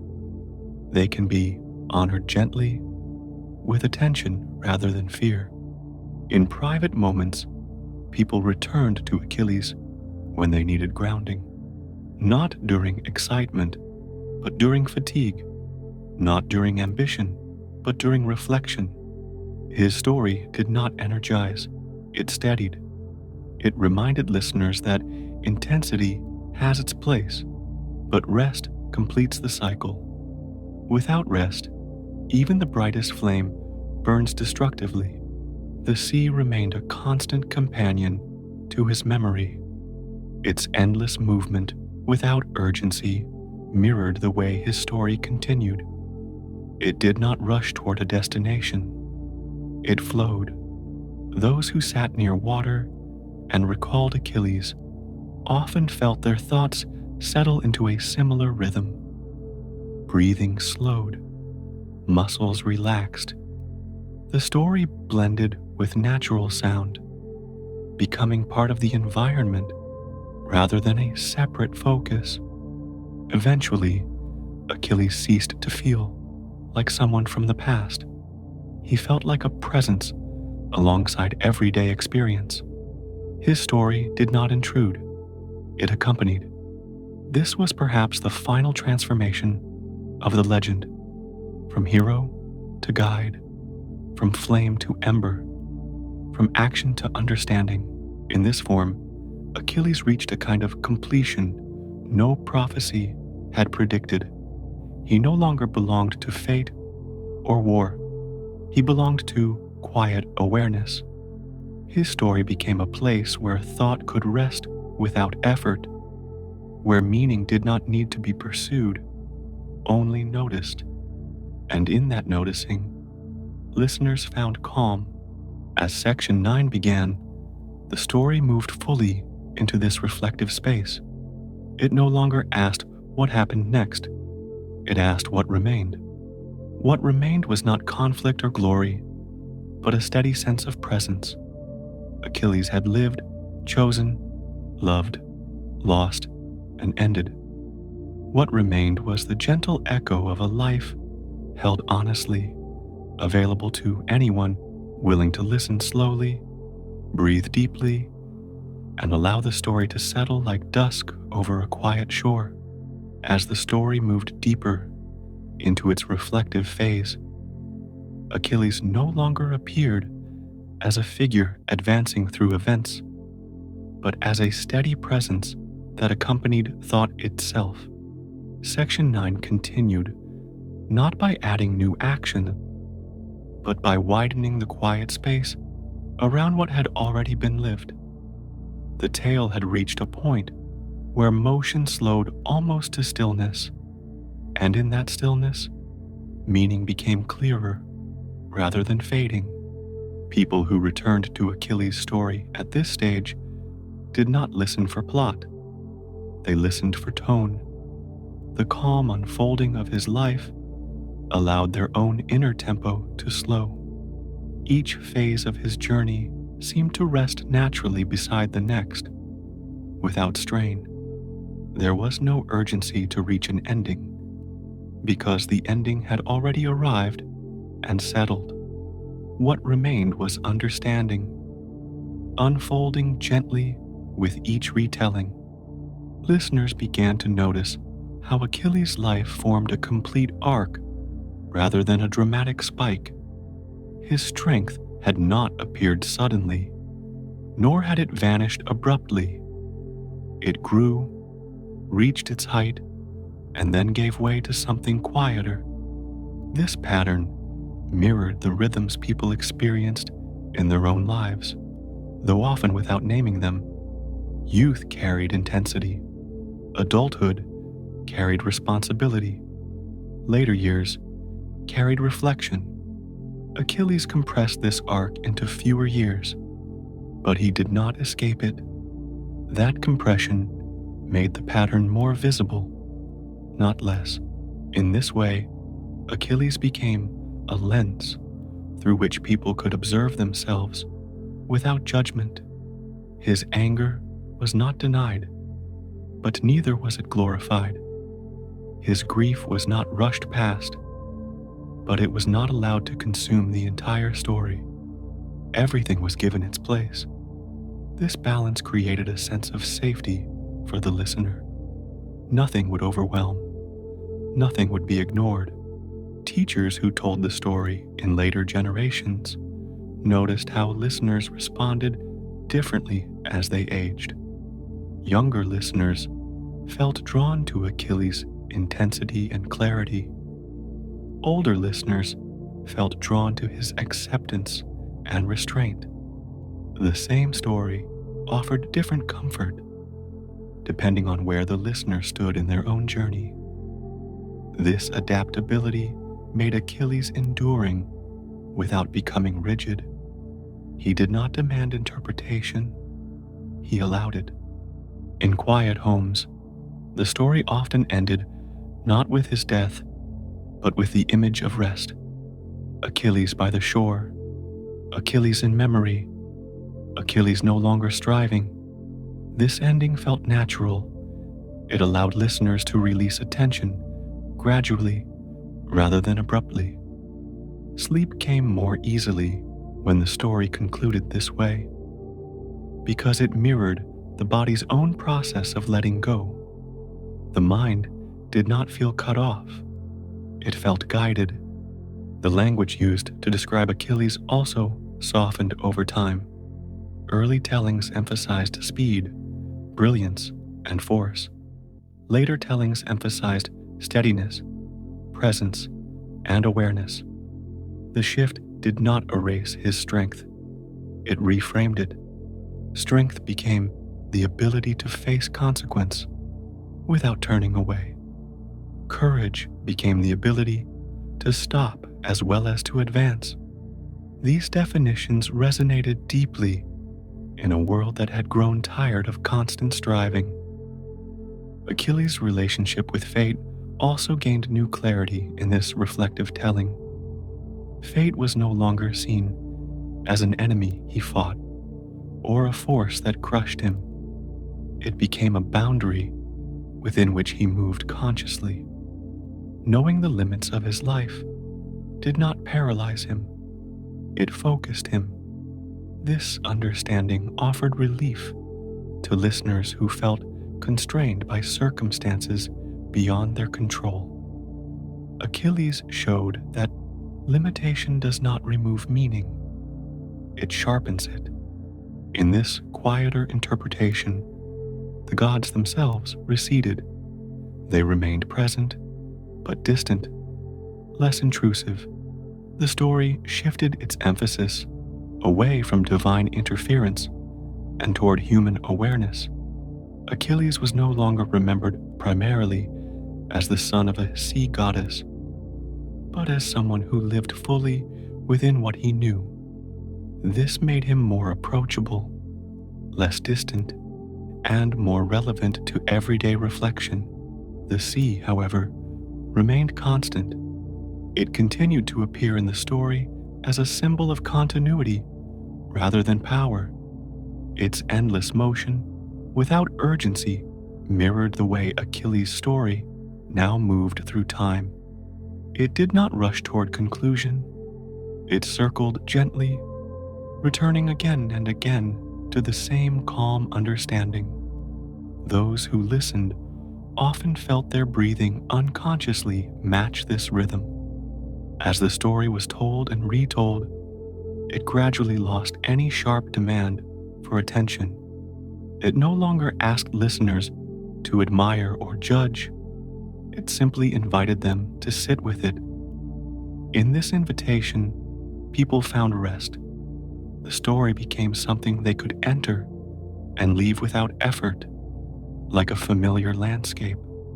Nothing unexpected waited within it. That predictability was comforting rather than dull. Achilles' name, once spoken with awe or fear, came to be spoken softly. It no longer carried tension, it carried recognition. Saying his name felt like acknowledging a shared truth rather than invoking a distant hero. This shift marked the final transformation of his legend, from extraordinary figure to quiet companion. Those who struggled with loss often returned to Achilles at this stage of the story. His grief had been profound, but it had not destroyed him. It had redirected him. This offered reassurance that sorrow could coexist with purpose, and that pain did not need to be resolved to be carried. Achilles did not escape grief. He moved through it honestly. That honesty remained deeply comforting. Even the violence of his life, when remembered from this distance, lost its sharpness. It was not denied, but it no longer dominated. It became part of a larger pattern rather than the defining feature. This allowed listeners to acknowledge the reality of conflict without being consumed by it. The story held space for darkness without allowing it to overwhelm light. As Section 9 continued, the story of Achilles reached its most settled form. Nothing more needed to happen. There were no unresolved threads demanding closure. Everything essential had already been said, simply in different ways. Each retelling became an act of gentle repetition, reinforcing calm rather than excitement. In this settled form, Achilles' story functioned almost like a ritual.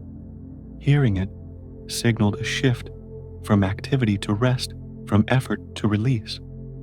The mind learned to recognize this signal and respond by slowing. Muscles relaxed, thoughts softened. The story became less something to follow and more something to rest within. By the end of this phase, Achilles no longer felt like a subject being discussed. He felt like a quiet presence beside the listener. His life, once intense and brief, had stretched into a long, calm echo. That echo did not demand attention. It simply remained available, steady and reassuring. And so, Section 9 continued without urgency, without climax, and without strain. It allowed the story to breathe, to settle, and to become what it had been moving toward all along. Not a tale of war, but a companion to rest. Not a legend demanding admiration, but a calm reminder that a life lived with awareness, however brief, can find a lasting and peaceful place within the shared memory of the world. As the final movement of the story unfolded, Achilles' presence became almost indistinguishable from the calm that surrounded it. Section 9, in its closing part, no longer traced events or even reflections in a linear way. Instead, it allowed the meaning of the life already told to settle fully, like sediment in clear water. Nothing new needed to be introduced. What mattered now was integration, the quiet blending of story and listener into a single, unhurried rhythm. Those who returned to Achilles' story at this stage often did so without intention. They did not seek insight or inspiration. They found themselves remembering him naturally, the way one remembers a familiar landscape or an old melody. His name surfaced during moments of stillness, while walking alone, while watching the horizon, while resting after a long day. In these moments, Achilles felt less like a character and more like a reference point, a reminder of how intensity can resolve into calm. The structure of his life, once dramatic, now appeared simple. There had been a beginning shaped by protection and promise, a middle shaped by conflict and loss, and an ending shaped by acceptance. When viewed from a distance, the sharp turns softened into a coherent whole. Listeners no longer focused on individual choices. They sensed the completeness of the arc. This completeness offered reassurance. It suggested that lives do not need to be long or easy to be whole. They need only to be lived with awareness. In this quiet framing, Achilles' anger no longer frightened listeners. It appeared as energy without direction, something human rather than monstrous. His withdrawal from battle felt less like pride and more like boundary. His return felt less like revenge and more like alignment with necessity. Each phase made sense within the larger pattern. Nothing appeared wasted. Even mistakes found their place. This understanding allowed listeners to be gentler with their own contradictions. As the story reached this depth of calm, storytellers learned that silence mattered as much as words. Pauses became longer, descriptions became simpler. There was no need to fill every moment. Achilles' presence remained strong even when nothing was said. This use of space gave the listener room to breathe, to let their own thoughts drift without losing connection. The story no longer guided attention tightly. It held attention loosely, like an open hand. The sea, always present, now felt less symbolic and more literal. Its sound, whether imagined or real, blended with the story naturally. Waves did not signify fate or power. They signified continuity. They moved without urgency, without resistance, without memory of previous waves. This quality became central to the final understanding of Achilles. His life had been intense, but it did not remain trapped in intensity. It dissolved into the same continuity that carries all things forward. Listeners began to feel that Achilles had reached a form of rest deeper than sleep. Not the rest of exhaustion, but the rest of completion. There was nothing left for him to do, nothing left to prove, nothing left to choose. This rest did not erase what came before it. It absorbed it, every battle, every bond, every loss became part of a settled whole.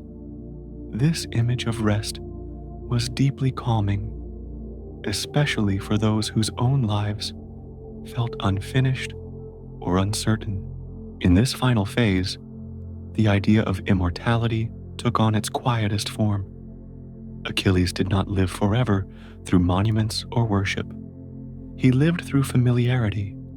His story became something people returned to without effort, without ceremony.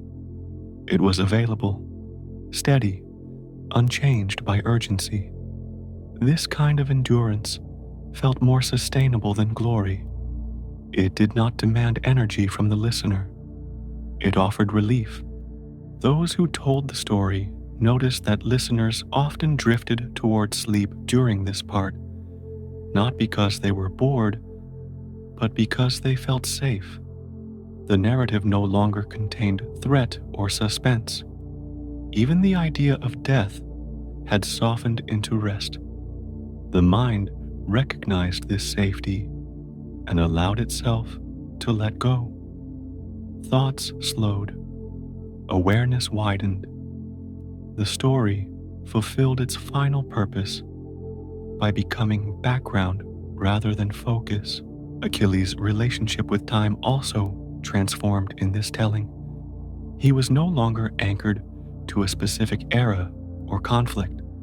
He existed outside urgency. His life could be revisited at any point, entered at any place, and still feel complete. This timelessness made the story resilient. It did not age or become distant. It remained present, like a quiet room, always available for rest. For those who carried grief of their own, Achilles' settled ending offered subtle reassurance. His life had included profound loss, yet it did not remain defined by it. Loss had redirected him, not destroyed him. This understanding allowed listeners to imagine a future beyond pain without denying its reality. The story did not promise healing. It promised coexistence. Pain could exist within a life that still found rest. As Section 9 came to its close, the story of Achilles reached its most transparent form. Nothing stood between the listener and the underlying rhythm anymore.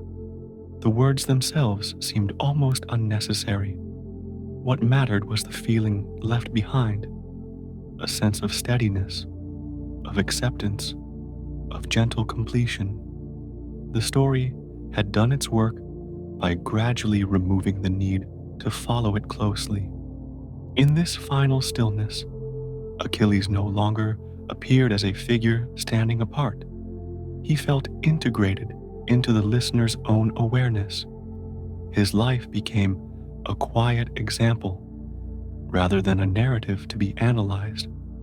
It suggested that intensity does not need to be carried forever, that effort naturally gives way to rest, and that endings can be held without fear. And so, Section 9 ended without emphasis, without finality, without demand.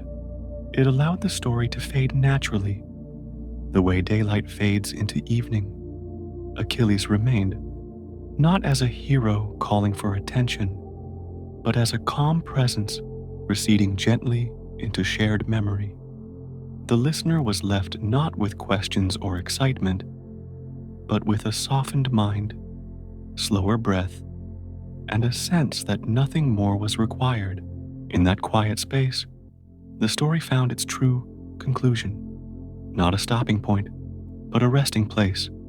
Achilles' journey, once fierce and brief, now existed as a steady echo, barely audible, yet deeply reassuring.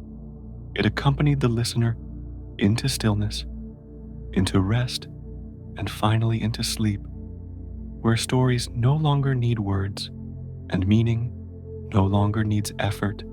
As the story entered its final section, nothing new needed to be added to complete it. What remained was a gentle closing, a slow drawing together of everything that had already been said, felt, and understood. Section 10 did not aim to explain Achilles further, nor to reinterpret his life. Instead, it allowed the meaning of the story to settle fully, like the last moments of twilight before night becomes complete. This was the space where the story no longer moved forward, but rested. Listeners who reached this point often found that they were no longer following individual sentences closely. The story had become familiar enough that it did not require effort. It moved in the background of awareness, steady and unobtrusive. Achilles' presence was no longer vivid or dramatic. It was calm, like a remembered place that no longer needs to be visited physically to be known. His life had finished unfolding, and now it existed as a quiet shape within memory. The intensity that once defined Achilles felt distant here. Rage, speed, conflict, and urgency had all softened into perspective. These elements were not erased. They were simply no longer sharp. When recalled from this distance, they appeared as necessary movements in a larger pattern rather than as disruptions. Listeners sensed that nothing in his life had been wasted, not even pain. Everything had contributed to a sense of completion that felt natural rather than forced. At this stage, Achilles was no longer considered in relation to Troy, the Greeks, or the gods. Those contexts had served their purpose. Now, he existed apart from them as an individual life that had reached its conclusion. This separation allowed the listener to rest without being pulled back into conflict. The war had ended long ago. What remained was not history, but atmosphere. Many listeners noticed that their breathing slowed naturally during this part of the story. The rhythm of the narrative aligned with the rhythm of rest. Sentences flowed evenly. Ideas arrived without demand. There was nothing to anticipate, nothing to fear, nothing to resolve. The story simply continued to exist, and in doing so, allowed the listener to exist quietly alongside it. Achilles' awareness of his fate, once such a central tension, no longer felt heavy. From this final perspective, it appeared almost gentle. Knowing the shape of his life had allowed him to move through it with clarity. That clarity now extended outward, offering reassurance to those who listened. It suggested that uncertainty does not always require struggle, and that understanding one's limits can bring calm rather than anxiety. In this closing space, Achilles' relationship with others also felt complete. Patroclus rested beside him in memory, not as loss, but as connection that endured beyond action. Thetis' grief had transformed into acceptance. Peleus' pride had softened into remembrance. Neoptolemus had begun his own path, carrying forward what could be carried and releasing what could not. Every bond had found its place, no longer pulling in different directions. The sea, which had accompanied Achilles from the beginning, now felt like a natural resting presence, rather than a symbol. Its steady movement mirrored the way the story now existed, ongoing without effort, continuous without urgency. Listeners imagined waves arriving and retreating endlessly, each one complete in itself, none demanding attention. This image blended seamlessly with the calm of the closing narrative. At this point, the story no longer asked to be remembered in detail. Names, places, and events became less important than the feeling left behind. That feeling was one of steadiness. Achilles' life, once defined by extremes, had resolved into balance. His choices had led him exactly where they needed to lead. There was nothing left undone within the boundaries of his story. Listeners often found that their thoughts drifted gently during this section. Personal memories arose without tension. Plans loosened their grip. The story provided a safe container for the mind to wander without becoming restless. This wandering did not feel like distraction. It felt like release. Achilles' story had become a background presence, allowing the listener's own inner world to quiet itself naturally. The idea of immortality, once so closely tied to glory and remembrance, now appeared in its simplest form. Achilles endured not because people strained to remember him, but because remembering him no longer required effort. His story fit easily into the human mind. It did not clash with daily life. It complemented it. In this way, his immortality felt gentle and sustainable. As the final moments of the story approached, there was no need for a conclusion marked by emphasis. No lesson was stated outright. No summary was offered. Everything essential had already been absorbed through repetition and tone. The ending did not arrive suddenly. It approached slowly, almost imperceptibly, like the moment when wakefulness turns into sleep without a clear boundary. Achilles' presence faded not into absence, but into familiarity. He no longer stood apart as a figure to observe. He blended into the calm awareness of the listener. His life had become a quiet example of how intensity can give way to rest, how purpose can complete itself without noise, and how even the brightest stories can end softly. In this final stillness, the story fulfilled its last role. It did not aim to be remembered tomorrow or retold immediately. It aimed only to accompany the listener into rest. The words slowed further, leaving space between thoughts. Breathing deepened. Muscles relaxed. The story no longer needed to be held. And so, without announcement or emphasis, the story of Achilles came to rest, not as something finished and set aside, but as something settled and complete. It remained available without calling for attention, steady without movement, present without effort. In this quiet conclusion, both the story and the listener found the same gentle ending, a calm space where nothing more was required and where rest arrived naturally, carrying everything with it into stillness.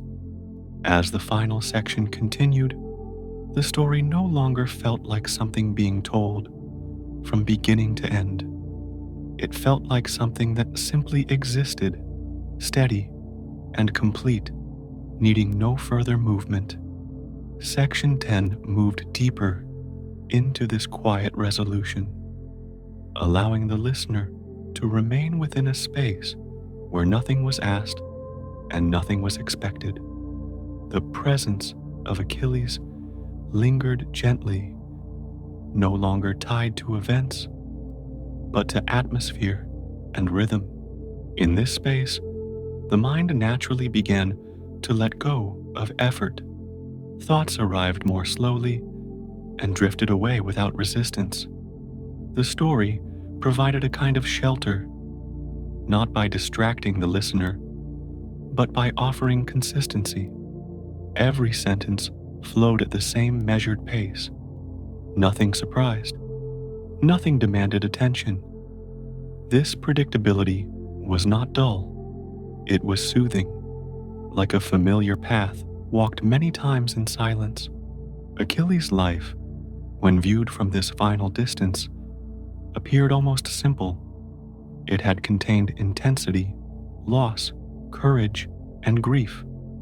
But none of these elements remained sharp. They had settled into a single, unified shape. Listeners no longer separated moments of anger from moments of love. They sensed the continuity beneath them. This continuity allowed the story to feel complete without explanation. In earlier tellings, Achilles had been defined by motion. He ran, fought, withdrew, returned. Now, he was defined by stillness. This stillness did not erase his strength. It revealed its final form. Strength had become the ability to rest without anxiety, to stop without regret.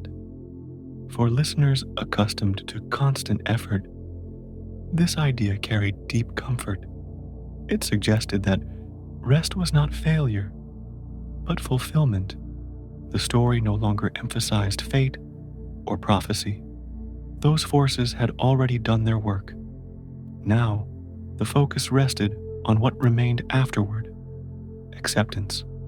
Achilles had not escaped his ending. He had arrived at it with awareness. That awareness now extended outward, offering a model of calm completion. The listener did not need to analyze it. Simply hearing it was enough. At this stage, Achilles felt less like a character and more like a gentle presence moving alongside the listener's own thoughts. His story no longer interrupted inner silence. It supported it. The mind did not need to hold details. It could drift freely, knowing the story would not demand sudden attention. This trust allowed deeper relaxation. The sea continued to accompany this closing movement, not as symbol or metaphor, but as steady sound. Even when imagined, its rhythm carried familiarity. Waves arrived and withdrew without effort. They did not hurry. They did not pause. This rhythm mirrored the way the story now moved through awareness. Nothing pushed forward. Nothing pulled back. Everything flowed. Listeners often found that memories of their own lives surfaced gently during this part of the story. These memories did not carry urgency or emotion. They appeared briefly and then dissolved, like reflections on water. The story created a safe environment for this wandering. There was no need to resolve anything. The mind could simply observe and release. Achilles' relationships also rested peacefully here. Patroclus was no longer remembered as loss alone, but as connection that had fulfilled its purpose. Thetis' sorrow had softened into enduring love. Peleus' pride had settled into remembrance. Even the enemies Achilles had faced no longer appeared as figures of conflict, but as parts of the larger journey that had shaped him. Everything belonged. This sense of belonging extended to the listener as well. The story did not position Achilles above or apart. It placed him within the same human pattern everyone shares: birth, growth, struggle, acceptance, rest. These stages did not require explanation. They were felt intuitively. The listener recognized them without effort. As Section 10 continued, the story became less about Achilles and more about the space created by his story. This space felt open and calm, like a wide plain after movement has ceased. There was room to breathe, room to rest, room to let go of the need to follow. The narrative no longer led, it accompanied. In this accompaniment, the idea of meaning transformed again. Meaning no longer came from action or consequence. It came from presence. Achilles' life mattered not because of what he achieved, but because of how fully he inhabited his path. This understanding required no conclusion. It existed quietly, complete in itself. Listeners often noticed that their bodies responded before their thoughts did. Shoulders softened, jaw tension eased, breathing deepened naturally. The story did not instruct relaxation, it allowed it. By removing urgency and emphasis, it created conditions where rest could occur without effort. The idea of time also shifted here. The story no longer felt bound to past or future. It existed in a continuous present. Achilles' life had already unfolded. The listener did not anticipate what came next. There was no next.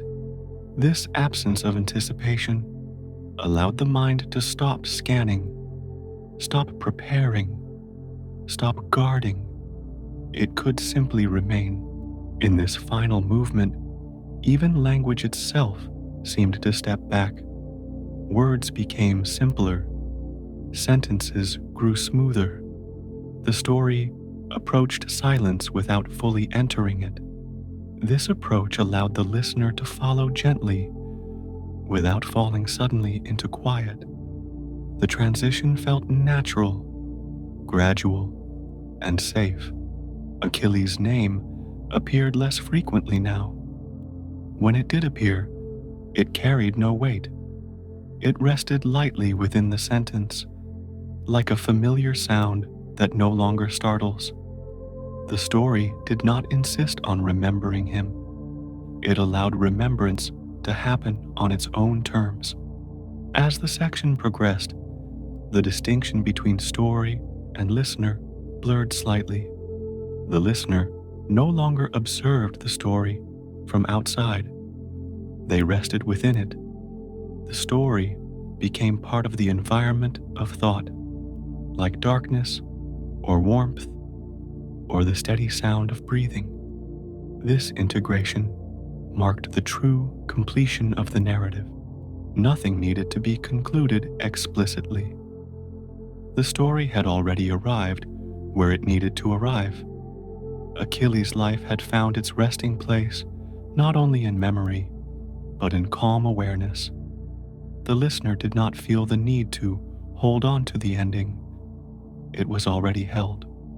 As the final sentences approached, they did not signal an ending. They simply continued the same rhythm, allowing the story to fade gently rather than stop. This fading mirrored the way consciousness itself softens before sleep.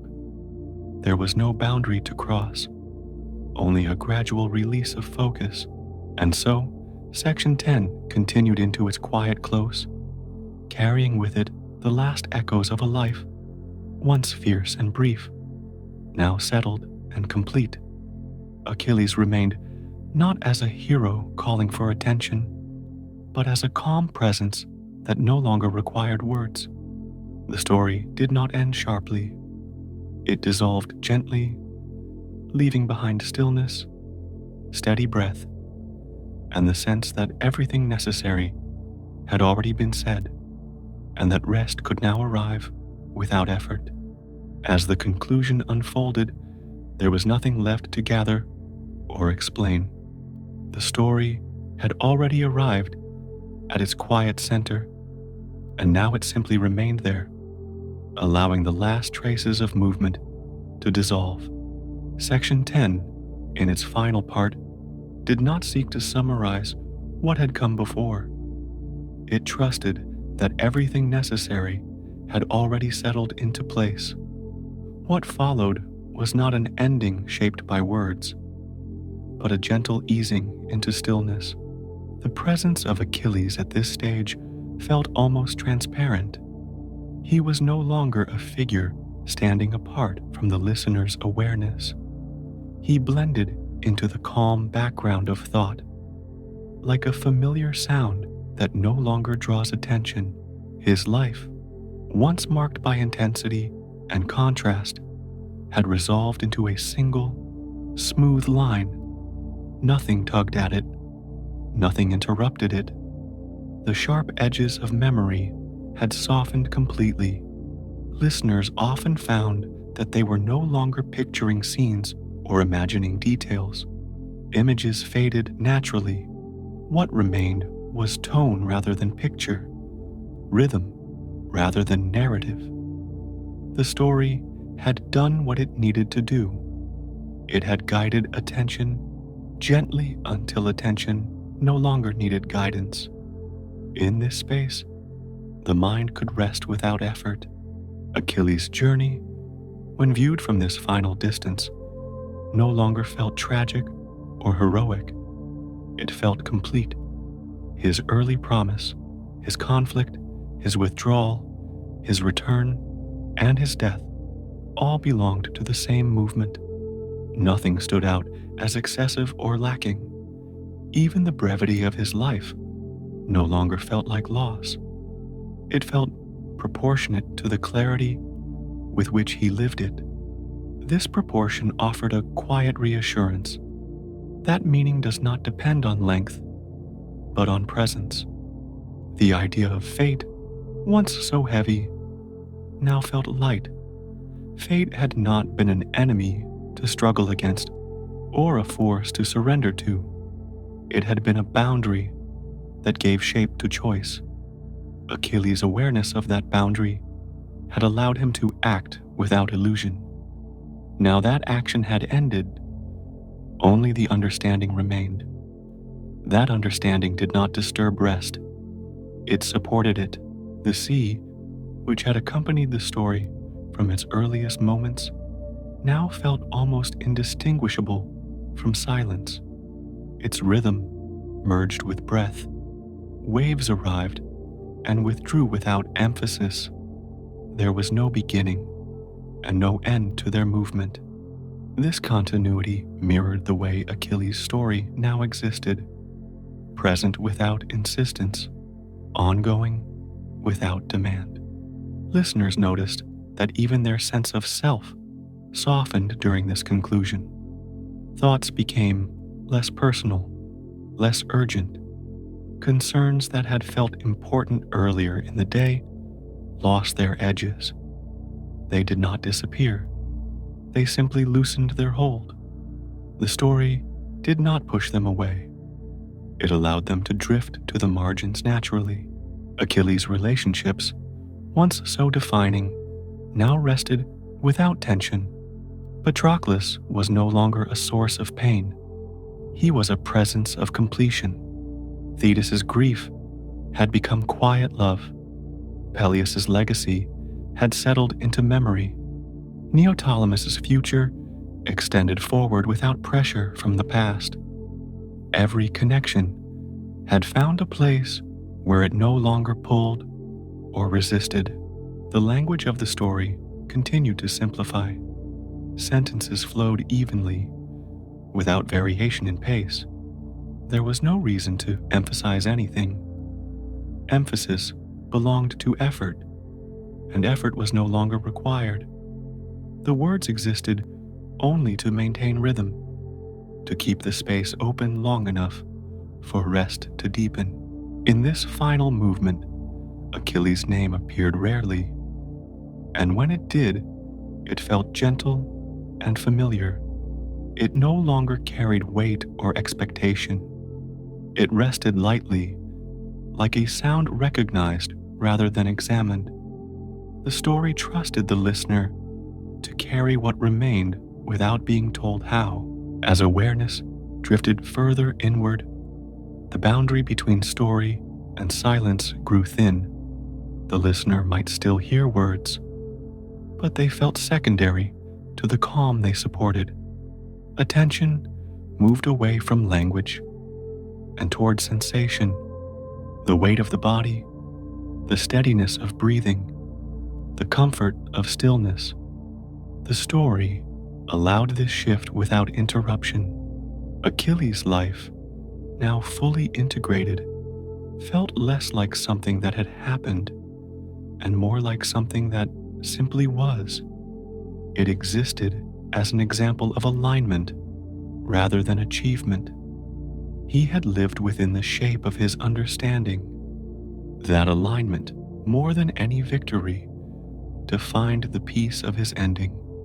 This idea settled quietly into the listener's awareness without needing to be named. Time itself seemed less relevant here. The story no longer moved forward. It did not look back. It remained suspended in a gentle present. This suspension felt safe. Without time pressing from either direction, the mind no longer needed to orient itself. It could rest without checking where it was or where it was going. In this space, even the idea of sleep changed. Sleep did not feel like something to reach. It felt like something already approaching naturally. The story did not lead the listener toward it. It simply stopped standing in the way. By removing urgency, by softening attention, it allowed rest to arrive on its own terms. Achilles' immortality in this final understanding had nothing to do with remembrance or song. It existed in the quiet continuity of meaning. His life had become a place others could visit when they needed stillness. Not a monument, but a resting place. Not something to admire, but something to share. The final sentences did not signal an ending. They maintained the same gentle rhythm, allowing the story to fade rather than stop. This fading mirrored the way awareness itself softens as sleep deepens. There was no moment to mark, no line to cross. The transition happened gradually, without instruction. As the story dissolved, what remained was not emptiness, but fullness without form, a sense that everything necessary had been carried and set down. Achilles' journey had reached its quiet conclusion, not in fire or glory, but in rest. That rest extended outward, offering the same permission to the listener. And so the story completed itself without declaration. Achilles no longer stood before the listener. He rested within the calm that surrounded them. The words continued only long enough to support that calm, then receded naturally. Breath slowed. Thought softened. Attention released its grip. In this final stillness, there was nothing left to hold, nothing left to resolve. The story had become what it was always moving toward, a gentle companion into rest. And in that space, without effort or expectation, the listener could finally allow sleep to arrive, carried quietly by a story that no longer needed to be told.